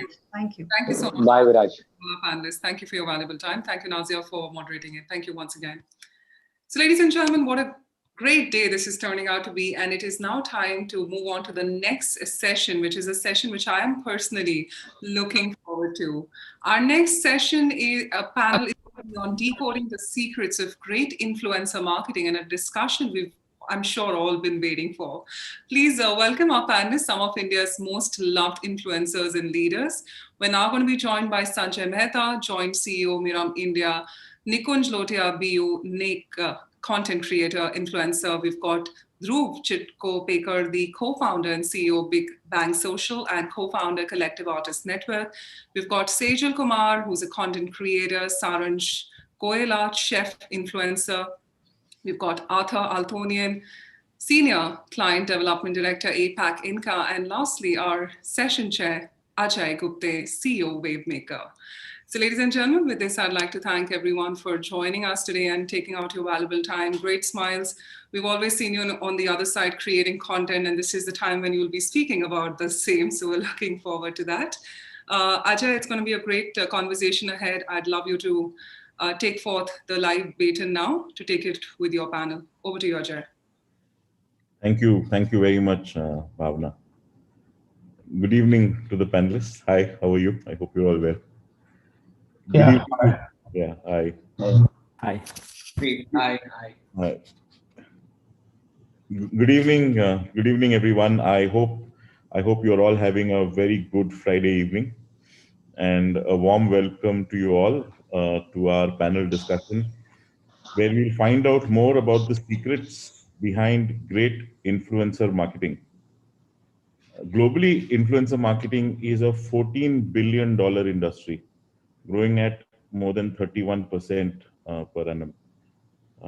In India too, we are already a 900 crore rupee industry and growing at more than 25% annually. With more than 40 crore Indians on social media and each one following at least one influencer, we know that the influence of influencer marketing is only going to grow.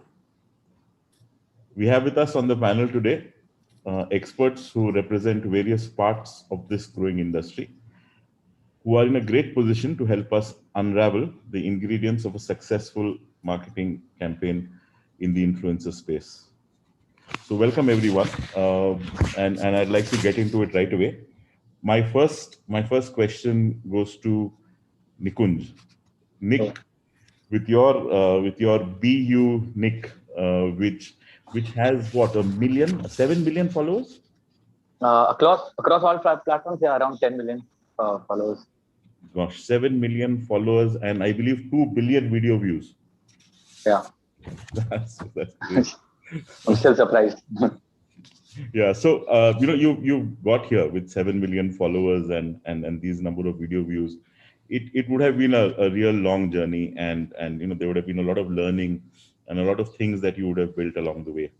Tell us a little bit about how you came to where you are today, and how a little bit about how the journey was. I mean, be unique, the entire crew we just turned 7 like this month.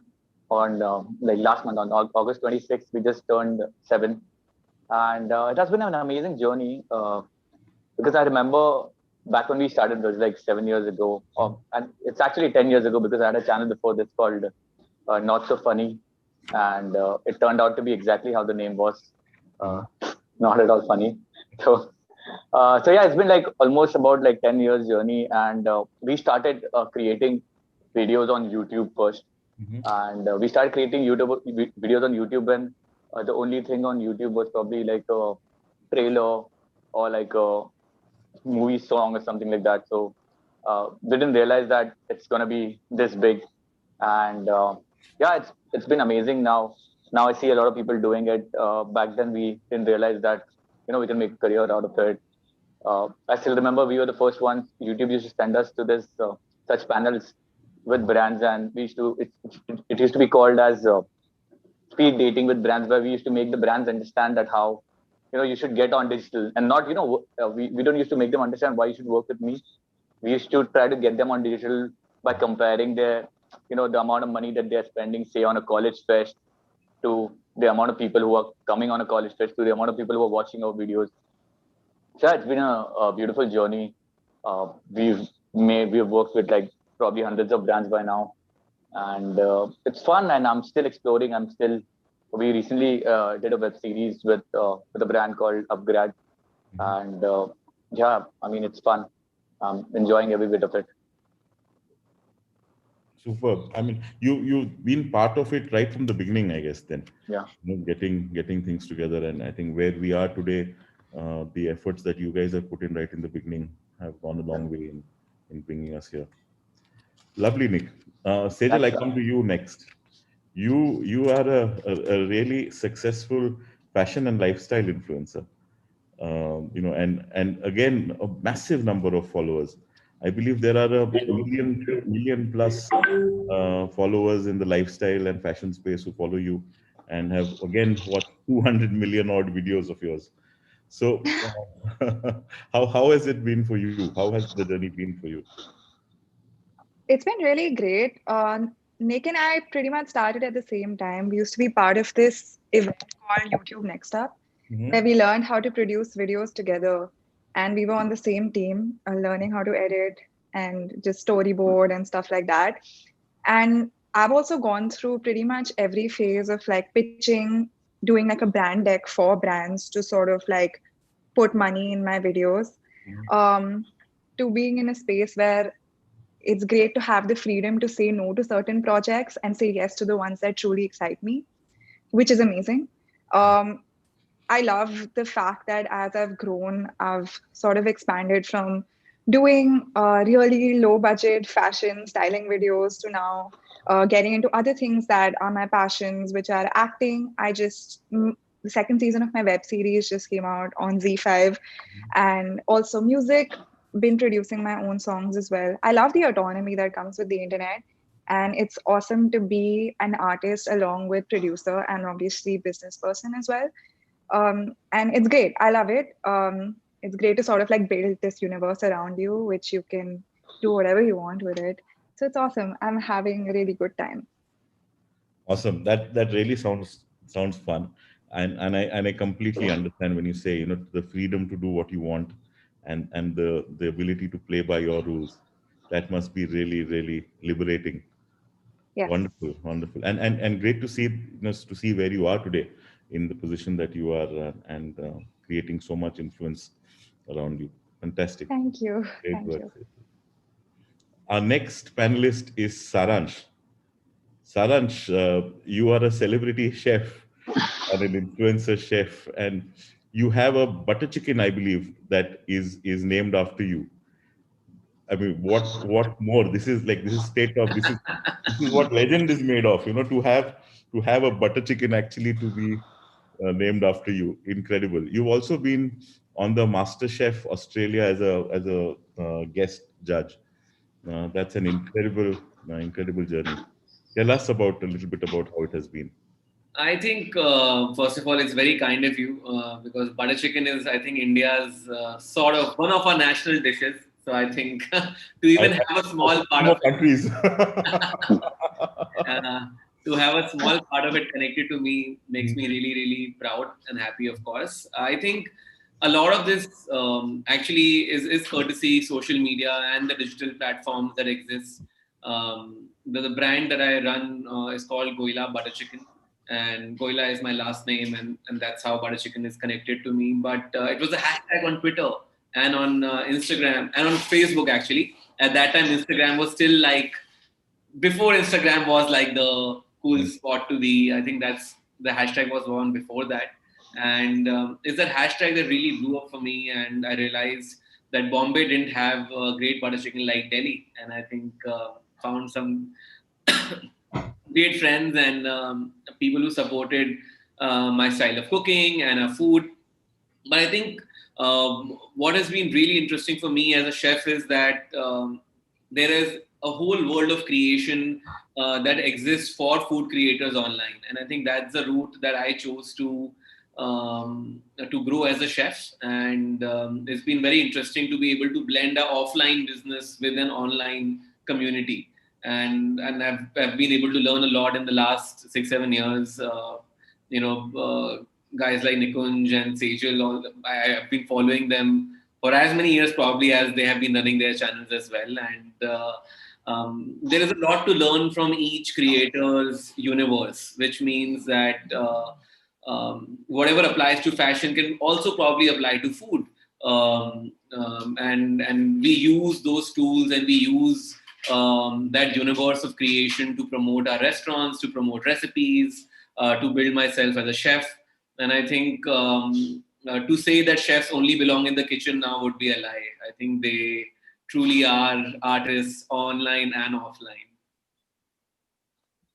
No, absolutely. And I think this whole pandemic has made all of us into aspiring chefs every home now. Yeah. Lots of competition. So there is that. and everyone has a good camera and a good video, and everyone is going for it. It is quite amazing. But I tell you, butter chicken to me is really legend stuff. Yeah, incredible. So we'll make sure you try our butter chicken then. Look forward. Great. I now move to Sanjay. Sanjay, since you're in the space of working with influencers and working with brands, trying to make influencers, helping influencers deliver the best for brands and helping brands maximize the benefit that they can derive using influencers. Now, it's a different world. I mean, that's the truth. And Sejal was talking about autonomy and how they like to work on their own, and brands have the other side of it where there are a lot of rules and a lot of things to be followed. It must be challenging to bring the two together. How do you manage it, and how do you bring the two worlds together to deliver maximum impact to the brands? Yeah, thanks. So I think it's been an interesting journey for us as an agency also, working on the influencer marketing segment, because it's been a learning for everyone. I think the space has evolved from the time when influencers were used from a very pure technical purpose. You want to get a hashtag trending on a day, or something of that kind. So from those very small trivial goals, what today look trivial, to reaching a point where a specific influencer campaign can actually make a huge impact for the brand in terms of either launching a product or creating sales or opportunities, etc. So it's been a fascinating journey, and it started out, of course, by kind of educating brands about what was an influencer engagement like. The closest that they could connect was the brand ambassador space, and which was similar but yet very different, because it kind of engaged celebrities of a different level, and maybe there was limited engagement, specific number of hours or days in a year or something like that, versus an influencer engagement which had a different kind of a structure to the engagement itself. So starting from there and engaging both sides, even from an influencer side, some of them on this panel were obviously very mature and very successful here, but over time we've worked with various levels of influencers, and to also have them appreciate that when you are putting out content on behalf of a brand, there is so much of brand equity associated with anything that we do. And if a brand requires certain do's and don'ts, they need to be appreciated, because there is so much riding on that brand. So finding that right balance, explaining the concept of working with influencers to the brand, at the same time engaging with the influencers to appreciate why a brand will have some restrictions, some constraints, considering where they come from. A lot of them are MNCs and have a whole lot of constraints. There are brands with regulatory issues, whether it's in BFSI or in healthcare. For various reasons, there are constraints which are applicable, and one needs to find the right balance. And it's been an interesting journey. I think today, if we see, it's evolved a lot. I think both sides, the brand managers as well as influencers, have a much better understanding. It's got easier over time because both have understood where this needs to go. But it's been an interesting journey, pretty much like, not as exciting as the journey of these influencers, but also for us equally exciting journey for learning and getting brands and influencers working together on very interesting projects. Yeah, and I think in the last 1 year, COVID has really, like there is a silver lining for every cloud. The influencer space has, marketers have really learned the benefits of getting into the space, and have managed to work a lot better, and have made the effort to understand, what are the nuances, and what, how do we make this work, because it isn't as straightforward as creating a campaign where everything is under your control. And like you said, it's not only the lead influencers like these 3 stars we have here, but it's a long tail which follows, and to understand that things will be a little bit off, I think, is another great adjustment that needs to be made, and bringing it together is quite a task. Nick, you have any good stories of how how things came together extremely well on any brand?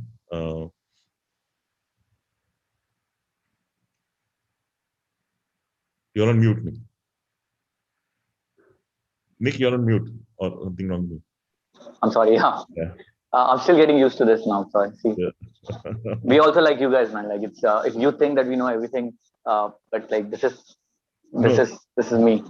Yeah, this has to happen once in every meeting or every call. It's only I mean, I used to love when these panels used to be live, because then I can complain saying that I come from Dombivli, that's why I'm late, but I can't do this anymore. I mean, yeah, there are quite a lot of stories. There are quite a lot of brands that we, back in the day, we used to promote this brand called Beardo, which was relatively very new brand when it came out, and I was very new too. Like, I remember I hardly had not even 100,000 followers back then.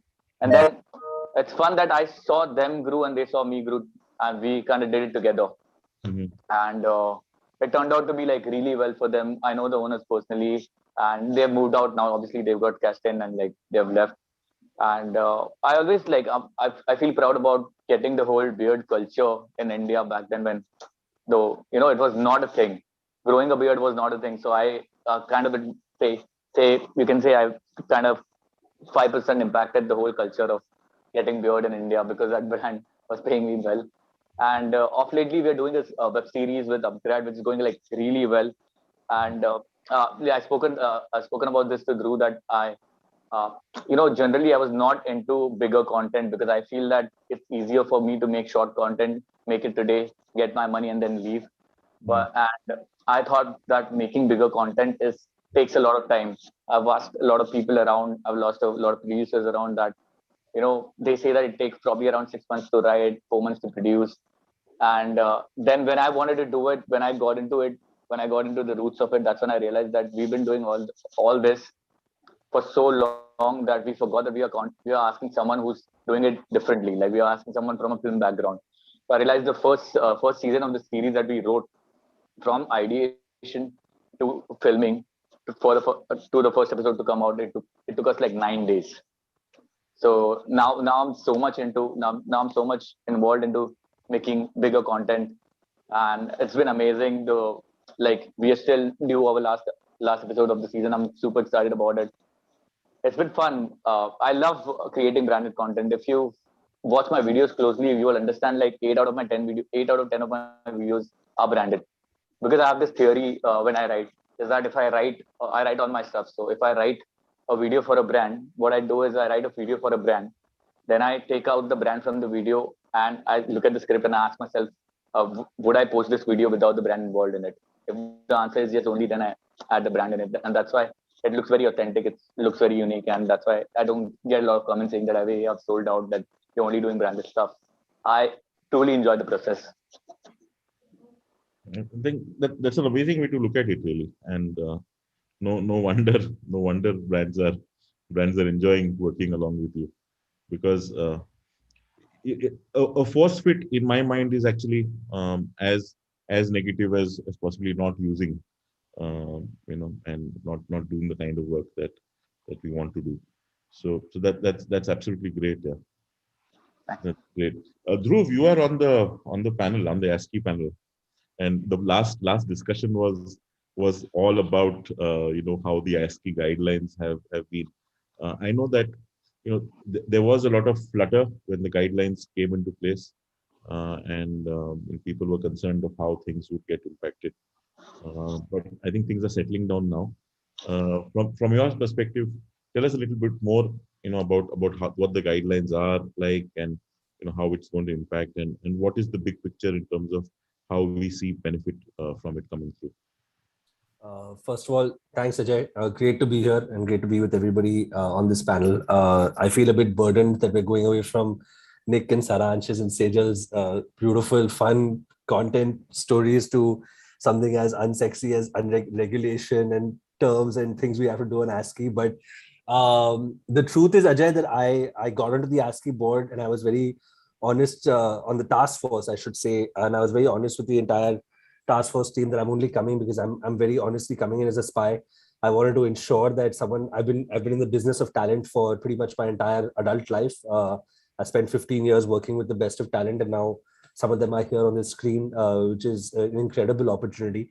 And my biggest learning on talent is that you got to let them fly and you have to keep them unencumbered. And the truth is that having said that, on ASCI specifically, and I'll keep it really brief because I think people are aware of the guidelines, people are aware of the benefits, but I think fundamentally and the most exciting aspect of it is that any industry which reaches a certain size and scale requires a certain level of frameworks, requires a certain level of sort of guardrails, simply because the scale of the opportunity and simply because the scale of the reach that it has needs to ensure that everyone who's entering in new into the industry knows that it's formalized, know that it's organized, and brands, publishers, media, senior folks who are on this panel, and of course the creators themselves have some sort of framework with which to interact with one another. And the first step to that was being completely transparent about disclosure, because that's the one space which is the starting point of any engagement with an influencer, right? Do you know what you're getting into? And that's where it's at. I think that, and I got about 5 minutes of the previous panel, and Manisha, myself, we spent about 6 months with a pretty large group putting it together.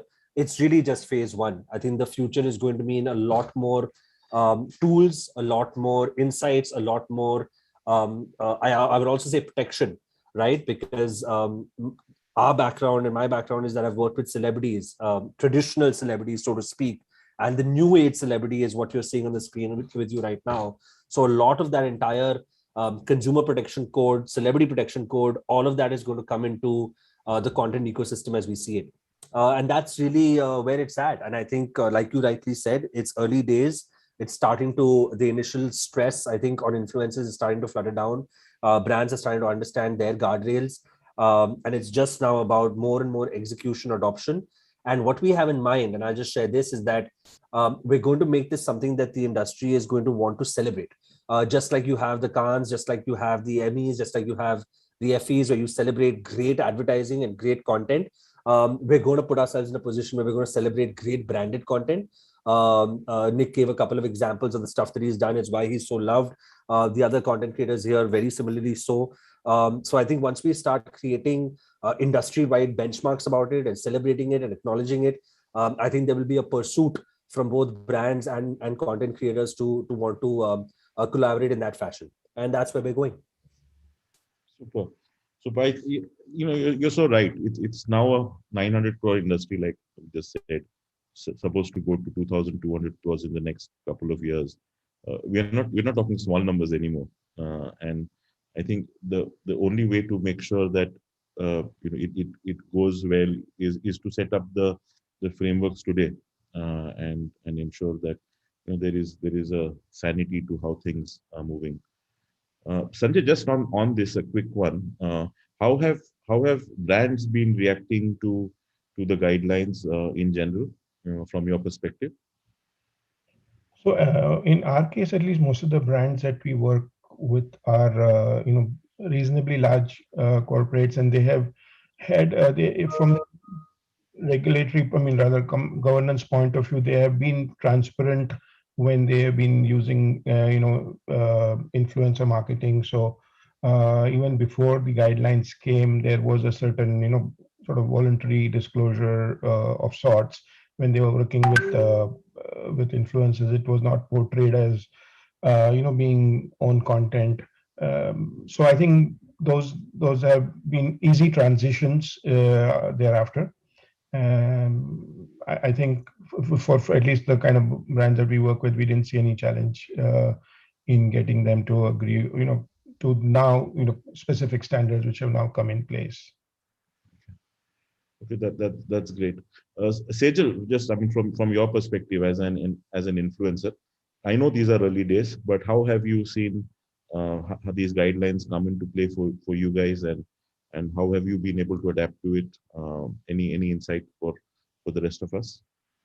Well, to be honest, I'm still sorry, there's some noise at the back. There's always cooking going on in my kitchen. It's good. Yeah. No, to be honest, I'm still yet to work in a situation where I'm asked to abide to these guidelines specifically. So I don't think I have a specific answer to that. But I'm very happy that things like this are coming into play, because like Dhruv said, it's very important. And I've been working in this space for 6 years now. And I've been in a space where I've been scared that I won't get paid. Even till today, there's some opportunities that come and go, and the payments come in very late. And that's something that as a working professional, I shouldn't be scared of. But I'm happy that stuff like this is coming into play, that's not a dictating factor on how I should be working. That should just be a given, right? Basic conduct, basic professionalism. And I think you guys are right. As the industry grows, there's no space to have those kind of situations where people are just, taken advantage of in a way. It gets better as you grow because you have, a certain set of people around you who can help you get a better bargaining power. But I'm happy it's transparent for our audience as well, and also for us. So I'm hoping that these issues get solved as we go ahead. Great. No, I'm so glad. I completely understand the uncertainties involved, and just getting some frameworks in place, will really help everyone. And if you're going through this, I can well imagine what's happening to the long tail. Yeah, actually, sorry, there's another thing I feel is important to add. A lot of people in the industry who are entering now are also very young. I started out when I was 19, and as a 19-year-old, luckily I studied economics. So I sort of was like, pretty straight with like how I would like to get paid and not settle. But a lot of people that I've seen are just kids who just want to make it big, so they need a specific sort of protection from anything that can go wrong. Great. And fascinating that you guys jumped into this at such a young age and have made it a success. Really hats off to you. Atha, finally coming to you. You are the hero behind the scenes of INCA, which is the hero of the day today, with with all the information that has come in and been put together, I think painstakingly. It's great that we have this forum. It's great that we're putting information together. I think a lot of marketers that I work with, I know are are looking forward to this space very keenly. Like I said, in the last 1 year, this space has seen the kind of traction that I guess wasn't seen over the last 5-10 years, and this really has received a massive impetus, and marketers are really looking forward to this kind of information. So thanks for that, well, all the credit, I have to say, goes to our marketing teams and the INCA India teams, who have been the key persons making this happen. So not so me from a regional perspective, a very little contribution, but all the credit goes to the marketing and INCA India team. Arthur, as a part of the APAC community, you've got a lot of experience across markets. In your mind, what are the right ingredients that need to go in to make influencer marketing really work for brands? I think I've heard so many things today that resonate with all the clients that we work with across the region in APAC, but which is my remit today. But I also came from Western Europe, where we're talking about regulation, we're talking about some of the challenge that Sejal just raised about the uncertainty. All that is pretty much similar everywhere, and regulation is definitely something that are expected by brands, are expected by creators. And as you said earlier, as the industry grows, we need to make sure that someone is looking after everyone, and those regulations evolved. And often when we work with regional or global brands activating in multiple markets, they need some consistency across all markets, and that's definitely something that we'll look at. To answer your question about how we can make campaigns successful, there is a bespoke recipe for India, where obviously the way you guys engage, the type of content you create, and I've had the fortunate to look at a bit of what Nick was creating, Saransh was creating, and Sejal as well, and it's very passionate and it's very authentic the way you guys engage, and I'm quite lucky to have been exposed to so many great content as well across the region. And so the recipe, of course, is to work with creators who have the passion and who have the authenticity, the way they work and the way they create content. And of course, this industry is growing. There are millions and millions of creators available, and every day you have new creators. And one of the main requests from the brands is help us to find the right ones. And right might means many things. For some of them, it will be, I need reach. But often what we hear is, I need someone who will be able to deliver the reach. But most importantly, I need the authenticity and the expertise. So when we want to talk and deliver an advocacy, for example, we look at expertise. And what I mean by expertise is not someone who has just received the product, has read the manual, and hey, he's creating a product. Is someone who has been over time built an audience about that specific category, about that specific services. And that's something that is definitely a key ingredient for success. So when we work on identifying the right influencers, the first thing we do is let's not just look at the face value of the influencers. Let's go deep into the data about who are the followers, where are they based, what's the level of engagement. And when I talk about level of engagement is we look at engagement rate and those vanity metrics that we can easily find on platforms, but also we go through pieces of content. Is the influencers taking time to engage and answers the question, engaging with their consumers? So that's definitely something.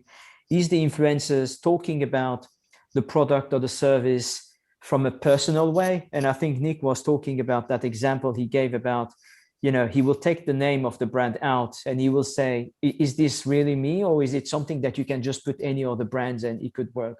So, you know, brands want to work with influencers that are real, authentic, and not mercenaries who will take any brands and any collaboration. And I think, Sajal, you were saying that you have now the luxury of saying no to some project if you don't feel that it's not you.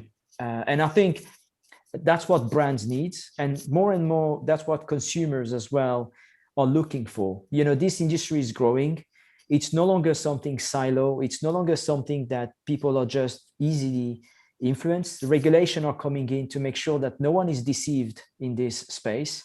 And what people will value is the expertise and, you know, the authenticity.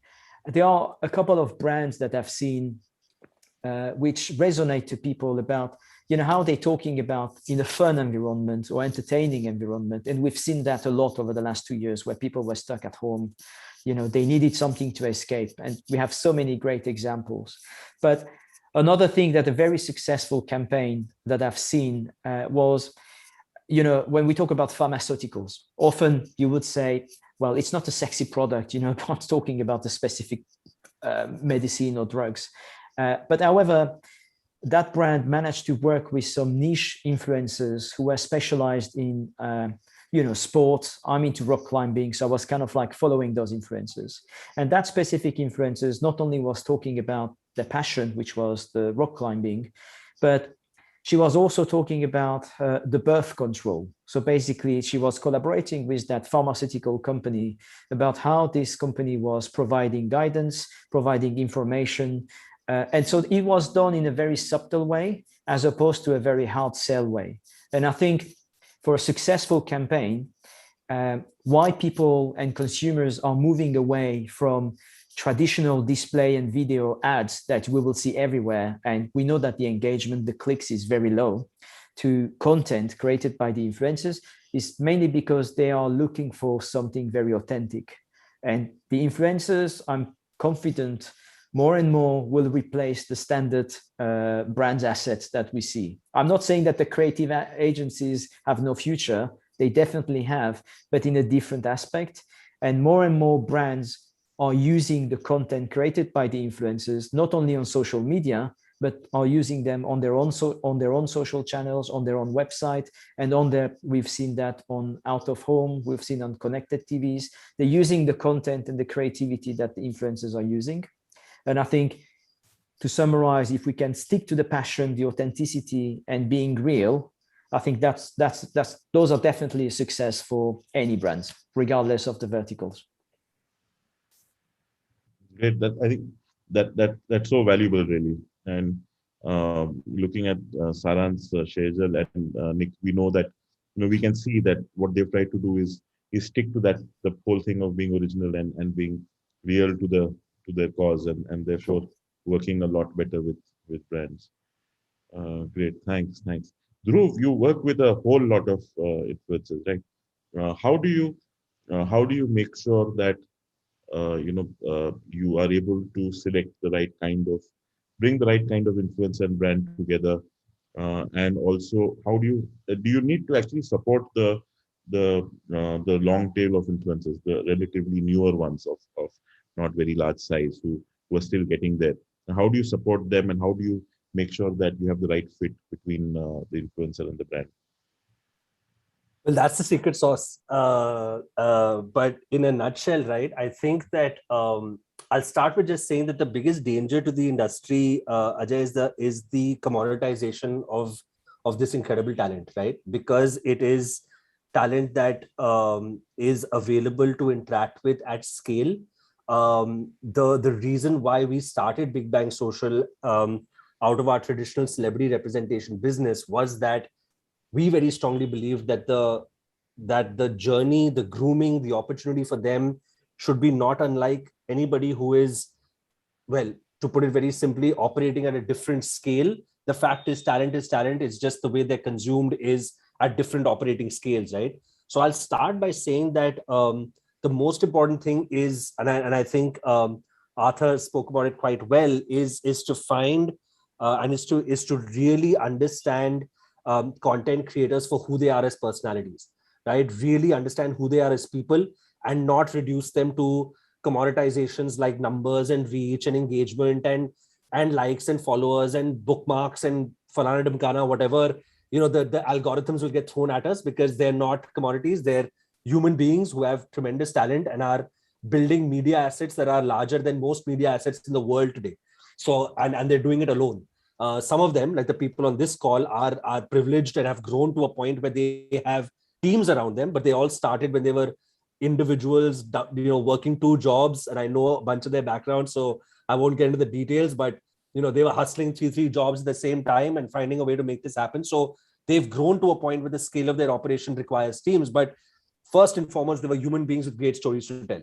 So I think that fundamentally should not change. When we at Big Bang Social approach content creators and look for collaborations, I think the idea is how do you get to the depth of what that individual is about, and how do you then find a way to marry that with what brands require. Now, whilst that's the great philosophical thought, it doesn't always execute, because influencer marketing and KOL marketing and whatever the terms are is a very high speed, high volume kind of engagement currently.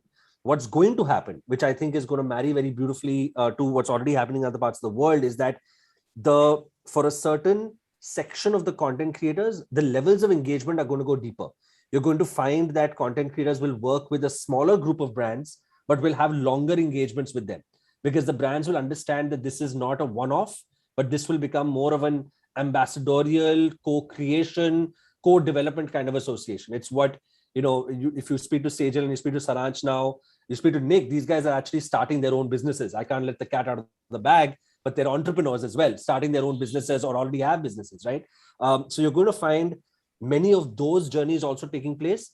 To your answer on the long tail, I think the role that organizations like mine have to play is to, one, help them truly understand what their individual journeys could be. There is a danger, and I think Sejal put it very beautifully, that there are very young people who are hitting big time revenue and big time monies before they've completed education. And the fact is, whilst they may deserve it, there is a certain level of maturity that comes with having that kind of revenue income coming into your pockets without having the people around you to advise you appropriately, right? So I think that there is a psychological, financial sort of grooming and mentoring that organizations like mine have to play with their ecosystems to make sure that they have that in place. And while I said right in the start, you have to let their talent flow, right? And I think that's the balance really that is very, very critical. I don't want to sound like a pundit. I am not. This space is moving so fast. We are seeing new things every day. So I'm really just enjoying the ride, telling my team to keep their eyes and ears open. And I think the most important thing is that all of us have to keep our ears very close to the ground. If I don't speak to Nick once a week, every week, I know that I'm missing out on the real action of what's happening in this country. And I'm on the wrong side of the age factor there, right? So it's just very important to keep that knowledge with yourself and keep that humility. And I think it'll work very synergistically. This is so exciting actually, because you've got young talent really showcasing what they can do. The level of maturity is astounding, really. To understand that I have this talent, I can monetize it, I can create value from it, and to actually put it down and make it happen at the young age. Sejal, you said you were 19 when you started it.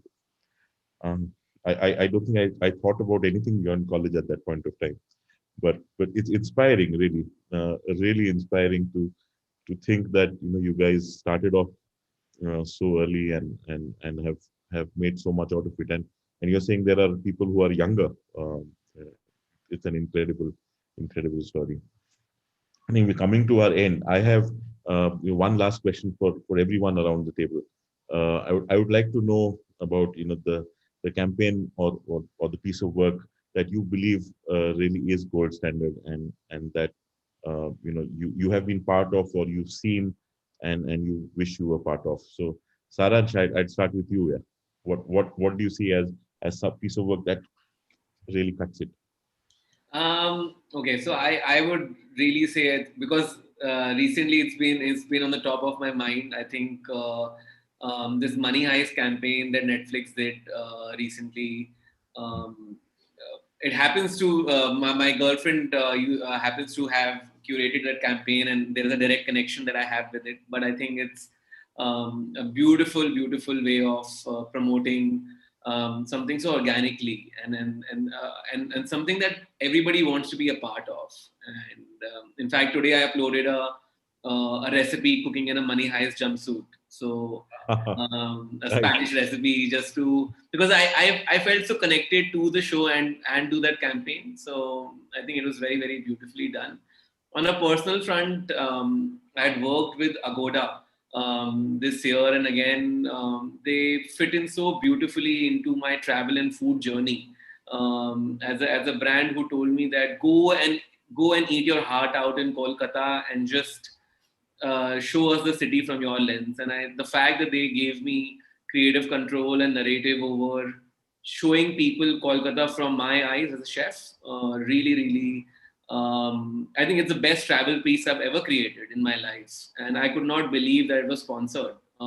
So, I've always thought that, I will save some money, travel, take a videographer with me and make this beautiful looking video that I want to. I was amazed that a brand believed in that. So very, very excited as to how the brands are now opening to creating authentic content or content that syncs with you on a personal level. So very interesting.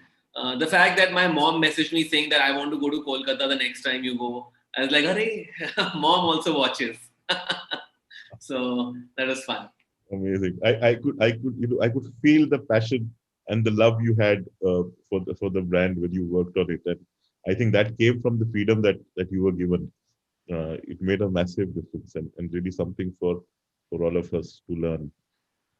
Nick, tell us about your favorite campaign.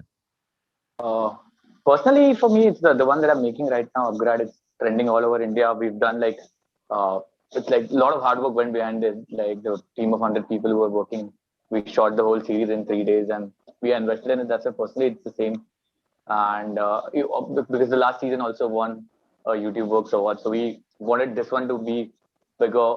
To be honest, I've made like zero money out of it. I've just put everything in it so that it comes out really well. And apart from that, I really like the recent Shah Rukh Khan Hotstar collaboration ads that probably Tanmay's company is doing, I guess. I really like those ads. I think it's quite creative. I really admire Tanmay on a lot of his work with Cred too. And I aspire to do something like these. Nice. Sejal, you? Well, I follow a lot of artists, and one artist, this is not a brand campaign, but I love how she's done her overall album. Olivia Rodrigo, her new album really inspired me. Like Saransh said, it doesn't have to be anything that's related to our specific fields, but since I'm getting into music as well and working on my own original music, that was a huge source of inspiration for me to see from the visuals to they all being connected to a very specific storyline going through all of it. And I think that's a great place to start because her storyline is so strong. That was really interesting and very inspiring for me personally. A piece of work that I've done that was very cool, I consider it a very cool brand collaboration, was I did a video with Bumble a while ago, and they asked me to take someone on a date. And I thought, why not just recreate a date that I've been on personally? And we just act it out. We just show the whole scenario, act it out, and show it like a story. And actually, Ranveer Alabadia played my Humble date on that video, which was really fun to do. We acted together. And the impact of that is people keep guessing who that person is till now. Obviously, I will never say because it's such a personal story, but for the brand recall, it's really fun because all my comments are full with, oh, is this the Bumble guy? And till today, and that video is what, a year old. So I keep, whenever I meet someone from Bumble, I make sure to tell them that, hey, people are still asking about the Bumble guy. And that's amazing. Wonderful, wonderful. It's so gratifying, right? When you hit a sweet spot and it just works. Yeah. And when people talk about it, I'm sure it must be really giving you a wonderful high. Great. Arthur, across APAC, one campaign that you really think ticked all the boxes? Oh, well, across APAC, I wouldn't say any of the KOLs that we have here, just to make sure that, you know, I'm not doing any advertising for any of them, but there are a lot of great content that you guys are doing that will tick all those boxes.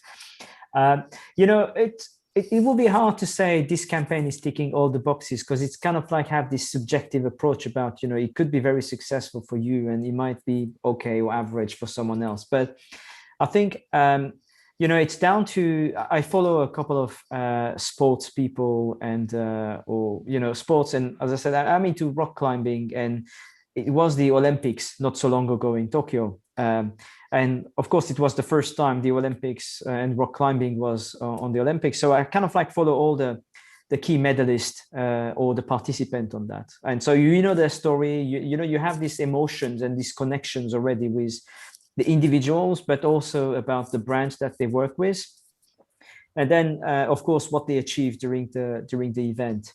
And one of the guy who did quite well during the Olympics, and then he was doing a collaboration with some streetwear, you know, some clothing brands. And you know, I knew about the brands because I was following them, and I knew that they were doing some sustainable activities as well. So, you know, if you buy a couple of shirts, then they will plant a tree somewhere. So, you know, there is this connection that resonate with people, and I think that's also something that more and more people wants to see, is just like the contribution of those brands to the society, to the community, and of course to the cause marketing. I think it might be a topic for another call or another chat, but you know, cause marketing resonate a lot.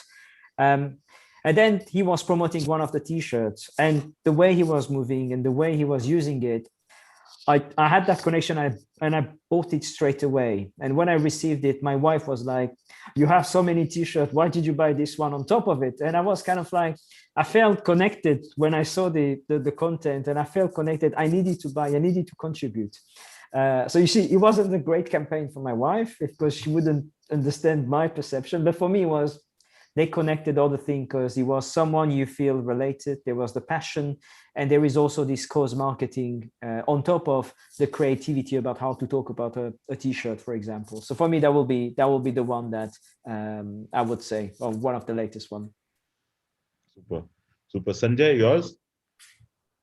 Yeah, you know, actually, you know, I need to do some justice to the agency head that I wear to give a little bit of a strategic approach to a campaign, and, you know, what goes behind it. So, I mean, before I come to the campaign that I want to talk to you, I think one part, how does influencer marketing compare with more traditional marketing stuff, right? So for the marketers who might be listening here, I think one interesting way to understand this is that traditionally, when we would be doing marketing and, you know, let's say do a big bang campaign, you do a big television or print or, you know, those kind of campaign, you reach a very wide funnel. You know, let's say you're doing a launch of a new car. So, you know, hit the maximum people, and then slowly the funnel bears down from, you know, those who are interested. You know, some of them call the dealership, some of them walk in to take a test drive. Finally, there are those who start conversing with, you know, on pricing and everything else, and then some buy, right? So it's like a proper top to bottom funnel. When we do influencer marketing, actually we do the reverse funnel, right? We start with the fewest number of people. It just so happens that they are the influencers, and you start from a small batch, and then it's kind of keeps spreading out because of their reach and their engagement. So it's and you know, in the spends also, you know, you do spray and pray on the top side of the funnel, put a lot of money, and then you keep still spending money to keep driving them down the funnel, including at the last bottom funnel where you want to convince them to buy. Here it's a reverse. You start with few people compared to television, etc. Perhaps spend lot lesser, but then have the impact, and it will reach the the people who are the most likely buyers, because it won't, in the first case, there's a lot of waste and a lot of spread. Here it's going to only go up to the interested buyers, and finally you end up achieving more or less similar goals that that you achieve with television, probably better and definitely more efficient. So in that context, we had this interesting, and this is an really old campaign, or one of our early influencer work, but I still am fascinated by by that, and so I want to talk about it.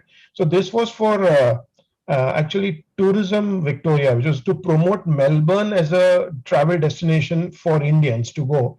And again, like I said, I need to give a little strategic build up. So when somebody is looking for travel destinations, there is a chance of first doing your own shortlist based on whatever other inputs you've got. And then supposing you zero down on a location, then you'll start figuring what else is there to see in that location. So, okay, I'm going to Europe, so then I'll figure, okay, which countries and what destinations, etc. And in that kind of shortlisting, Melbourne often was not even getting into that consideration set, because there's so much in the world to go from India. So on the other hand, Melbourne has some fabulous places to visit and see. Now, how does one get people to experience Melbourne even when they are not shortlisting content? And so you bring it into the consideration set. Now, for doing so, we actually had a good start. With the client, we got couple of Indian stand-ups. In fact, Tanmay, who was just mentioned before, Tanmay and Rohan, much before they were as pricey as they are today. So we got lucky, we got them early days, and they spent about 10 days in Melbourne or so, and went to all the interesting places and created video content there, and in their own funny style, including, talking to a Michelin 5 chef, or going to the Melbourne cricket ground and doing a Sachin, on an empty ground, those kinds of things, and in their own style. And those videos, those are funny videos, those got to get seen because of the fun and the humor in it. And as a consequence, Melbourne got discovered. And the end goal, like I said, finally we are agency, so we need to see what happened. So we drove up the traffic to the Melbourne website by about 3x on an average, when the campaign was running for about 6 weeks, and then it settled down at 2x. So you literally, it's got sustainable benefit. It's not just that the benefit is happening during the period when the campaign is on. If it was x, in the peak it went to 3x, and it settled down at 2x. So which was really amazing from the brand's point of view. That remains one of my favorites in spite of so many years having gone by. Yeah. No, I completely get what you're saying, because even as a consumer, when I'm planning a holiday somewhere, I'm looking for video content, and sometimes I'm looking at really old created video content. So the shelf life is not just when it is created, but it lasts for an extremely long time. Dhruv, you're the last question. Your favorite campaign? Oh God, what a privilege to be living in a world where there's stuff like what gets created every little half an hour by creators. But I'll be honest, my favorite campaign of all time actually dates back to almost a decade ago. It was for me the first confluence of sort of branded content means influencer marketing. There's a company in the US, I think they're present globally as well. It's called Chipotle. And CA Marketing, CA is one of the world leaders in sort of entertainment, pop culture management. They came up with a campaign which still sort of gives me goosebumps, called Back to the Start. And the brand had a simple one-line problem, right? Which was that they were a fast food company, and their biggest USP was that they were going straight to the source to get ingredients. They were the original farm to table fast food company, but nobody gave them the respect or the acknowledgement for being that kind of company. They were doing advertising, they were doing traditional storytelling, but it just wasn't working. And I'm super simplifying it, but they did an incredible campaign where they actually created a sort of an animated plus offline game where every time you bought a Chipotle product, you'd get a piece of this game. You bought 5 or 6 products in a row, you could put it together, and the game would actually help you navigate the journey of a farmer and his entire journey of how he was sourcing the products to how they were actually coming onto your table. And if you did the game end to end, you got further sort of benefits with the product. You'd get more discounts and so on. That was great. And that happened and it created some buzz. But what was really exciting is they got, for those that understand, they got Willie Nelson, who's the ultimate country singer of the US. He's the hardcore godfather of country music. He got Willie Nelson to do a cover of Coldplay's Take It Back to the Start. And that song actually went to #1 on iTunes. It was a revelation. It was part of their brand campaign. And then Coldplay actually went live with them in that Grammys with the entire Chipotle campaign running in the background as a campaign that went live. And it was, I mean, it was so incredible, the number of comments, the number of engagements. And I'm talking 10 years ago. So this was well before social media, etc., was where it was at, right? And it was an incredible, of course, it was at a certain scale. And what I haven't mentioned is that in parallel to this entire activity, they ran 6 parallel food appreciation and sort of food festivals where the only people who could showcase the food were local farmers. So you could walk into that particular city and you would have local farmers coming in actually showcasing their produce and showcasing their home cooked meals, just to celebrate the fact that the real best food in the country comes from straight farm to table, right? And it just changed Chipotle's entire narrative in the country, and they continue to ride on that wave as a slightly separated food brand in the US, right? That sparked for me, this was 10 years ago, it just sparked for me the early stages of what we are in the privilege of being in right now, right? Brilliant storytelling, non-traditional advertising, disruptive ways of getting to consumer, and allowing people to do what they do best, which is people like to hear stories, they don't like to be advertised to. And I think if you get that right, then you're going to do well. So yeah. Superb. Thanks a lot, Dhruv, and thank you everyone for a wonderful chat. I had a lot of fun, and I can imagine how exciting it is to be part of something which is growing so fast, and being part of a journey, seeing something develop into an industry within across the world. Thank you so much. Really happy to have spoken to all of you, and I wish you all the best. And have a wonderful Friday evening. Thank you. Thank you very much, guys. Take safe. Cheers. Just before you log out, apologies on that. There's a young fan of yours, Pratna Batra, who runs her own YouTube channel, and she's an influencer, author, as I may say. How are you, Pratna? How are you doing? I'm good. Thank you for that introduction. So my question is for Sejal, because I've been watching you for like 5 years now. So I just wanted to ask you, if a movie was to be made on your name, what do you think the name would, like the title of the movie would be? Just random question, but I'd just like to know. Firstly, hi, it's so nice to meet you.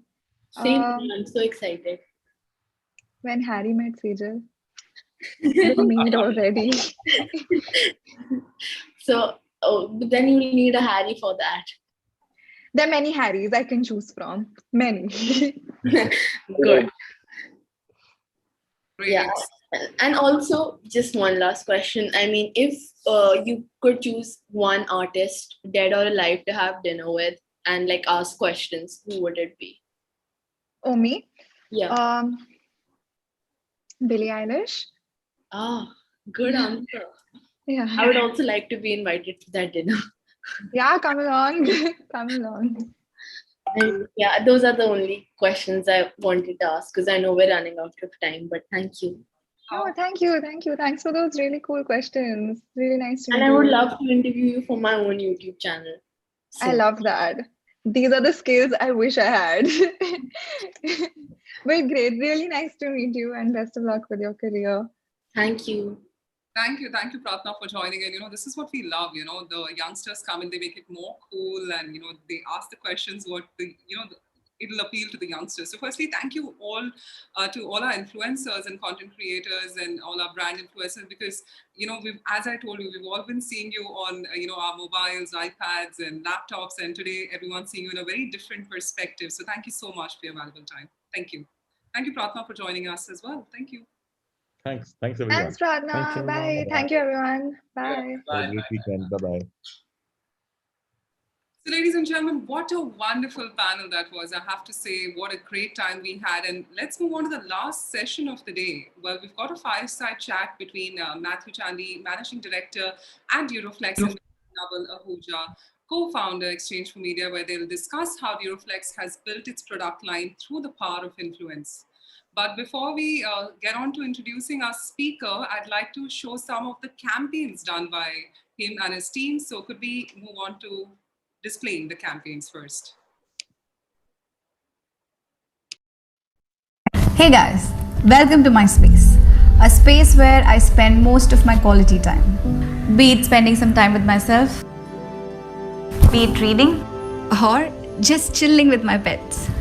I like to live out of the box. It couldn't get cozier with a nice and comfortable mattress. And that's why today I'm switching to Duroflex Live-In, a hassle-free, easy way to live in. Let's unbox this baby together.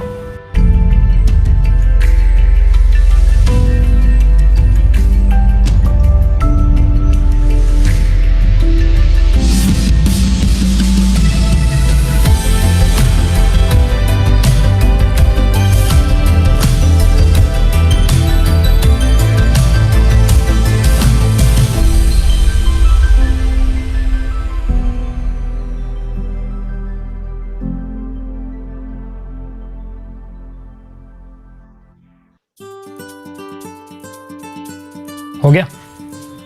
Thank you. देखो मैं भाषण नहीं दूंगा, सिर्फ फायदे की बात करूंगा। ये देख रहे हैं आप, ड्यूरोफ्लेक्स की ड्यूरोपेडिक मैट्रेस, मेरे बैग का परफेक्ट सपोर्ट। मजे की बात तो ये है कि मार्केट में इसे कोई रेकमेंड ही नहीं करता। वो दुकान वाला बोल रहा था, अरे सर ब्रांडेड क्यों लेना है, अंदर सब सेम ही होता है। मैं बना के देता हूँ ना आपको, सस्ता पड़ेगा। भाई मेरे बैग का सवाल है, यही सोच तो बदलनी है। और मेरे बैग को चाहिए साइंटिफिकली इंजीनियर्ड मैट्रेस। इंजीनियर हूं ना, पहचान गया। इसके 5 जोन ऑर्थोपेडिक लेयर मेरे बॉडी के प्रेशर पॉइंट्स को सही हिसाब से एडजस्ट करता है, और ये सीधा फैक्ट्री से सैनिटाइज होके आता है। So extra sleep with extra safety. And the best part is it is recommended by national health academy. 2021 की टॉप टिप देता हूँ, जैसे इस साल बदला है ना, अपनी सोच भी बदल डालो।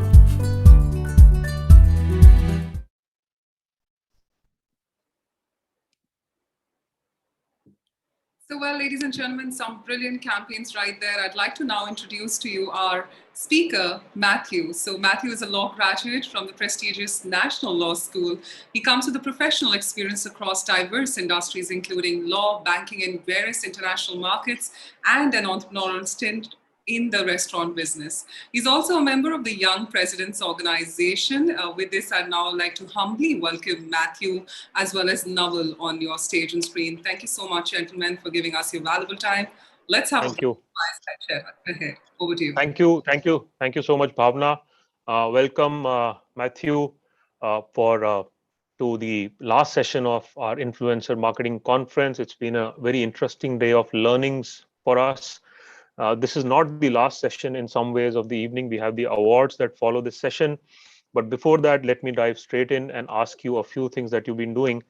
And, Duroflex as a brand has, done so many things. It's really progressed a lot. I remember meeting you in 2019 at our Bangalore edition of the Pitch CMO Summit. In just 2 years, Duroflex has come a very long way. We can, have a 2-hour chat about what you've done as a business and marketing. But because today's focus is influencer marketing, we'll stick to that topic.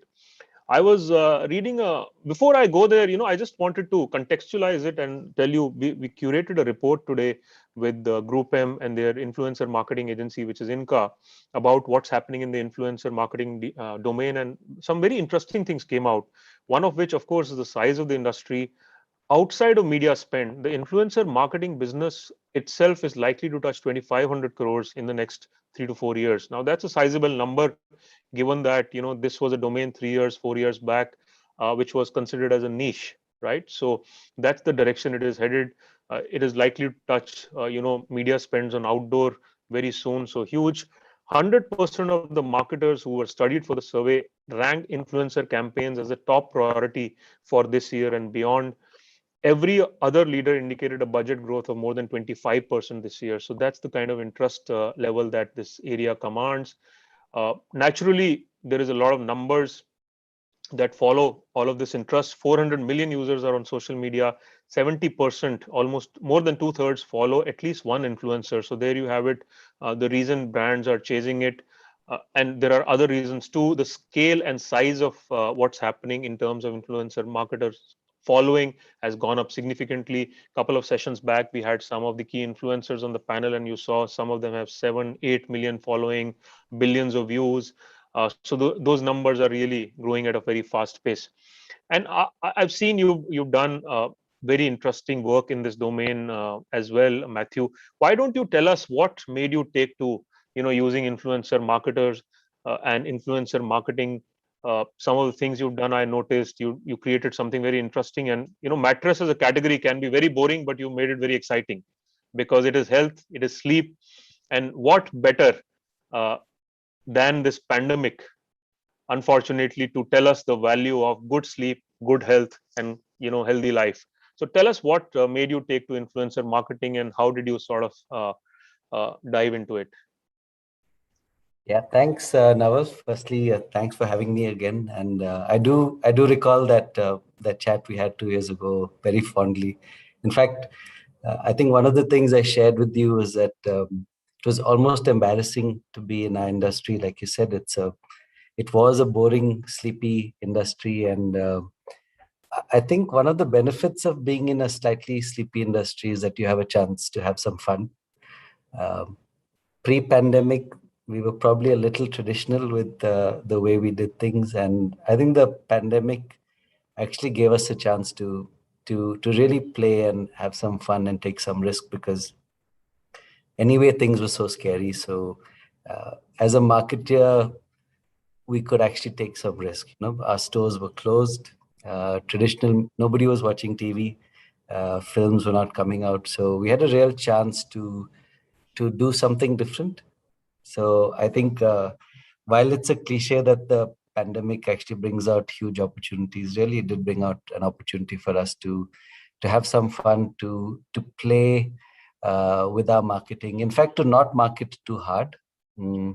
Like you said, one of the first things we did was that we realized that people were so concerned about their health and about comorbidities. And having done many years of research into sleep, what we realized was that sleep was one of the best immunity boosters you could ever give yourself. So rather than try to sell a mattress, we went to digital channels and we talked about sleep, the importance of sleep, how sleep is free.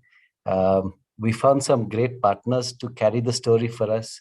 The most fun one I did was a chat with Luke Coutinho. We had Milind Soman carry the message. So I think while we always believed so much that great sleep and a great mattress was crucial to great health, I think the pandemic gave us a chance to talk about it. And we found people were listening much more than they ever did. And I think we also got a chance to celebrate the home. I think people were locked up at home, not able to go out, and very soon realized that home was actually a very special place, or should be a very special place for everyone. So we did a lot of stuff about staying at home, having fun at home, all the fun things you can do on your mattress beyond just sleeping. So I think the pandemic brought everybody back to ground zero. We couldn't do any big bang brand ambassador campaigns. ATL was not looking as exciting as it did in previous years. So we were forced to really try and use influencers, and I think there's no turning back. It was one of the best things that could have happened to us. And it's not just that the marketing became so much more meaningful and interactive, but I think very positive impact on business as well. So business, while the brand has grown very strong, business couldn't be better as we speak. So fantastic. I think the pandemic was a vaccine for us and not a virus, really.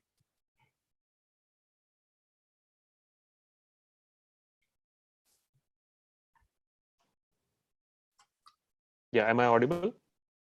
Yes, I lost you briefly, Naval, in between. I was saying very interesting choice of the narrative you've created, very important for a brand. Not talk about how comfortable your mattress is, or highlight the aspects of the product, but tell people why sleep is important. And I saw somewhere you spoke about how the journey was very interesting. First, you spoke about, like you said, sleeping for immunity. Then you started talking about how it was important during the pandemic for people to stay in. And since people were spending now significantly higher time at home, naturally having good quality comfort in the form of a mattress that you're sleeping in becomes doubly important. And then you got sessions you conducted with some influencers like Yasmin Karachiwala, Aisha Bilimoria, Vandana Gupta, that told people the value of staying fit. So it's not one or two things you've done things across the board. You've crafted a narrative, so you've not dipped your feet into it, but you've really gone into it with a lot of thought behind it. Yeah, like I said, I think once we tasted how meaningful influencer marketing was, I think there was no going back. Yeah, we actually stumbled on the kind of fitness at home kind of campaigns, and then we actually found that we were doing all of this with our teams. So we said, why not do something on YouTube with it, on Instagram with it, and we just found there was so much great traction for staying fit, staying healthy, staying safe, having fun, boosting your immunity in the process. Yeah, so yeah, like you said, we did immerse ourselves. I don't think we're ever getting out of it. It was the best thing that could have happened to us. Yes, and then to graduate the whole thing into talking about sleep therapy, connected with yoga nidra and everything else. It's amazing how you take, as I said at the beginning, a boring product or a boring category, and when you look at the health and wellness space, it is so big and so fashionable and so contemporary today. Everybody wants to be in that space, wants to learn more about it. So the connect is so beautifully done. Let me come to another part.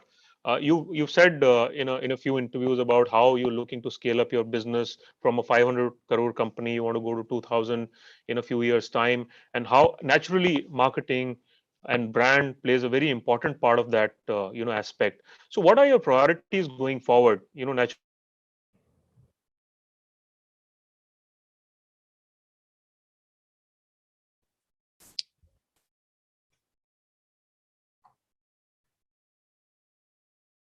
Well, did I lose I you? think, Matthew, there's some slight issue with regards to Headed and what's planned next? Naval, are you there? Can you hear us?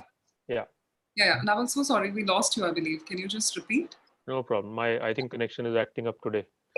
So I was talking to you, Matthew, about how you've in the past spoken about expanding the Duroflex brand, taking it to more parts of the country, and how marketing branding plays a very critical part in that journey. Going forward, how do you see that panning out? Obviously, influencer marketing is only one leg on which it will stand. What are the other areas where you are looking to expand your marketing efforts significantly? Yeah, sure. I mean, I'll also stay on influencer for the time being. Actually, one thing very powerful we found with influencer marketing is that you can do very micro targeting with influencers. So one of my favorite campaigns, maybe because it was not a campaign, was Sounds of Sleep, where we handpicked 6 of the best and most sentimental lullabies from different corners of India, and these were all regional lullabies, right? So we had one in Marathi, one in Bengali, Hindi, Punjabi, Tamil, Telugu. So what we found was, if you wanted to get engagement, if you wanted to have people, engage with your brand, think a little bit about sleep and sleep hygiene, you could do that beautifully through influencer campaigns by choosing very strong regional influencers. And it's been an amazing experience working with Marathi influencers, like I said, influencers from Orissa, from Assam.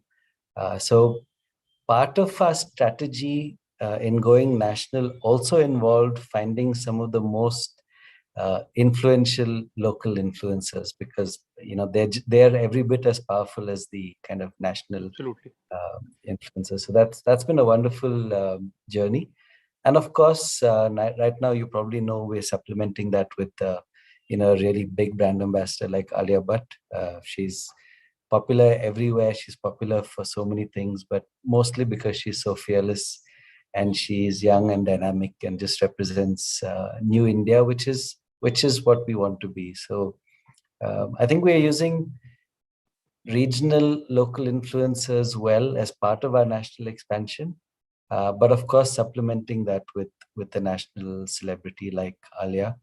But it's quite interesting that we don't just do a kind of TV campaign with someone like Alia, but we splice and dice a lot of the collateral and the media the way you would with social media marketing. So we have different formats for YouTube, for Instagram, for different occasions. So I think a lot of our best learnings from influencer marketing we're also using with our national brand campaign.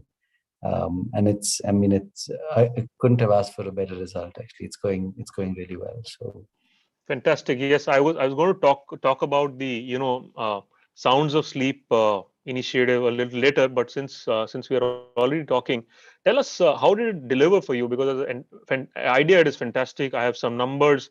The digital series you did in March 2021 garnered 23 million YouTube views in just less than 3 months. And this is not an idea that you do one off, because you can continue this in so many formats, and it kind of starts building. We know that a lot of social media, audio based media has been used for lots of things when it comes to sleep, meditation, yoga, for children, lullabies, and things like those. So how has this idea worked for you, and how do you look to build upon it?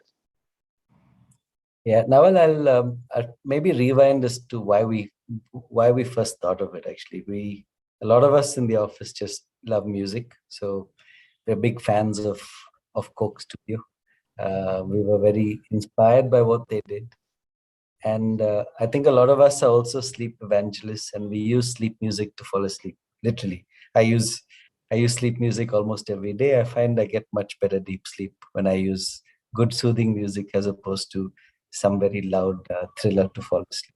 So that's actually where it started out, and then we realized that some of the most sleep deprived people in the world are young parents, both young dads and young moms, because I'm sure we all know why they're so sleep deprived. And we're like, look, why don't we just put together a bunch of old sentimental favorite lullabies which remind us of our times with our parents and our grandparents, and try to build in some education around sleep routines, around lullabies, around deep connection with our children.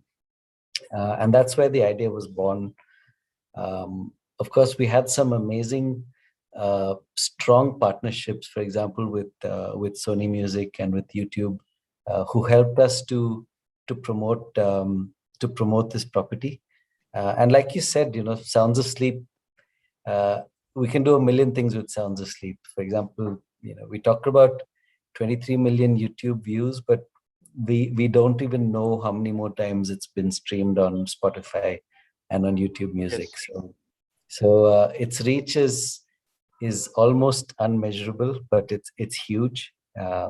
It's also got no time limitation, right? It's going to be, these are beautiful songs which will be heard time and again and again. And we actually wanted to create something which is really lasting and enduring. And for sure, Sounds of Sleep will come back in many different avatars, hopefully for many, many years, because there's no limit to what you can do with something like yes.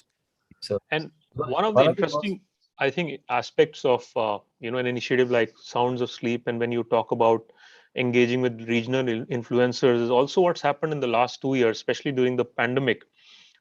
A couple of key trends, again, the report talks about it, which is region-based influencers. They've really taken off, as opposed to, say, 3 years back or 2 years back when YouTube had only 200 influencers with at least 1 million plus subscriber base. That number now runs into thousands, and the growth has come from languages, growth has come from smaller cities and towns. So that area has really expanded. So a pyramid has actually become a plateau at the top, which is a fantastic thing for the industry and for brands as well in terms of the engagement that you're looking to do. And the other part is how you are able to curate content and engage in the local language, because that is very important. Eventually, India is languages. India is not English. India is not only Hindi. India is these, beautiful 50, 60 main languages. And for brands to be able to connect with audience or consumers in their own native languages is a very, very important step in the journey of influencer marketing. Absolutely. So, I think video, vernacular, and voice are things which are here to stay, and it's worked really well for us. I think it's working really well for a lot of brands who embrace it genuinely. So while we talk about the campaign, what we can also say is that actually our sales from the smaller towns has grown considerably because of the power of these influencers and the use of vernacular. So we are selling in very, very small towns that I actually didn't even know existed. But it's that's the power of this digital media now. It's reached everywhere. I think the pandemic has also meant that a lot of people who work in big cities have now gone back to their small towns, and helping to spread the word. So embracing vernacular and video in the vernacular has been a big learning for us through these influencer campaigns. It's very interesting that as a business leader, you talk about how your sales needle has moved as a result of using digital media, especially influencer marketing. This is music to ears and to the ears of the people in the industry. They would love this. They'd like to record this, the para and play it all over again and again, because I have the benefit of not being a professional marketer, and therefore, that's right. Yes. for us, finally, everything has to result in a healthier business for us. And we've always seen marketing as a way to connect with customers, and of course, finally get sales and transactions and relationships, and it's happening. Yes, and there is no dearth of brands who look at the top of the funnel, but then eventually struggle to figure out what to do about the bottom of the funnel. So top of the funnel being creating awareness and consideration, but when it comes to driving advocacy and conversion, a lot of brands eventually end up struggling, and they only bother about the top of the funnel. So I think Naval, I think that's maybe the other thing we did. We focused a lot on recently was that we used to be very retail focused. Maybe if I rewound 3 years, 4 years back, majority of our business was from traditional offline retail, and in excess of 35% now is coming from digital channels. In fact, we think about 80% of all our business originates somewhere online, and then it may transact offline. But even completion and conversion, 35% is happening online. So while it was important to do all of these campaigns and create awareness and consideration, I think it was equally important to create all of the mechanics to actually complete the transaction. So we really revamped our website. We became very strong on the marketplaces with Flipkart and Amazon and Pepperfry. Our distribution networks became much stronger. And of course, we also launched products which were very easy to distribute in a lockdown sort of scenario, right? So I think Bhavna played some of our bed in a box videos. That's a simple, very good, but a very simple product which can be delivered to your doorstep, and you can install it yourself. In fact, unboxing and installing it is great fun. And our customers did some of our marketing by putting up videos of their unboxing. So I think it was a mix of marketing, but also a lot of product development to suit this very, very strange lockdown sort of scenario which we had, as well as creating very strong channels to complete transactions on digital and digital distribution as well. So I think mix of everything has led to good results. Interesting. And if I may expand this conversations to now what you're doing with Alia Bhatt and how that works out for you. And there's a very thin line between, or a very gray area between what you call an influencer and a celebrity endorsement. I think I think one of the differences is the amount of money you have to pay to the celebrity endorsement. I can't think of any other, differentiation. But it's very interesting how you moved from utilizing influencers in the last 2 years for specific campaigns. Now you have a, sort of big brand celebrity who is perhaps helping you take the brand to even larger number of masses, and you ride on her image to do massive campaigns. So tell us, what is your thinking behind getting somebody like Alia Bhatt on board? How does she kind of fit into the brand philosophy, and how does that dovetail into what you're doing in the influencer marketing space already? Sure. So I think the thinking was reasonably clear that, like we said, a mattress is a bit of a sleepy category, and in India, in fact worldwide, but in India in particular, sleep was not taken so seriously, even though it is the third pillar or the foundation of great health, right? So when you have that kind of issue where you have a high touch product but maybe low engagement, we actually needed the power of a national celebrity, somebody who has a lot of credibility, to help us carry the message. And I think Alia Bhatt was she was a perfect candidate for that. She's young, she's dynamic, she's so intelligent, and she's so disciplined about her health and her sleep. So while she's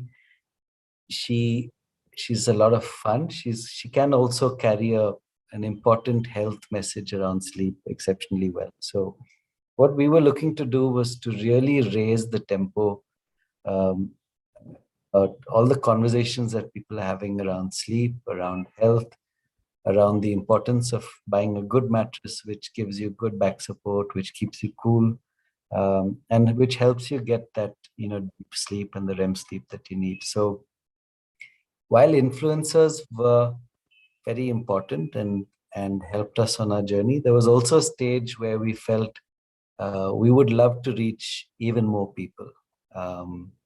So influencers reach is very good, and all added up was giving us tremendous reach. But I think at some stage, we also felt we needed a national face, a national message.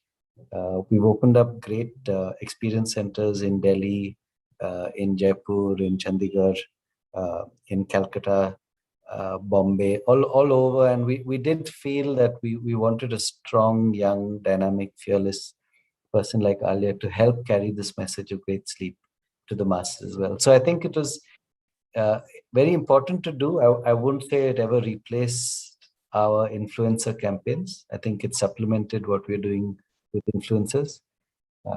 Influencers certainly still have their space and always will have their space because of the ability to do something quickly, to do something micro, to do, I think influencers have a much stronger connect with their audience. Yeah, so we talked about a fitness influencer or a lifestyle influencer or a sleep influencer. They have a much stronger connect with their immediate audience, but I think the brand ambassador gives you a much wider reach with much larger audiences. So I think both have their place. I think marketers will need to be able to use both at the right time and for different things. Yes, that's true. Let me ask you a little bit about this new native digital startup you've done, which is called Sleepyhead. What's the kind of philosophy behind it, and what are you looking to do with that? Sleepyhead is another big success that we're really proud of. Sleepyhead started just 3 years ago. It has grown tremendously. It's almost more than doubled its sales every year. Is now actually 20% of our total business. So it's grown very fast. It's a very different brand. Duroflex is a niche brand. It's a brand based on rooted in science and medicine, and talks to a evolved audience, maybe 30 to 50 years old.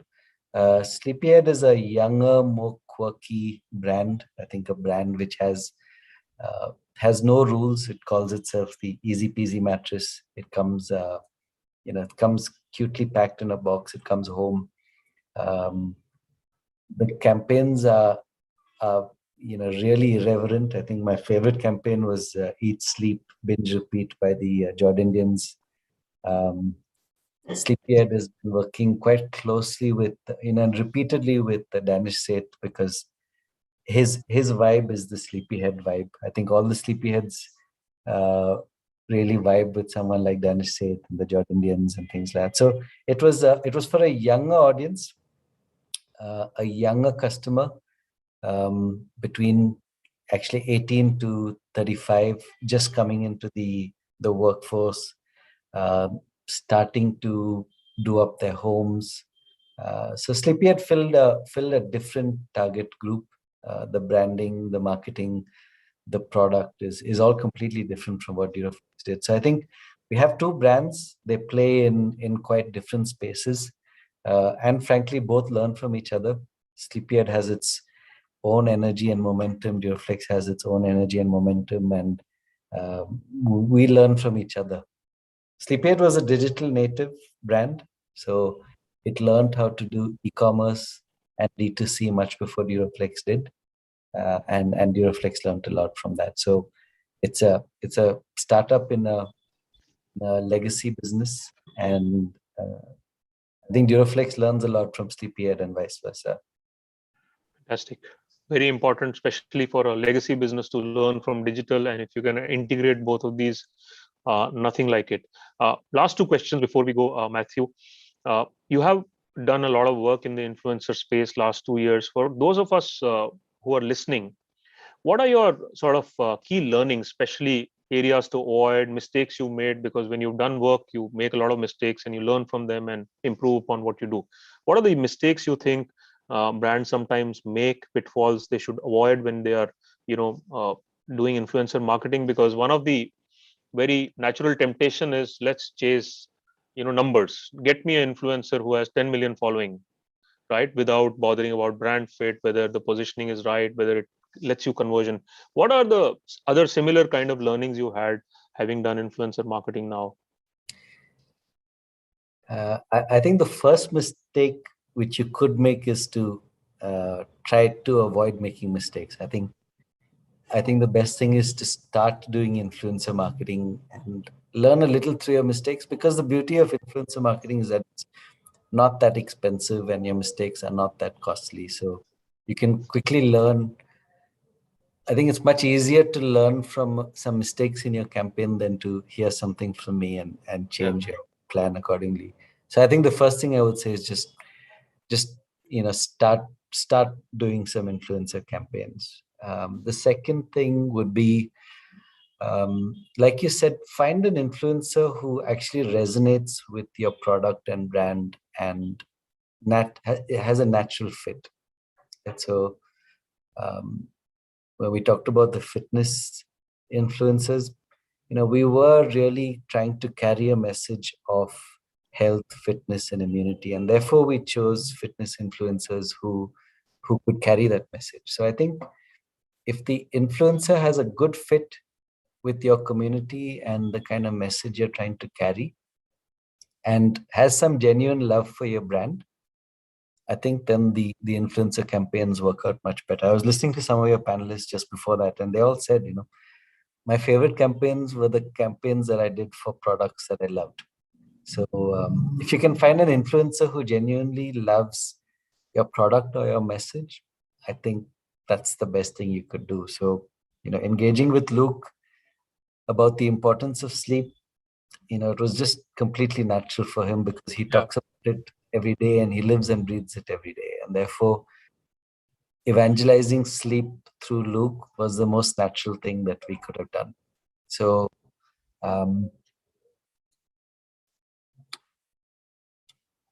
and I think with influencer campaigns, you can't go too wrong. If you go wrong, you can change it very quickly. So I would, I think a mistake would be to not stop and think about what went wrong or right with your campaign, because the beauty of these campaigns is that you can do them so fast, so quickly, and so often. You can't go too wrong, but it's worth always stopping to see whether you met your objectives. Are you trying to get reach? Were you trying to get cost per views down? Were you trying to get conversion? And doing a debrief and a deep analysis of the data surrounding your campaign, I think that is important. Can you go very wrong? I don't know. Don't think so. I think you can, but yes, there are mistakes worth making. Absolutely. I mean, unless you try, you won't make mistakes. Last question: where do you see this headed? That said, sorry, I should have mentioned. If you try to sell too hard, I think you can go wrong. I think, especially if you're doing an integration into a program. I mean, we did some good integrations with TV serials, but the selling was very subtle and under the sheets, if I could use a pun. But I think if the selling is too hard, I think it sometimes doesn't work. That's right. It defeats the idea of doing influencer marketing. Then you might as well make a TVC and run it with a big star. With that, thank you so much, Matthew. Thanks for your time. I'm told the award ceremony is about to start anytime. Pleasure talking to you. Thanks for taking time out. And on my next visit to Bangalore, I look forward to meeting you again. And thanks for sharing your insights on what Duroflex is doing in influencer marketing. Thank you. And back to you, Bhavna. Thanks so much, Naval. Catch up soon. Thank you so much, Matthew. Thank you so much, Naval. Thank you for joining. Thanks, Bhavna. So, ladies and gentlemen, well, it is now time, as Naval rightly said, for the Digital Influencer Awards 2021. I'd once again like to humbly welcome you. My name is Bhavna Bhatia, your host for the evening. Good evening, ladies and gentlemen. And this is being our inaugural edition of the e4m Impact Digital Influencer Awards 2021. We are highly elated. Well, in the ever-changing digital landscape, it is more important than ever to stay in sync with the times. Hence, we are hosting our very first edition of the awards that recognizes and appreciates the efforts of the brands, agencies, and creators in the arena of the influencer marketing across the nation. Well, Exchange for Media has truly broadened the horizon and scope of the participants with 12 categories and multiple subcategories for the participants to enter under. The show was open to participants from various sectors, talk about brand, agency, creator who have done exceptionally well in using influencer marketing for driving consumer awareness and ultimately driving and achieving expected metrics. We saw a whopping 600 entries in the very first edition spread across brand, agencies, creators, and influencers. So kudos to all those who sent in their entries. Well, the esteemed jury panel convened on the 3rd of September 2021 to judge various entries and decide on the winner. Well, I'd like to propagate on the hashtag for the evening, which being the Impact Digital Influencer Awards. Why don't you keep tweeting and you enjoy the show ahead. But before we move ahead, we'd like to thank our partners for the event, without whom this event couldn't be possible. Our co-gold partner, AnyTag, Asia's largest and all-in-one influencer marketing platform, co-powered by partners Clan Connect and INCA, Group M's influencer and content marketing solution. But before we move ahead, let's have a look at the partner AVs.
So, well, that was brilliant. Thank you so much to our partners. Well, ladies and gentlemen, with this, I'd now like to re-invite on the screen and stage Mr. Naval Ahuja, co-founder Exchange for Media, for the welcome address for our winners and audience tonight. Naval, Thank you so much, Bhavna. Thank you so much, and welcome to the first edition of the Exchange for Media Influencer Marketing Awards. It's a very exciting space for us to be in. This is the first edition, and as Bhavna mentioned, we already have huge portfolio of 600 entries this year. As you will notice during the awards, the categories are split between what brands have done in the space and what influencers have done. So the first part of the initiative, which is what brands have done, is going to be awarded on Friday 17th, and the second part will be tomorrow, which is Saturday in the evening, which is basically the influencer categories, the people categories. It was very interesting to be part of this initiative this year. Thanks to Madhusudan Gopalan of Procter & Gamble for chairing the jury, and all the CMOs, advertising, influencer agency colleagues from the industry who joined. For everyone, it was very interesting because this is the first time people are deeply exposed to such a wide array of work that's happening in the domain, especially when it comes to judging people, when it comes to looking at influencers. And some of the influencers, as we've seen during the conversations today, are very big in terms of their fan following. As you know, for some of you who have been tuned in since the afternoon, we also today released the first edition of the e4m INCA influential marketing report. And as I was speaking in the last session during my conversation with Matthew, the domain has really taken off during the pandemic. Estimates as per the remote report say that over the next few years, this could touch 2,500 crores of spends on influencer marketing. Mind you, this does not include spends on media. This is just money that is spent on hiring the influencers.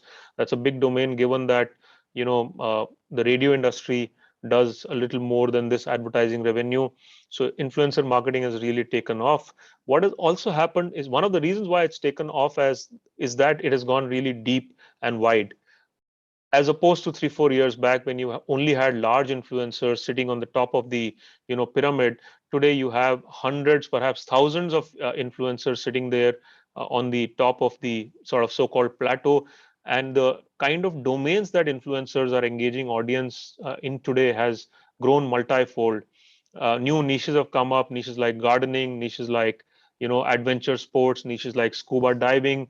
Now, these niches might not deliver millions of followers for brands, but at the same time, they offer meaningful engagement. They may offer meaningful sort of conversations with people, with consumers who are interested in those niches. So I think one of the key reasons why influencer marketing has also grown in the last few years, or the last year, 1 year, especially during the pandemic, is the creation and growth of these niches. The report also talks about how CMOs today rank influencer marketing as their top priority area for the next year and beyond. And naturally, the interest in this area is growing because there's a large number of users on social media in India today, and 70% of these users follow at least one social influencer. So that's again a very large number, and these are very early days. There are lots of learnings that brands will have, but a couple of things that that we have learned through doing the report is that brands that are using influencer marketing in a very judicious manner, trying to find the right fit for their brand, as opposed to chasing numbers and scale through the fan following of influencers, will perhaps see better results. And as Matthew was talking in the previous session with me, it is not just about building value through top of the funnel by creating awareness. It is also about getting delivery through bottom of the funnel by creating conversions and brand advocacy. Coming back to the awards, thank you to all the participants for making time and effort to enter this year. Congratulations to all the winners. You will see very interesting quality work being showcased today from across domains. This is the first year. We'll be happy to receive comments, criticism about what we have done. We'll be happy to receive inputs. Michelle and her team who have done this initiative this year, my sincere thanks to them for working hard and putting this together. Michelle is available for you to share any inputs. My thanks again to INCA and all other partners, AnyTag, as well as Clan Influence who've supported this initiative in the first year. Hopefully, we will next year see you on ground. This will be on ground initiative. We plan to do a 2-day event next year. And once the pandemic is behind us, we will all be together and celebrating the winners. Thank you so much. And back to you, Bhavna. Thank you. Thank you so much, Naval, for parting it so well. Well, ladies and gentlemen, before we commence the award ceremony, we would really like to give you a glimpse into the work showcased this year, the process, and of course, some feedback our eminent jury members shared regarding their experience of being a part of the show. Could we have the intro AV now?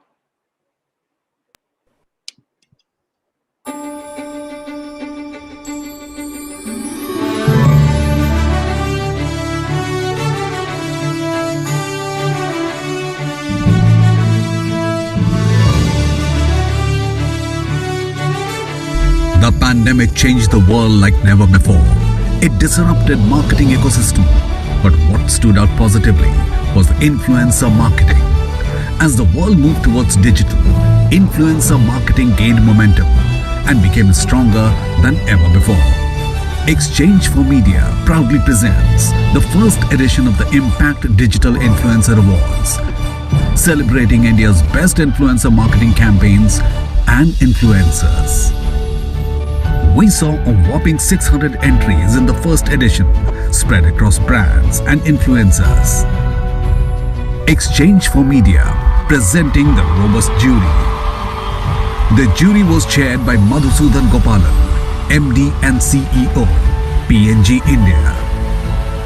And it consisted of some of the biggest names of the industry who are respected and have in-depth knowledge of the industry. Abhijit Dhar, CNN International Commercial, Dylan Gandhi, Ricket Benkaiser, Gurpreet Singh, One Digital Entertainment, Dr. Ipsita Chatterjee, Lotus Herbals, Inderpreet Singh, Mandalays India, Jayesh Ullathil, India in Mobi, Khatija Lokhanwala, Zivame, Manisha Khanna, PepsiCo Incorporated, Neil Pandya, Texas One, Pankaj Singh Parihar, Godrej Consumer Product Limited, Pragya Upadhyay, P-Safe, Rajiv Bakshi, Z Entertainment, Samir Seth, Dolby Laboratories, Shasha Chetri, MyGlam, Sharat Krishnan, Mellora, Shradul Best, Modi Naturals, Shefali Khalsa, SBI General Insurance, Shreya Sachdev, Puma, Sujana Martes, Platinum Guild International India, Taranjeet Singh, Cretio, Udit Malhotra, MG Motor India, Vijay Raghavan Venugopal, Fast and Up, Vivek Sharma, Pidilite Industries. It was a privilege to be the jury chair for the first edition of the Impact Digital Influencer Awards. Digital influencing is a critical pillar of any brand strategy today. It is a powerful medium to reach the consumer with the brand message and to empower the consumer with the information they need to make a decision regarding the brand. This year, for the first edition of the awards, we had some outstanding entries cutting across a range of industries. And the jury's task was a really difficult one to be able to decide the winners across the various categories. I'd like to give a special shout out to the winners. You're doing work that is cutting edge, inspiring, and raising the bar for the entire industry. And I'd like to congratulate you on your recognition for the first edition of the Impact Digital Influencer Award. My name is Abhijit Dhar. I am the Sales Director for CNN International Commercial and I look after the South Asia region. It's been truly an honor to be part of the Impact Digital Influencer Awards as a jury member, as a juror. And I'd like to thank Exchange for Media for having me on board. I think apart from just meeting such accomplished people who were members of the jury, I think it was truly a very exciting time for us to be able to see the kind of entries that came in. This is the first year of the awards, but I think it's in great spirit, and it's definitely heartening to see the kind of talent and to see the kind of work that goes behind by so many brands and affiliates who made it to the shortlist. So, a great and a hearty congratulations to all the winners. From our end, I think it was not an easy task to be able to judge, so to speak, but I think it was worthy to mention that the quality of work is truly great, and we just hope that as the awards keep going into the next year and the year after that, we can take all the award entries a notch higher every year. So all the best to the current winners, all the best for the winners here on for every subsequent year. Hello everyone, this is Dr. Ipsita Digital Impact Influencer Awards by Exchange for Media. Well, we received a colossal number of entries across various categories like food, fashion, entertainment, automotive, real estate, hotels, and many more. The objectives and criteria for the judgment were revolving around overall impact, idea, execution, as well as strategy. All the best to all the participants and good luck for the first edition of the Impact Digital Influencer Awards. Hi, I'm Manisha Khanna from PepsiCo, and I would like to congratulate all the winners for the first edition of the Impact Digital Influencer Awards 2021. It was heartening to see entries across several categories and the terrific work done in a very challenging year. We saw several brands create a strong pivot to leverage influencers to drive awareness, empathy, action, and drive strong business results in a year unlike any other. Strong insights backed by data to build a connected program and with a framework of measuring impact. Once again, congratulations and well done. Look forward to the celebrations for all the winning teams. Hi everyone, I'm Neil Pandya, currently the CEO of Pixis One. It was an immense pleasure to be a jury at Exchange for Media's first Digital Influencer Awards of 2021. I believe constantly reinventing ideas and pushing yourself to the edge of what next and what new is a true sign of a creator's past excellence. It's not about winning trophies and medals here. It's an Olympic of winning and influencing the heart of billions of young minds out there. And seeing all of this today, I was truly blown away with the multiple entries which were there. Personally, I learned a lot while judging all the entries, and I would like to wish all the participants a lot of good luck and goodwill. A big congratulations to the winner. You are the influencer that influences young minds today who look up to, and you have the power to build something extraordinary. So be thoughtful, be empathetic, and be creative always. It was exciting to be part of the Impact Digital Influencer Awards 2021. Part of a jury which was well informed, experts in their own right. Congratulations winners, we had a lot of entries and well played everyone. I would also like to thank the organizers for having put up this show. I'm sure this will get on from strength to strength. Every year it progresses, and hope to be back next year as well. Thank you. E4m congratulates all the winners at Impact Digital Influencer Awards.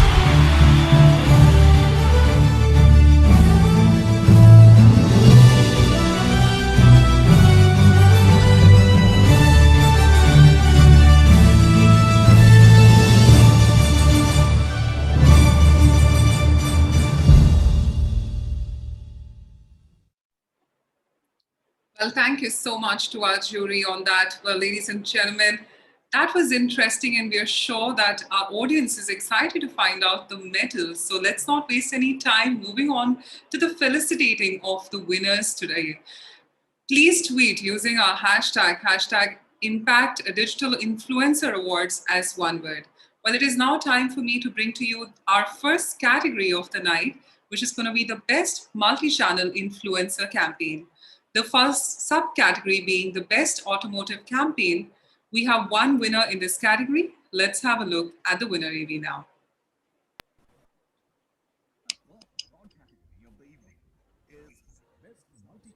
Influencer campaign. The first category in this segment is Best Automotive Campaign. The bronze award in this category goes to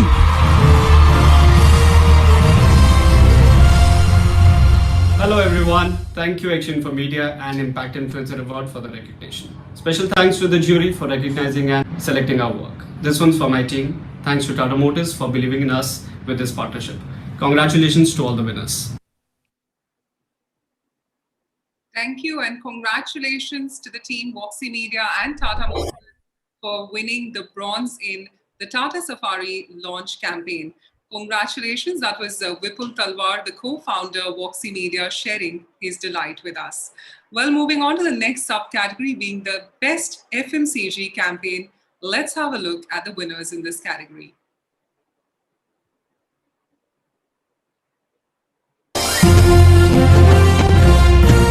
Next in line is Best FMCG Campaign. The bronze award goes to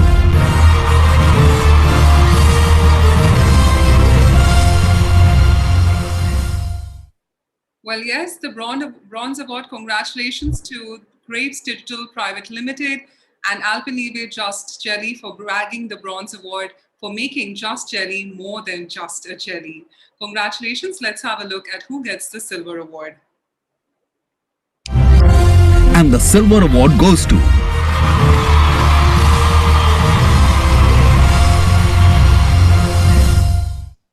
Well, congratulations to the team Perfetti, Van Melle India and Chupa Chups for bagging the silver for their campaign Chupa Chups. Congratulations. Let's find out who gets the gold in this. And the gold award goes to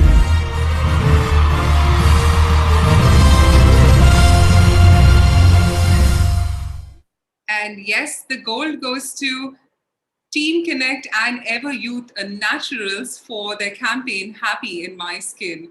Congratulations to all the winners in this list. The next subcategory being Best Food and Drink Campaign. Could we have the winner rate, please?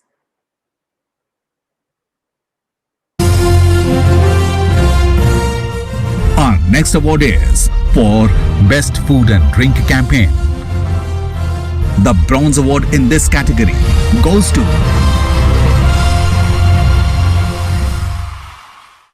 Well, the bronze award, congratulations to the team Britannia Industries Limited, brand Britannia Cheese. Congratulations on the entry, Britannia Cheese Star Chef. Congratulations on that.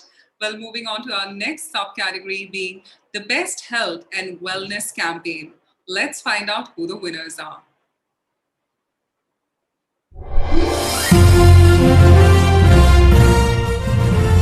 Next in line is Best Health and Wellness Campaign. The bronze award in this category goes to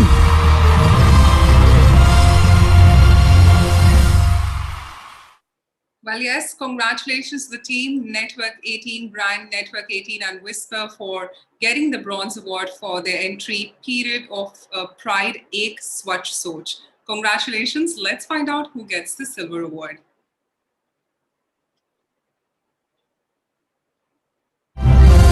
And the silver award goes to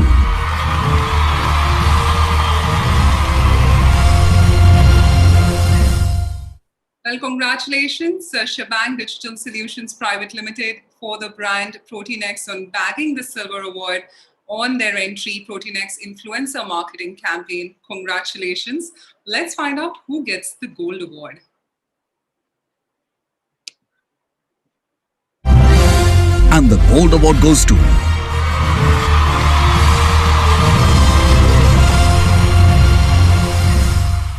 Well, yes, the gold award, ladies and gentlemen, agency WYP Brand Solutions Private Limited. Congratulations on the brand Future Generali India Insurance for their campaign Mind Matters with Future Generali. Congratulations, and ladies and gentlemen, it is now time to move on to our next subcategory, being media, including radio, TV, print, online publications, and OTT. Let's find out who the winners are.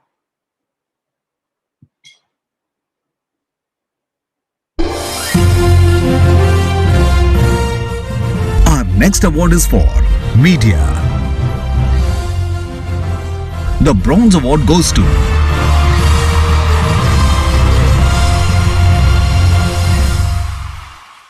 Well, congratulations to Team ShareChat on bagging the Bronze Award with the entry Sun Music Superhost. Congratulations. Let's find out who gets the Silver Award. And the Silver Award goes to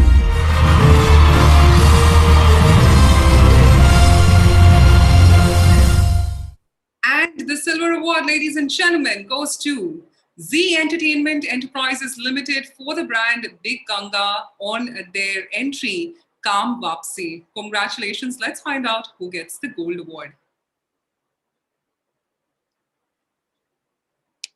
And the Gold Award goes to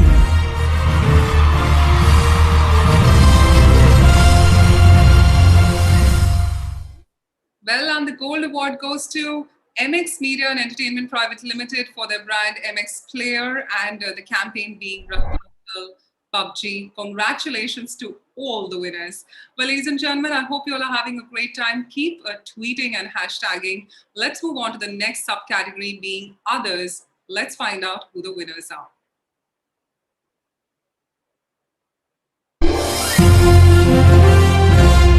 Our final category in this segment is Others. The Bronze Award in this category goes to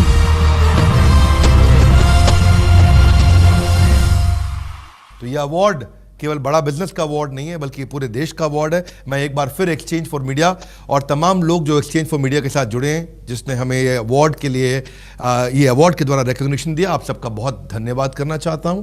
thank you very much. Well, congratulations to the team Bada Business for bagging the bronze for their entry hashtag I am an oxygen man. Now that was Dr. Vivek Bindra, who's the founder and CEO of Bada Business, sharing his delight with us. Remember to keep hashtagging, ladies and gentlemen, hashtag Impact Digital Influencer Awards as one word. Well, it is now time to progress to our next category. Wow, it's getting more and more exciting, which is the best small budget campaign. Now it is time for the subcategory Best Beauty Campaign under the main category. Could we have the winner, please? Moving forward to our next broad category of the evening, which is Best Small Budget Campaign. The first category in this segment is Best Beauty Campaign. The Bronze Award in this category goes to Thank you, Exchange for Media and the jury for the Impact Digital Influencer Award for the best storytelling in an influencer campaign. This is a big win for us considering the highly competitive influencer landscape today and the major operational challenges that we had to go through to execute this. The success of the campaign wouldn't be possible without the hard work of the entire team at Jack in the Box and the support from our clients at Lotus Service. Thank you so much once again. Thank you and congratulations to the entire team of ID8 Media Solutions Private Limited, Kaya Youth, for winning the bronze for their entry Kaya Youth. Well, ladies and gentlemen, it is now time to move on to the next subcategory being the Best BFSI Campaign. Let's have a look.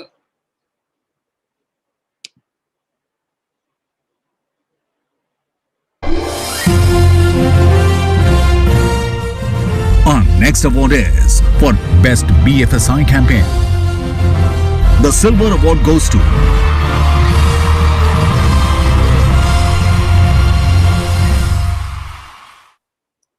Well, congratulations to the team IIFL Finance Limited for bagging the silver for their entry Umeed Wali Seedhi Baat.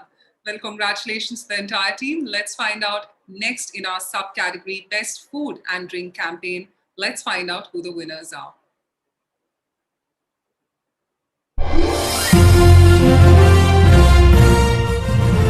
Next, we have the Best Food and Drink Campaign. The Bronze Award in this category goes to Very excited to win for KFC's Big Burger Bash at the e4m Digital Influencer Awards. A special thank you to the esteemed jury for selecting our campaign for this recognition. A big shout out to our wonderful partners at the agencies Edelman and Blink who conceptualized and executed this awesome campaign. We also want to thank our consumers who graced this party and made it truly memorable and special. Thanks again for this honor and a big congrats to all the winners. All the best. Well, I'd like to congratulate Edelman India Private Limited and KFC India on bagging the bronze. Well, that was Moksha Chopra, CMO KFC India, sharing his joy and delight with us. Well, ladies and gentlemen, it is now time to move on to our next subcategory, being real estate / hotels / luxury resorts. Let's find out who the winner is.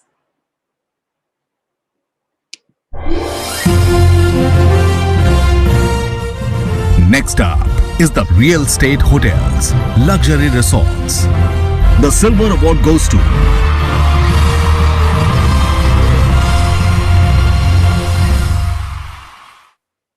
Well, congratulations to Team Columbia Pacific Communities on bagging the silver for their entry, Columbia Pacific Communities Positive Aging with Ruskin Bond.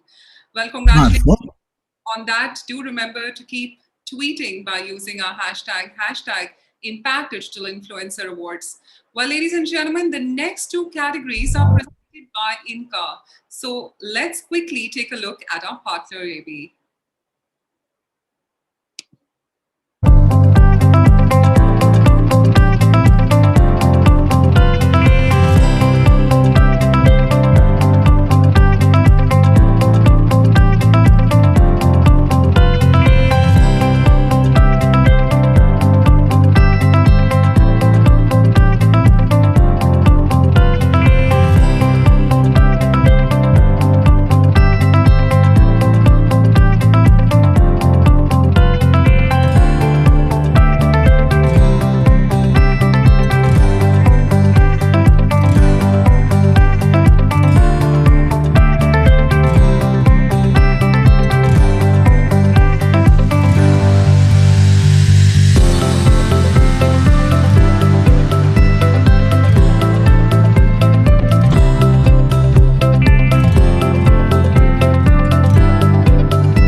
Ladies and gentlemen, that was INCA. Congratulations. Thank you for partnering on this. Well, ladies and gentlemen, it is now time to move on to the next category, being Best Storytelling in Influencer Campaign. But first, let's take a look at what our jury member, Samir Seth, Director Marketing India, Dolby Laboratories, has to say. Can we have Samir Seth's jury bite now? Moving forward to our next broad category of the evening, Best Storytelling in Influencer Campaign. Impact and Exchange for Media has been credited over 3 years, and the entry validation process for the Impact Digital Influencer Awards 2021, needless to mention, has been very well thought through. My compliments again to Naval and Anurag for coming up with the first edition of the award to honor the relentless efforts that marketers like us put in driving meaningful narratives for the respective brands through influencer marketing. Digital marketing for me is a lot like working out. You're not going to see a payoff in a week, but if you stay committed to doing it regularly over time, you'll actually see amazing results. And that's the same case with influencer marketing. Now, being a part of the jury has been a very fulfilling experience for me. It was actually delightful to see multiple entries for each award category keenly contested. I would say the adjudged winners are first among equals. Many, many congratulations. The first category in this segment is Best Beauty Campaign. The silver award goes to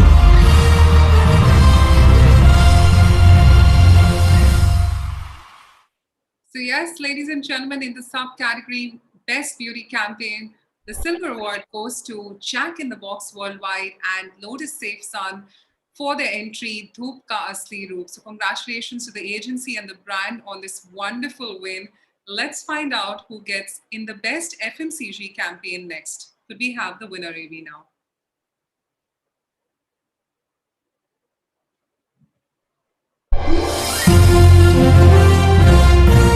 Next up is the important award for Best FMCG Campaign. The bronze award in this category goes to So congratulations to the agency Creative Land Digital Technologies Private Limited brand Center Fresh for getting the bronze award, and the entry being Center Fresh means keep it fresh. Well, let's have a look at who gets the silver award. the first silver award goes to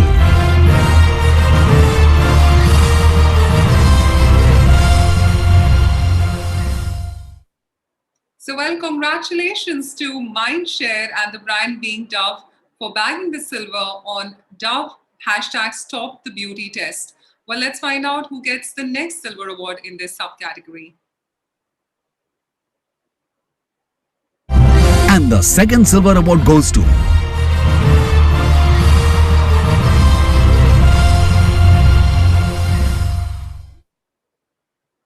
So, well, congratulations once again to Mindshare for their brand Brook Bond Red Label on bagging silver for their campaign #Far But Together. Well, it's all going great. Let's have a look at who gets the gold award in this subcategory. and the gold award goes to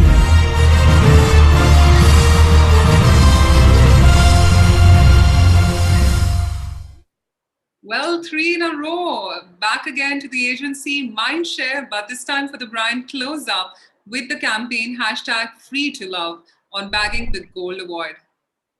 Congratulations once again. Well, ladies and gentlemen, we might have a bite from the content team of Mindshare India, but nevertheless, we're going to be moving on to the next subcategory being the Best Food and Drink Campaign. Let's have a look.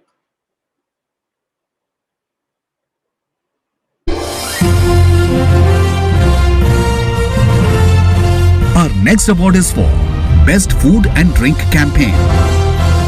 The bronze award in this category goes to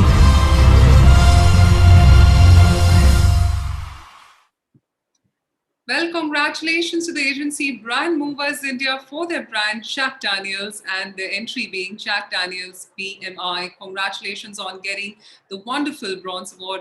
Well, let's have a look at who gets the silver award. and the silver award goes to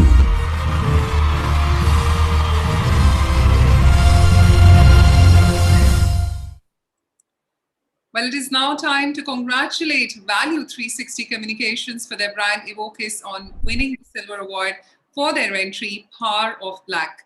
Well, ladies and gentlemen, it is now time to move on to the next subcategory being Best Health and Wellness Campaign. Let's have a look at who gets the winner.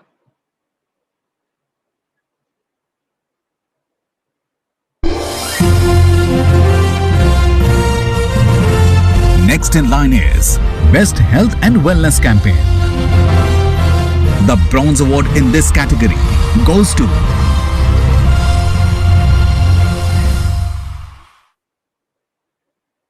So, well, congratulations to the Green Room agency team being the brand being Dabur on bagging the bronze with the entry The Man Who Walked the Earth. Let's find out who gets the next bronze in this category.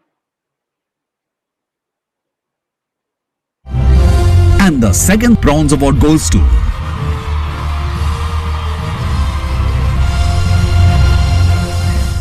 We are super happy to have been facilitated in the ceremony. Super happy for all the appreciation which we have received.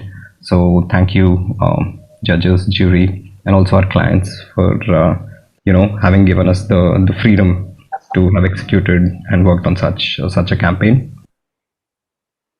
Well, yes, congratulations. I'd like to congratulate both the agencies. Firstly, Green Room Dabur for bagging the bronze on the man who walked the earth, and also Connect on the brand sugar for 21 days, no sugar challenge. So that was Samarth Jairam, head creative and brand strategy, Green Room, sharing his delight with us. So congratulations on that wonderful win. Well, ladies and gentlemen, it is now time to move on to the next subcategory, being travel and tourism. Let's find out who the winners are.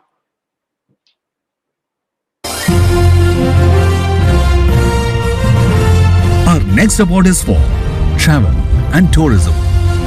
The bronze award in this category goes to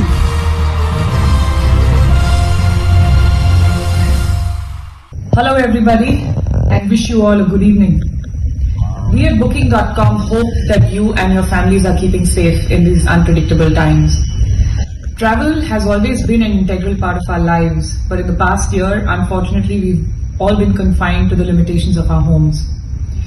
With the Future of Travel Influencer campaign though, we were able to keep the conversation around travel alive and explore the different desires that people may have when it is safe to travel again. We'd like to thank Exchange for Media and Impact for this prestigious award, and we are grateful for the contribution that we've been able to make to the revival of travel in India. Hope you enjoy the campaign as well. Thank you and cheers. Well, thank you so much, and congratulations to 6 Degrees BCW and Booking.com for bagging the bronze on the entry #Future of Travel 2021 Travel Goals. Well, that was Naina Shetty, the Deputy General Manager West 6 Degrees BCW, sharing her excitement with us. Well, ladies and gentlemen, it is now time to move on to the next subcategory, being others. Let's have a look at who the winner is.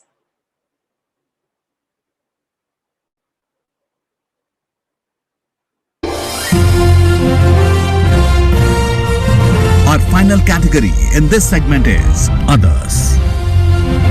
And the gold award goes to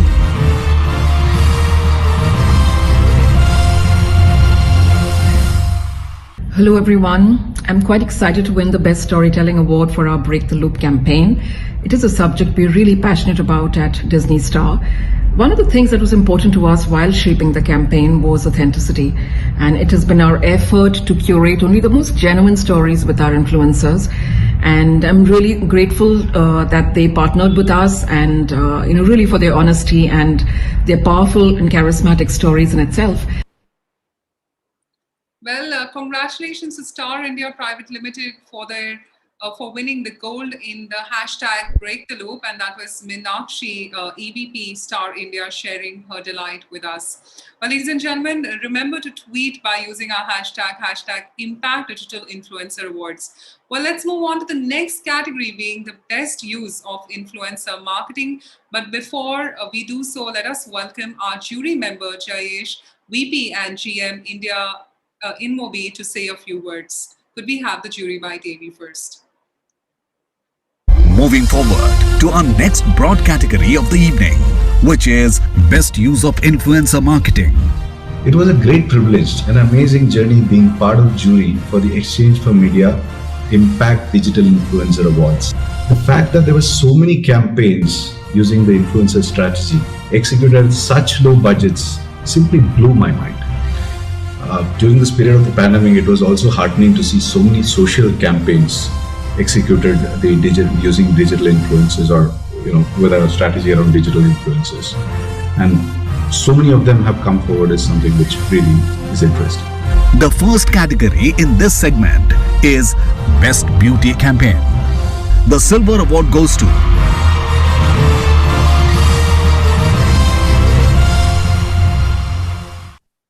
So, well, congratulations to the agency, Poland, Zoom Media, and the brand being Dabur for their entry, Dabur Gulabri, #Be Screen Ready on bagging the silver. Congratulations on that.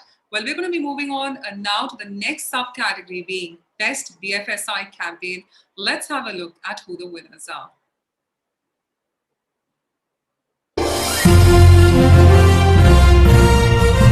Our next award of the evening is for Best BFSI Campaign. The bronze award in this category goes to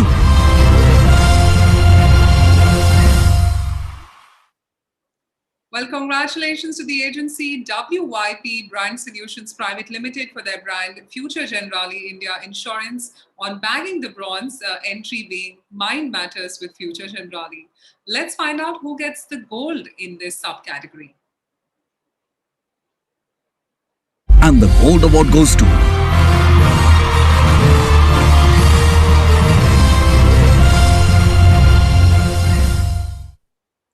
Well, congratulations to the agency Connect and the brand being HDFC Bank for bagging the gold award on ad campaign. Congratulations. It is now time to move on to the next subcategory being Best Fashion Campaign. Let's have a look at who the winner is.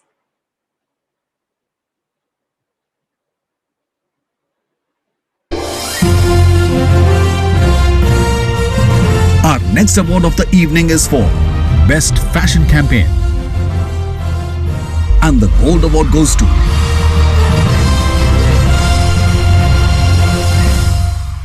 It's always good when your work gets recognized by the industry. Thank you to the team over here for recognizing my team's effort.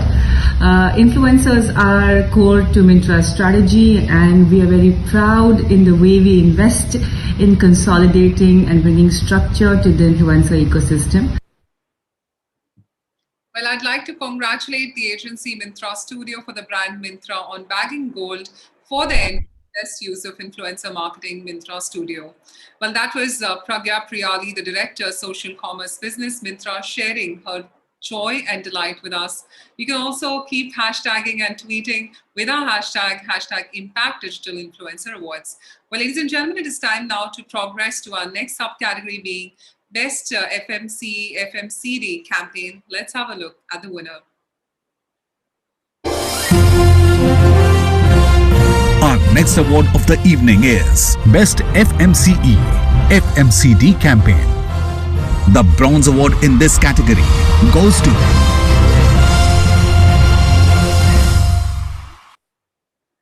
Congratulations to PR Pandit and the boat team on bagging the bronze for entry boat. Well, let's find out next in our subcategory Best FMCG Campaign who the winners are. Could we have the winner, AB?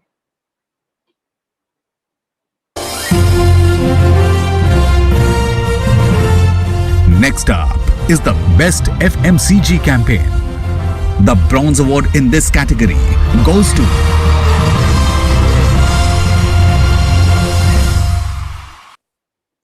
So, well, congratulations to agency Grapes Digital Private Limited for the brand Alpenliebe Just Jelly for bagging the bronze in entry, making Just Jelly more than just a jelly. Let's find out who gets the next bronze in this.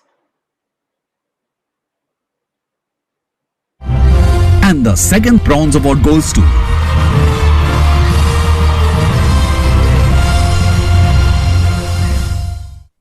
Congratulations, ITC, Sixth Sense and Team Bingo on bagging the bronze award for their entry #chill with Bingo. Well, it is now time to find out who gets the silver in this subcategory. And the silver award goes to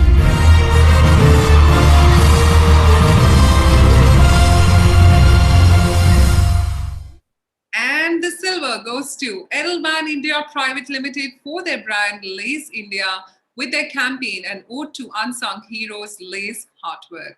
Well, it's time to move on to our next subcategory being Best Food and Drink Campaign. Let's find out the winners in this category.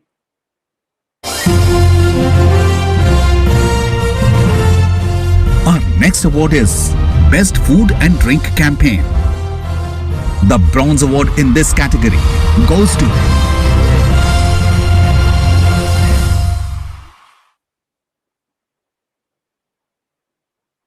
So, well, ladies and gentlemen, on this, we'd like to congratulate Allied Blenders and Distillers Private Limited and Team Sterling Reserve Blend 7 on bagging the bronze. Let's find out who gets the silver. And the silver award goes to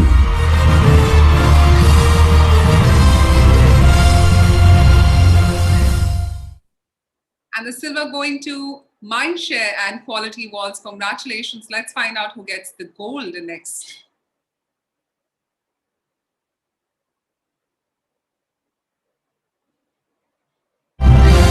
And the gold award goes to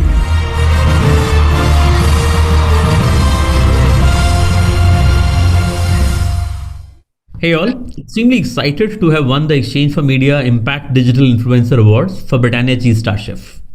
This campaign is extremely close to my heart, and it was really powerful in terms of deriving all the hard metrics of awareness, purchase intent, consideration and imagery for the brand. But it's also one campaign which was shot all throughout the lockdown. The entire team really came together, be it my brand team, the media team, as well as our agency partners who helped lock on to a very powerful consumer passion point during the lockdown, which was in-home cooking, but still doing it in a manner which is extremely differentiated and entertaining. Thank you so much.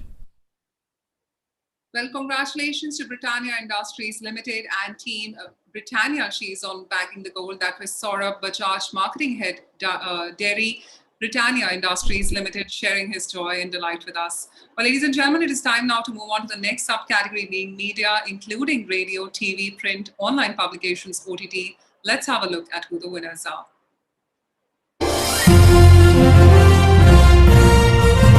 Our final category in this segment is media. The bronze award in this category goes to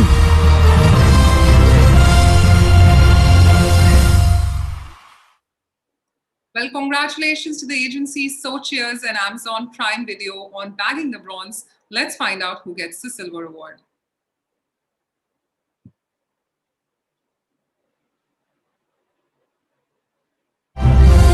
And the silver award goes to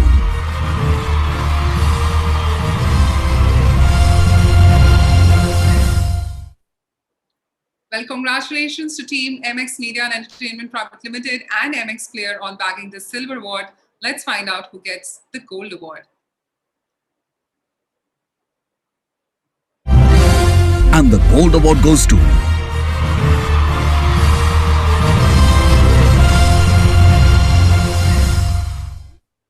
And yes, the gold award goes to Connect and Team Disney Plus Hotstar VIP on bagging the gold. To tweet by using our hashtag Impact Digital Influencer Awards.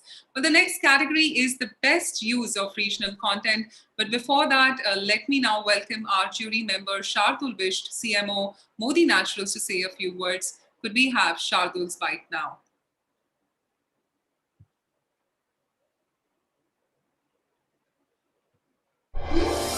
Next up is the important award for best use of regional content. I'd like to thank the Exchange for Media team for inviting me to the e4m Impact Digital Influencer Awards.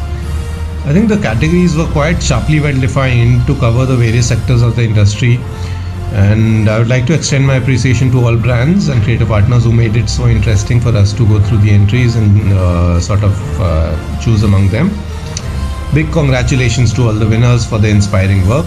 We had a lot of fun debating the merits and demerits of every possible entry, and it was a veritable challenge to select the best one. They were all so good. All the best. Thank you. The bronze award in this category goes to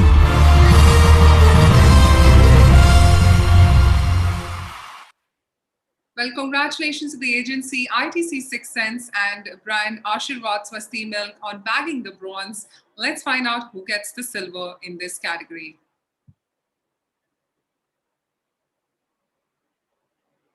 The first silver award goes to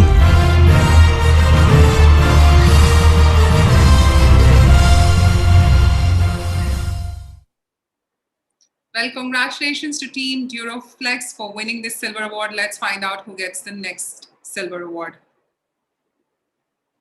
And the second silver award goes to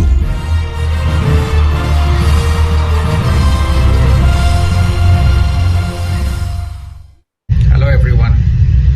For us at Pantaloons, the East Market has a very special place because we started with our first store here. The biggest festival in East is Pujo, and what better than owning up the festival through an activation called Pujo Mane Pantaloon. We believe that an influencer program has much better authentic connect with consumers and engagement compared to any traditional form of advertising. Hence, despite pandemic in 2020, we had a very good influencer program for the Pujo festival in East, which not only created brand consideration and buzziness, but also a lot of brand love. This influencer program was well conceptualized and executed by the teams at Pantaloon, Ogilvy and Mindshare together, and they created some magical work. I'm quite happy and delighted that we are receiving this award today. Thank you so much for the award. I wish you all the very best and stay safe. Well, congratulations to the team, Mindshare Mumbai and Pantaloons on bagging the silver award. Well, that was Mr. Shanti Swaroop Panda, the VP and CEO Marketing at Pantaloons, sharing how elated he was on winning. Well, ladies and gentlemen, before we move on to our next bit, let's look out at our partner AV from Clan Connect. Could we have the partner AV now?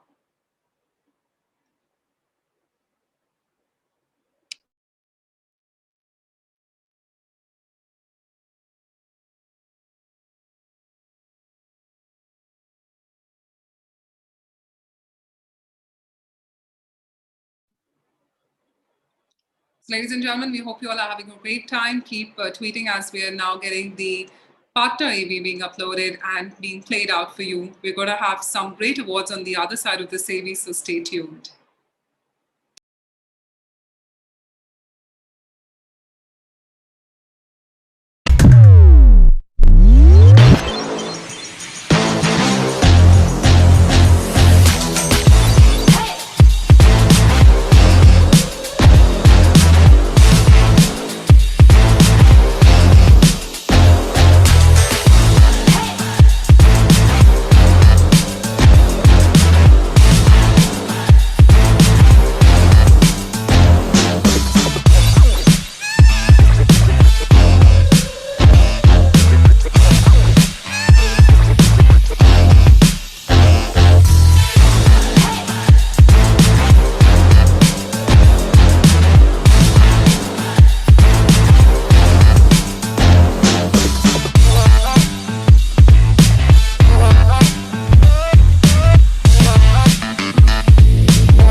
So, well, ladies and gentlemen, that was for the partner AV from Clan Connect. Thank you so much on partnering on this. Well, ladies and gentlemen, it is now time to move on to the next category, which is being the best use of technology. But before we announce this category, let's have a look at what our jury member, Sujala Martis, Director, Consumer Marketing, Platinum Guild International India, has to say while we progress with this unbelievable category. Could we have a look now? Moving forward to our next broad category of the evening, which is Best Use of Technology. So a big congratulations to all the winners, and it was certainly surprising to see such an enthusiastic response. I think given where we are as a country in terms of just the nascency of influencer marketing, just the quantum of cases that came in was huge. But for me personally, it was a day of great learning. I think many brands have done many interesting initiatives and looked at influencer marketing through a very different lens. And therefore for me it was personally very enriching. So thank you for having me there. The first category in this segment is Best Beauty Campaign. And the silver award goes to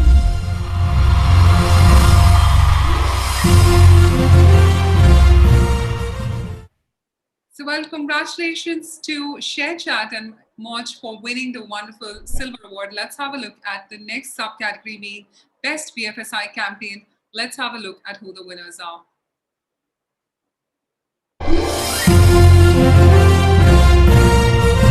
Our next award is for Best BFSI Campaign. And the gold award goes to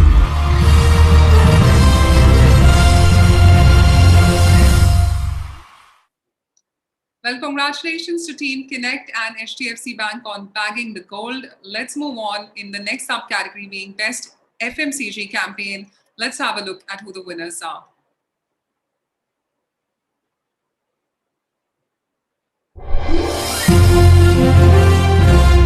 Our next award of the evening is Best FMCG Campaign. The bronze award in this category goes to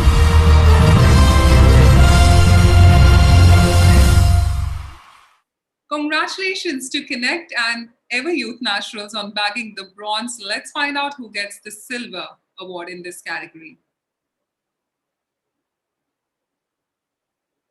And the silver award goes to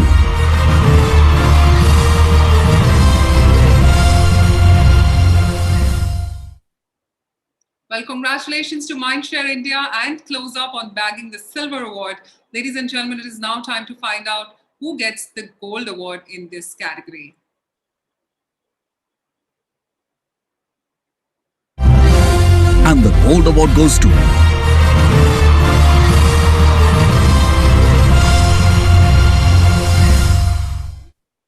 Well, the first gold goes to Grapes Digital Private Limited and Alphalebe Juicy Fills. Congratulations on the gold. Let's find out who gets the next gold in this subcategory.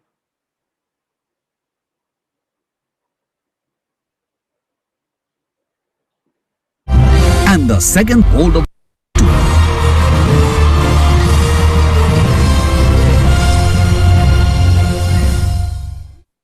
And congratulations to Mindshare India and team Surf Excel India on bagging the gold. Well, ladies and gentlemen, it is time now to move on to the next subcategory being Best Food and Drink Campaign. Let's find out who the winner is.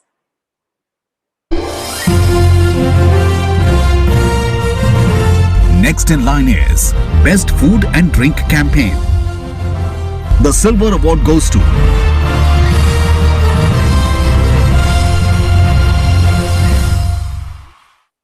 Congratulations, Team Connect and 2Yum on bagging the silver award. Ladies and gentlemen, it is now time to move on to the next subcategory being media, including radio, TV, print, online publications, OTT. Let's find out the winner in this category.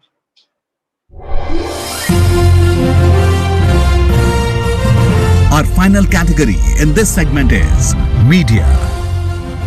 The bronze award in this category goes to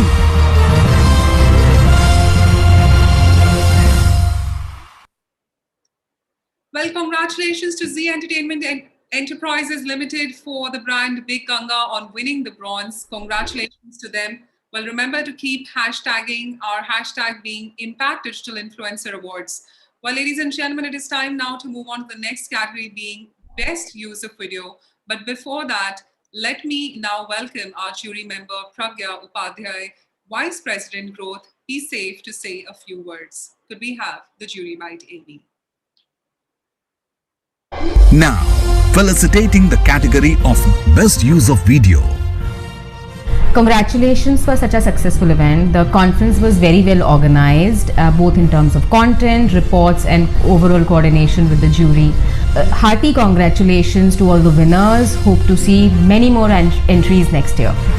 The first category in this segment is Best Automotive Campaign, and the silver award goes to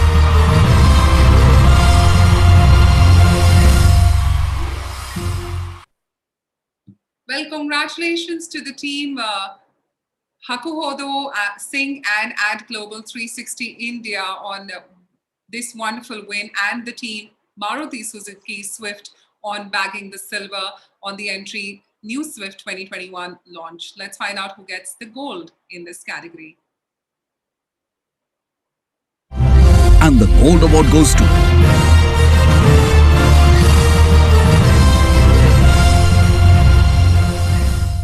A very big thank you to everyone. A big thank you to e4m Impact Digital Influencer Awards for the opportunity and the platform. A big thank you to the jury for acknowledging and appreciating our work and the impact. A big thank you to our client, Maruti Suzuki, for the collaboration, the partnership, and the trust. And the biggest thank you to my team at Hakuhodo and AGL for the idea, the innovation, and the execution. Happy, excited, and we'll take the win. Well, congratulations to the team Hakuhodo, Singh and Ad Global 360 India and Maruti Suzuki Baleno on bagging the gold. And that was Jayanto Banerjee, Chief Operating Officer, Hakuhodo Singh Private Limited, sharing how elated they are on winning. Well, ladies and gentlemen, it is now time to move on to the next subcategory being Best Beauty Campaign. Let's find out who the winner is.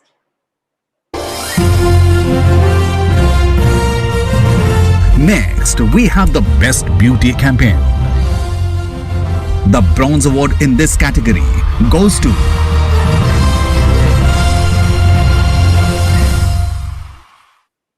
Well, congratulations to the agency Value 360 Communications and Clan Connect and the brand being Oriflame on winning the bronze. Well, with this, I'd now like to move on to the next subcategory being Best FMCG Campaign. We have 3 winners in this category. Let's find out who the winners are.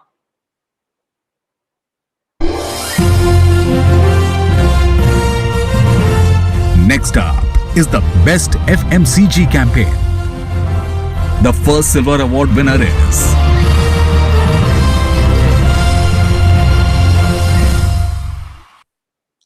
Well, congratulations to the agency Wave Maker India and the brand Sunfeast Dark Fantasy on bagging the silver award. Well, ladies and gentlemen, it is time now to find out who wins the next silver award in this subcategory. Let's find out.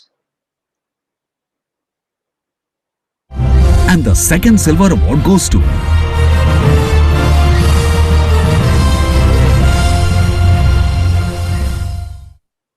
And congratulations, Creative Land Digital Technologies Private Limited and the brand being Center Fresh on bagging the silver award. Well, ladies and gentlemen, it is now time to find out who gets the gold award. Let's have a look. And the gold award goes to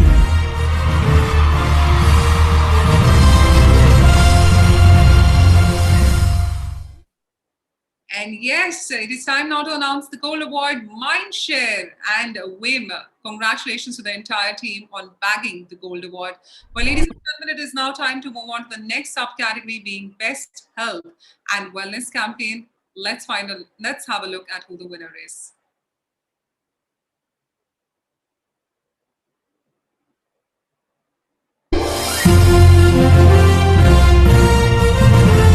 Next in line is Best Health and Wellness Campaign. And the silver award goes to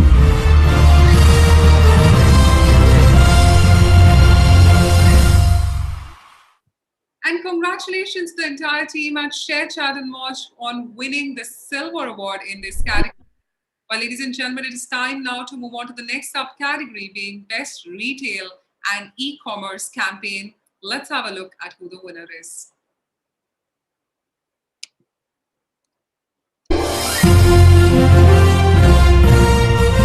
Our next award is for Best Retail and E-com Campaign. The bronze award in this category goes to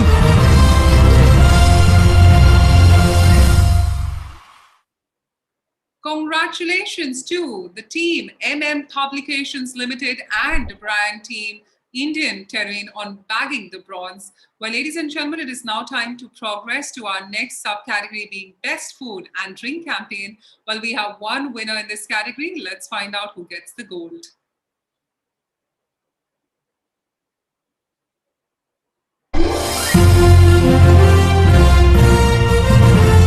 Our next award is Best Food and Drink Campaign. And the gold award goes to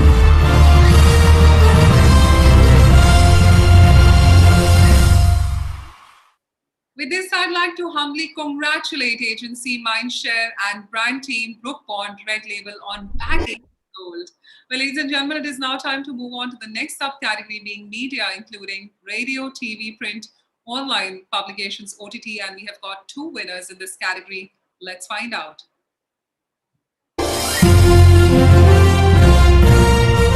Our final category in this segment is Media. And the silver award goes to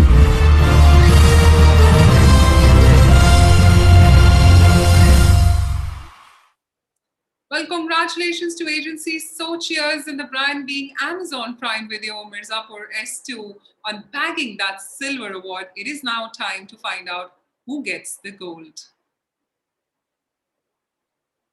And the gold award goes to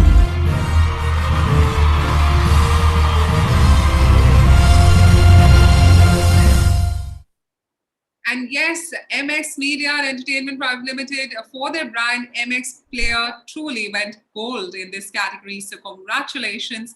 Well, ladies and gentlemen, it is now time to move on to the next category, being long-term influencer properties. Well, we don't have any subcategory in this one, but we've got 2 winners in this category. Let's have a look. Now, felicitating the category of long-term influencer properties. The silver award goes to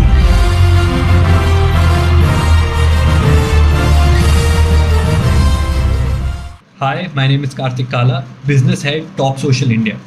Thank you so much for this wonderful honor. Our team is delighted with this encouragement and recognition. Working on Ustra's campaign for nearly 2 years has been a brilliant experience, albeit with a lot of challenges, especially in this post-pandemic world. But it has allowed us to strengthen our capabilities, adapt to a new working environment, collaborating with content creators in a very effective way.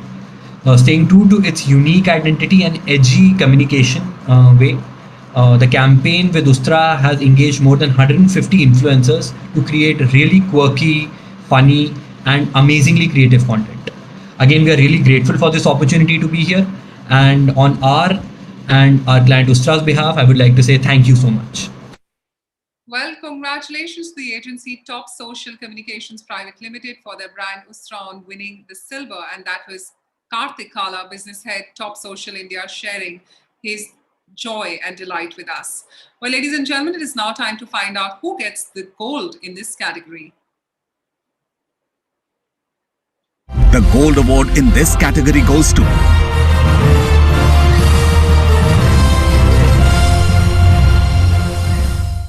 Myntra Studio was launched at the beginning of the pandemic when commerce was down to zero and we needed content very, very strongly to keep users from coming back to the app when there was no shopping to do. The launch was interestingly timed for us. However, it was not a knee-jerk reaction to the pandemic. It was always the plan to have content to commerce in a very, very big way, and the scale of the Myntra app required that we liaise with influencers and partner with them in very, very meaningful ways. So again, thank you for recognizing the efforts of Myntra Studio and the Myntra Studio team. Well, congratulations to the agency Gallery 5 Technologies Private Limited and the brand Myntra on bagging the gold. And that was Pragya Priyali, Director, Social Commerce Business, Myntra, sharing her joy and delight with us. Well, ladies and gentlemen, it is now time to move on to the next category, being Most Effective Moment Marketing Campaign. There are no subcategories in this, but we've got 4 winners in this category. Let's find it out. Next up is the Most Effective Moment Marketing Campaign.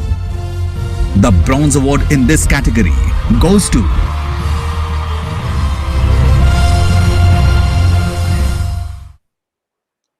Well, congratulations to the brand Max Fashion on bagging the bronze and the agency being Divya Digital on that. Well, it is now time to move on to finding who gets the silver in this category. And the silver award goes to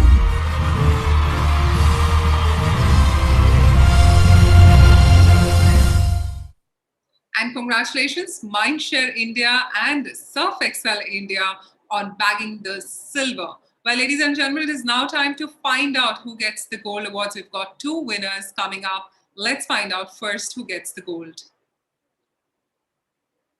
And the gold award goes to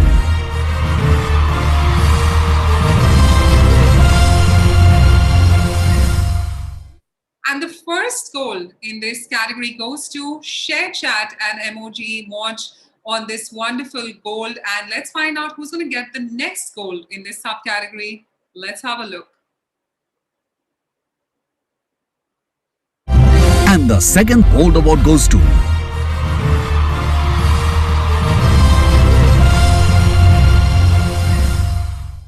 And yes, the second gold in this category, and that goes to the agency Mindshare and the brand being Brew Coffee. Congratulations to both of them on backing the gold. Well, ladies and gentlemen, the next category is the most impactful influencer marketing campaign. But before that, Let's take a look at our jury member, Shefali Khalsa, Head Brand, Online Sales, Corporate Communications, and CSR SBI, what she has to say. Could we have the jury bite? Now, felicitating the category of Most Impactful Influencer Marketing Campaign. I'm glad to be one of the jury for the Influencer Marketing Awards hosted by Exchange for Media. Today, we all know that social media has become an important element for marketing, and there are newer trends that we adopt to. Influencer marketing is one of them that we have adopted of late. And it has been a wonderful experience, rather I would say extraordinary experience to evaluate the nominations for this influencer campaigns. Ranging from different categories, right from smaller budget to storytelling to 360-degree cutting across various platforms and so on. I'm glad to see that this kind of creativity or the trend on social media is now not just limited to FMCG or BFSI, but has evolved a lot and expanded to various other industries as well as micro brands as well. I'm looking forward for the awards. May the best creative mind and best campaign win. Wish you all the best. The first category in this segment is Best Fashion Campaign. The Bronze Award in this category goes to Myntra EOR is such an exciting event. We do it twice a year, and we dole out some of our most interesting campaigns for this biannual event. Thank you for recognizing the team's effort, and thank you Gallery 5 team, and thank you Soumya and Avni for doing such a great job as usual. So, well, congratulations to the agency Myntra and the brand being Myntra on bagging the bronze. And that was Pragya Priyali, Director, Social Commerce Business, Myntra, sharing her excitement upon winning with us. Well, ladies and gentlemen, it is now time to move on to the next category, being Best FMCG Campaigns. We've got 4 winners in this category. Let's find out who the winners are.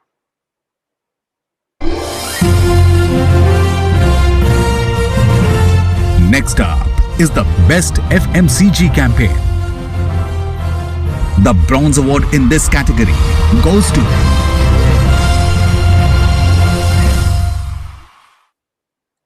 And yes, congratulations to the agency ITC 6 Sense and the brand being Sunfeast Mom's Magic on bagging the bronze. Well, it is now time to find out who bags the silver. Well, we've got 2 winners in this silver category. Let's find it out who gets the silver. the first silver award winner is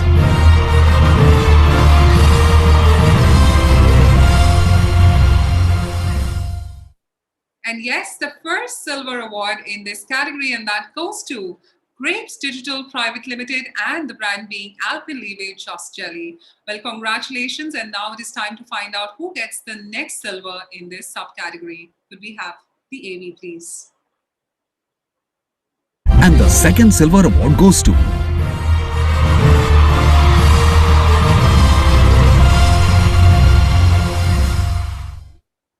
And yes, the second silver is going to Mindshare for their brand Dove. Congratulations to both the agency and the brand on bagging the silver.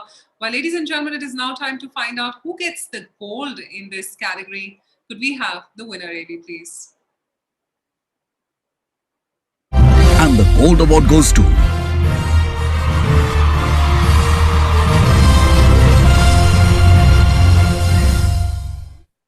With Johnson's Cotton Touch, we really wanted to celebrate that first magical moment between a new parent and their baby. It's a moment where they discover the softness and the gentleness and the delicateness of their baby.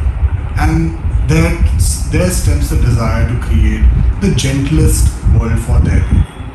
And that's exactly what Johnson's Cotton Touch promises. Softness you've never experienced before. I want to really thank from the bottom of my heart all our partners who have made this product launch such a grand success. Our agency partners, our bloggers, influencers, but most importantly, the Johnson's mums and dads. And absolutely, in fact, thanks done to you guys for bestowing us with this fantastic honor. Thank you very much. Thank you, and congratulations to the brand Johnson's Cotton Touch and Air Media on bagging that gold award. And that was Manoj, Vice President Marketing at Johnson & Johnson's, sharing his delight with us. Well, ladies and gentlemen, it is now time to move on to the next one, being Best Food and Drink Campaign. We've got 3 winners in this category. First up, let's find out who bags the Silver Award. Next up is the Best Food and Drink Campaign. The first Silver Award winner is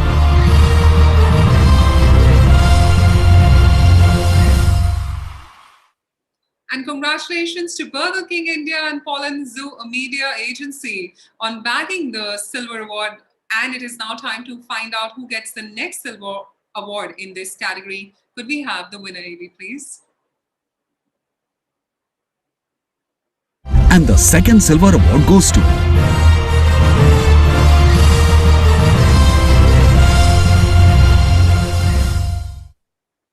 Well, congratulations to the agency Britannia Industries Limited and the brand being Britannia Cheese on bagging the Silver Award. Well, ladies and gentlemen, it is now time to find out who got the Gold Award in this subcategory. Could we have the winner, AV, please? And the Gold Award goes to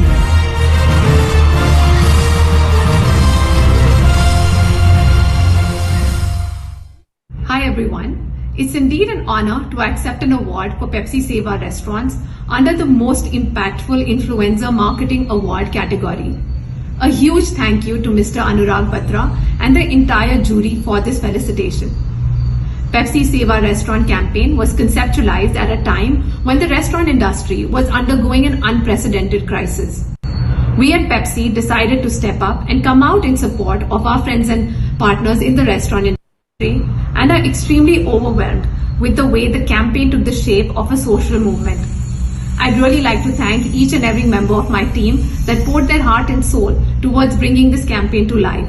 And we look forward towards creating many more such meaningful and engaging campaigns for our consumers. Thank you so much. Well, congratulations to the agency PepsiCo India and brand Pepsi India on winning this gold, and that was Soumya Rathore, category lead PepsiCo India, sharing with us how joyous they are on winning this award. Well, ladies and gentlemen, it is now time to move on to the next subcategory, being Best Health and Wellness Campaign. We've got 1 winner in this category. Let's find out who wins the bronze.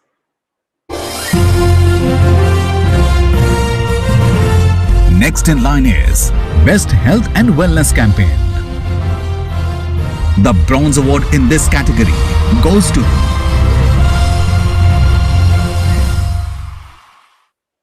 Well, I'd like to congratulate the agency Group M and team Lifebuoy on bagging this wonderful bronze award subcategory.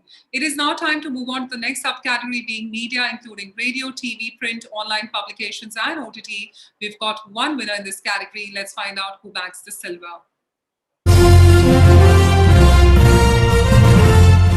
Our next award is for media. And the silver award goes to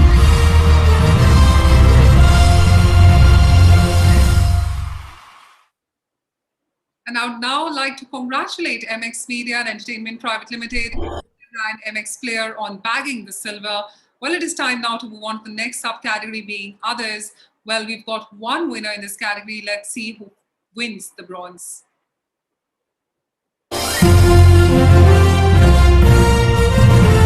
Our final category in this segment is Others. The Bronze Award in this category goes to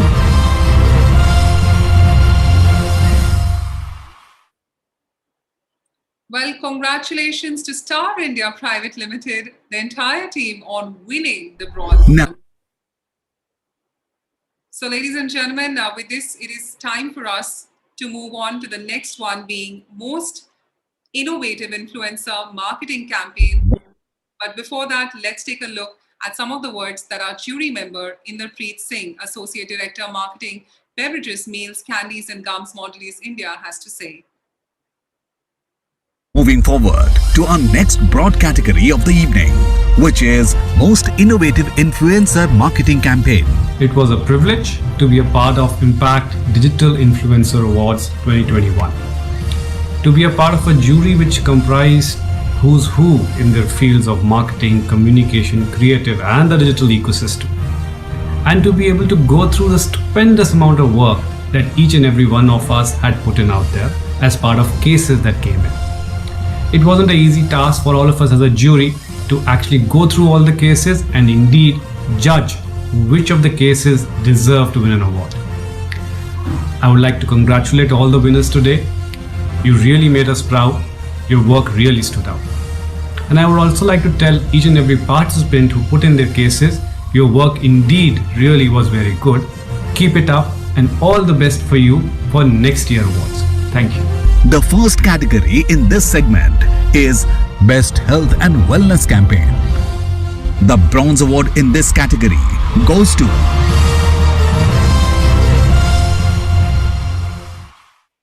Well, congratulations to the agency Connect and the brand Sugar Free for bagging the bronze. Well, ladies and gentlemen, it is now time to move on to the next others. We've one winner in this category. Let's find it out.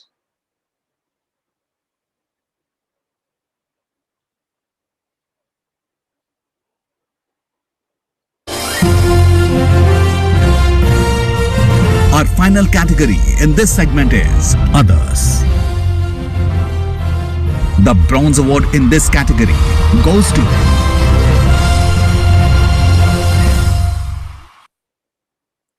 And yes, we've got one winner in this category, that is Virality Media Private Limited on the brand Truecaller, bagging the bronze. Well, ladies and gentlemen, remember to keep tweeting with our hashtag Impact Digital Influencer Awards. Well, it is now time to move on to the next category, being the most organic campaign. Well, we don't have any subcategory in this, but we've got two winners in this category. Let's find it out. Next up is the Most Organic Campaign. And the Silver Award goes to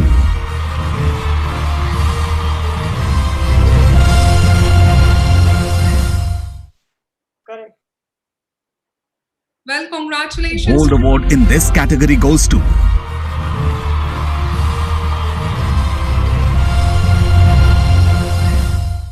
So, well, I'd like to congratulate the agency So Cheers and Amazon Prime Video, LOL, Hasi to Fase on getting the Silver Award in this category. So Cheers and Amazon Prime Video, LOL, Hasi to Fase in this. Let's find out who gets the gold in this category. Could we have the winner, AB, for the same?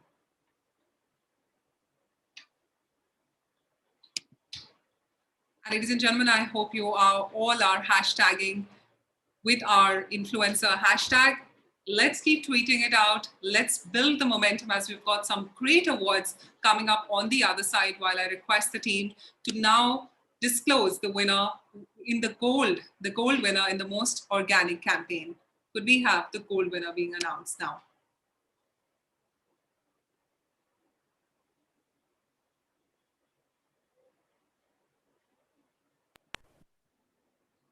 Yes, it is time for the gold.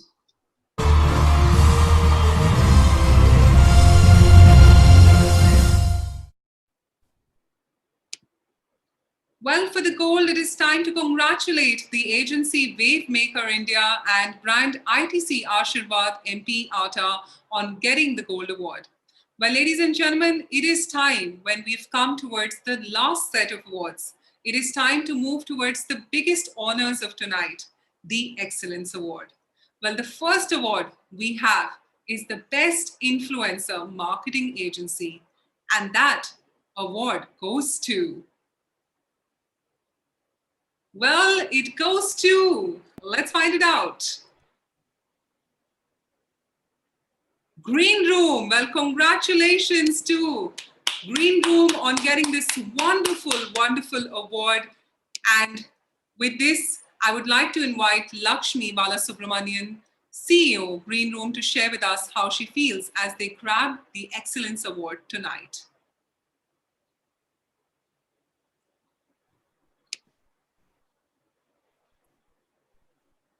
Lakshmi, with this, we'd like to invite you to join us on the stage and screen. Congratulations, Lakshmi, on this wonderful award. To you and your team, we'd love to now hear from you. Thank you so much. It's it's really nice to get recognized for all of the hard work. I can say it's obviously not. I mean, any new kind of a field is not really easy to kind of be a part of and nurture and get it to where it is. And but it's been an extremely interesting and exciting journey. And thank you so much, E4M, for kind of bringing this whole, putting this together and making it all about influencer marketing and influencers, and also recognizing us for our work and our efforts so far. Feel super happy to be a part of it and get this award. So thanks a lot. Congratulations, Lakshmi. All I can say is keep influencing. That's one thing I'd like to say at an influencer award. So congratulations to you and your Absolutely. Thank you so much. Thank you. So ladies and gentlemen, now moving on to the next segment of the Excellence Award, the awards we've been all waiting for, which is the Agency of the Year and the Brand of the Year. Well, the Agency of the Year and the Brand of the Year are decided based upon the maximum medals won and the total number of points scored in all the categories, wherein the gold winner gets 10 points, silver winner gets 7 points, and the bronze winner gets 5 points. Well, it is now time to have a look at our first Excellence Award winner, Agency of the Year, and that goes to, let's find it out. And ladies and gentlemen, that goes to Mindshare India. Well, congratulations to Mindshare India. With this, I'd now like to invite Mr. Ajay Mehta, Senior Vice President, Content Plus, to share with us on how he feels that, how they feel in grabbing the Agency of the Year award tonight. Ajay? Ajay has still not logged in. He is supposed to. We can do that again and we can announce the client of the year, please.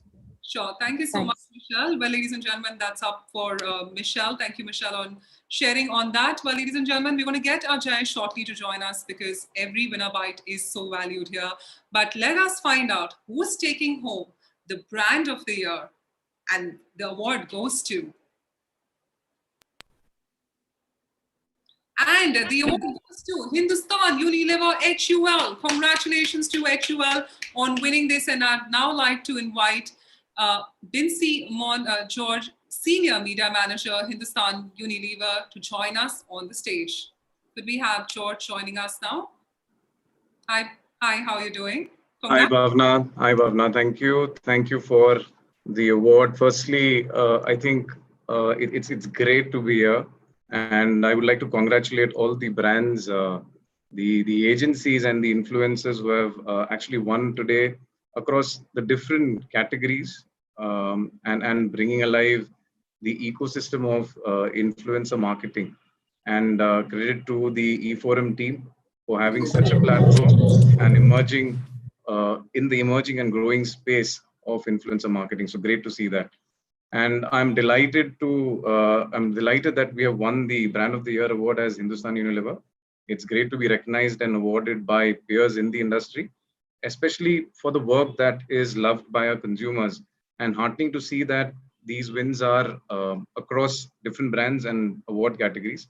Thank you to the entire jury for this award. And all of this has been primarily possible with the great partnership and work done by our media agency, Mindshare, collaborating and engaging consistently with the brand teams to bring the consumer insight right up front in all the work that we do. So thanks so much. And hearty congratulations to Mindshare, Ajay, on winning the Media Agency of the Year. Congratulations and very well done. I'm loving the comradeship you're sharing right now on this screen.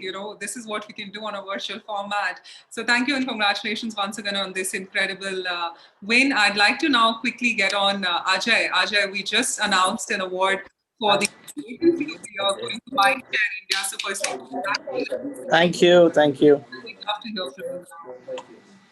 Yeah, so thanks for this award. I mean, it's an honor to be winning this the Influencer Marketing Award by E4M, and thanks to E4M and the entire team for recognizing our efforts and contribution by the larger team. Congrats to even Bincy and the entire HUL team who've shown support and have shown faith in this sort of marketing efforts that we've actually managed to activate and execute in the last 2 years. Of course, we realized 2 years ago that this is a big stream for us in terms of the whole influencer marketing piece growing year by year. And this is a testimony to that, the kind of effort the team has put in. In fact, I have the team here, so I'm going to scan the camera to them. Yeah. Yes, yes, we did that. Congratulations. Thank you. Thank you. Yeah. So it's a great honor, and we're very happy to be winning this award, both on behalf of Mindshare, all our clients, and of course for Unilever as well. And it's a great feeling. Yeah. Thanks so much. Loving it, Ajay. Congratulations, and do party with you and your team, of course, with social distancing. I have to, say it before anything, but congratulations once again, Ajay. So, ladies and gentlemen, what an incredible win. This has turned out to be such, all our winners joined us at the end, towards the end, for the final winner stage. Congratulations, I'd like to say to all the winners. It's been great to watch so many participants and winners tonight. Well, the influencer marketing truly has been growing and is the important tenet of marketing and an essential tool for brands to explore in the ever-evolving digital media landscape.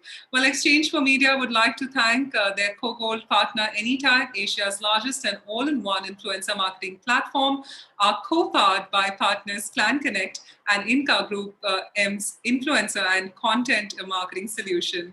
I'd also like to thank all our esteemed jury members, the speakers at the conference earlier. Wow, they are brilliant for their time and the knowledge they imparted. And after a successful first edition, we'd love to see you in the next edition. But till then, mask up, clean up, stay safe, stay well. And also I'd like to congratulate the entire E4M team. Let's give them a huge round of applause. I wish I could say out everyone's name, but Nawal's already done that. So I'd like to congratulate the entire E4M team.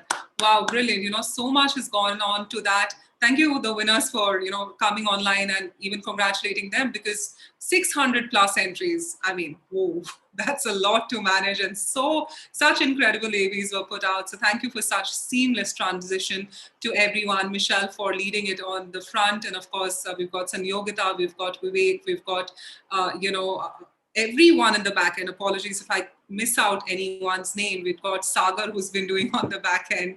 So everyone, Janice, thank you so much, guys, for doing this wonderful job. So on behalf of Exchange for Media, I'd like to now sign off. Thank you all for joining us. My name is Bhavna Bhatia. It was incredible. And once again, congratulations to all of you. Thank you. Thank you. Bye. Thank you. Thanks a lot. Bye-bye. Thank you. Take care.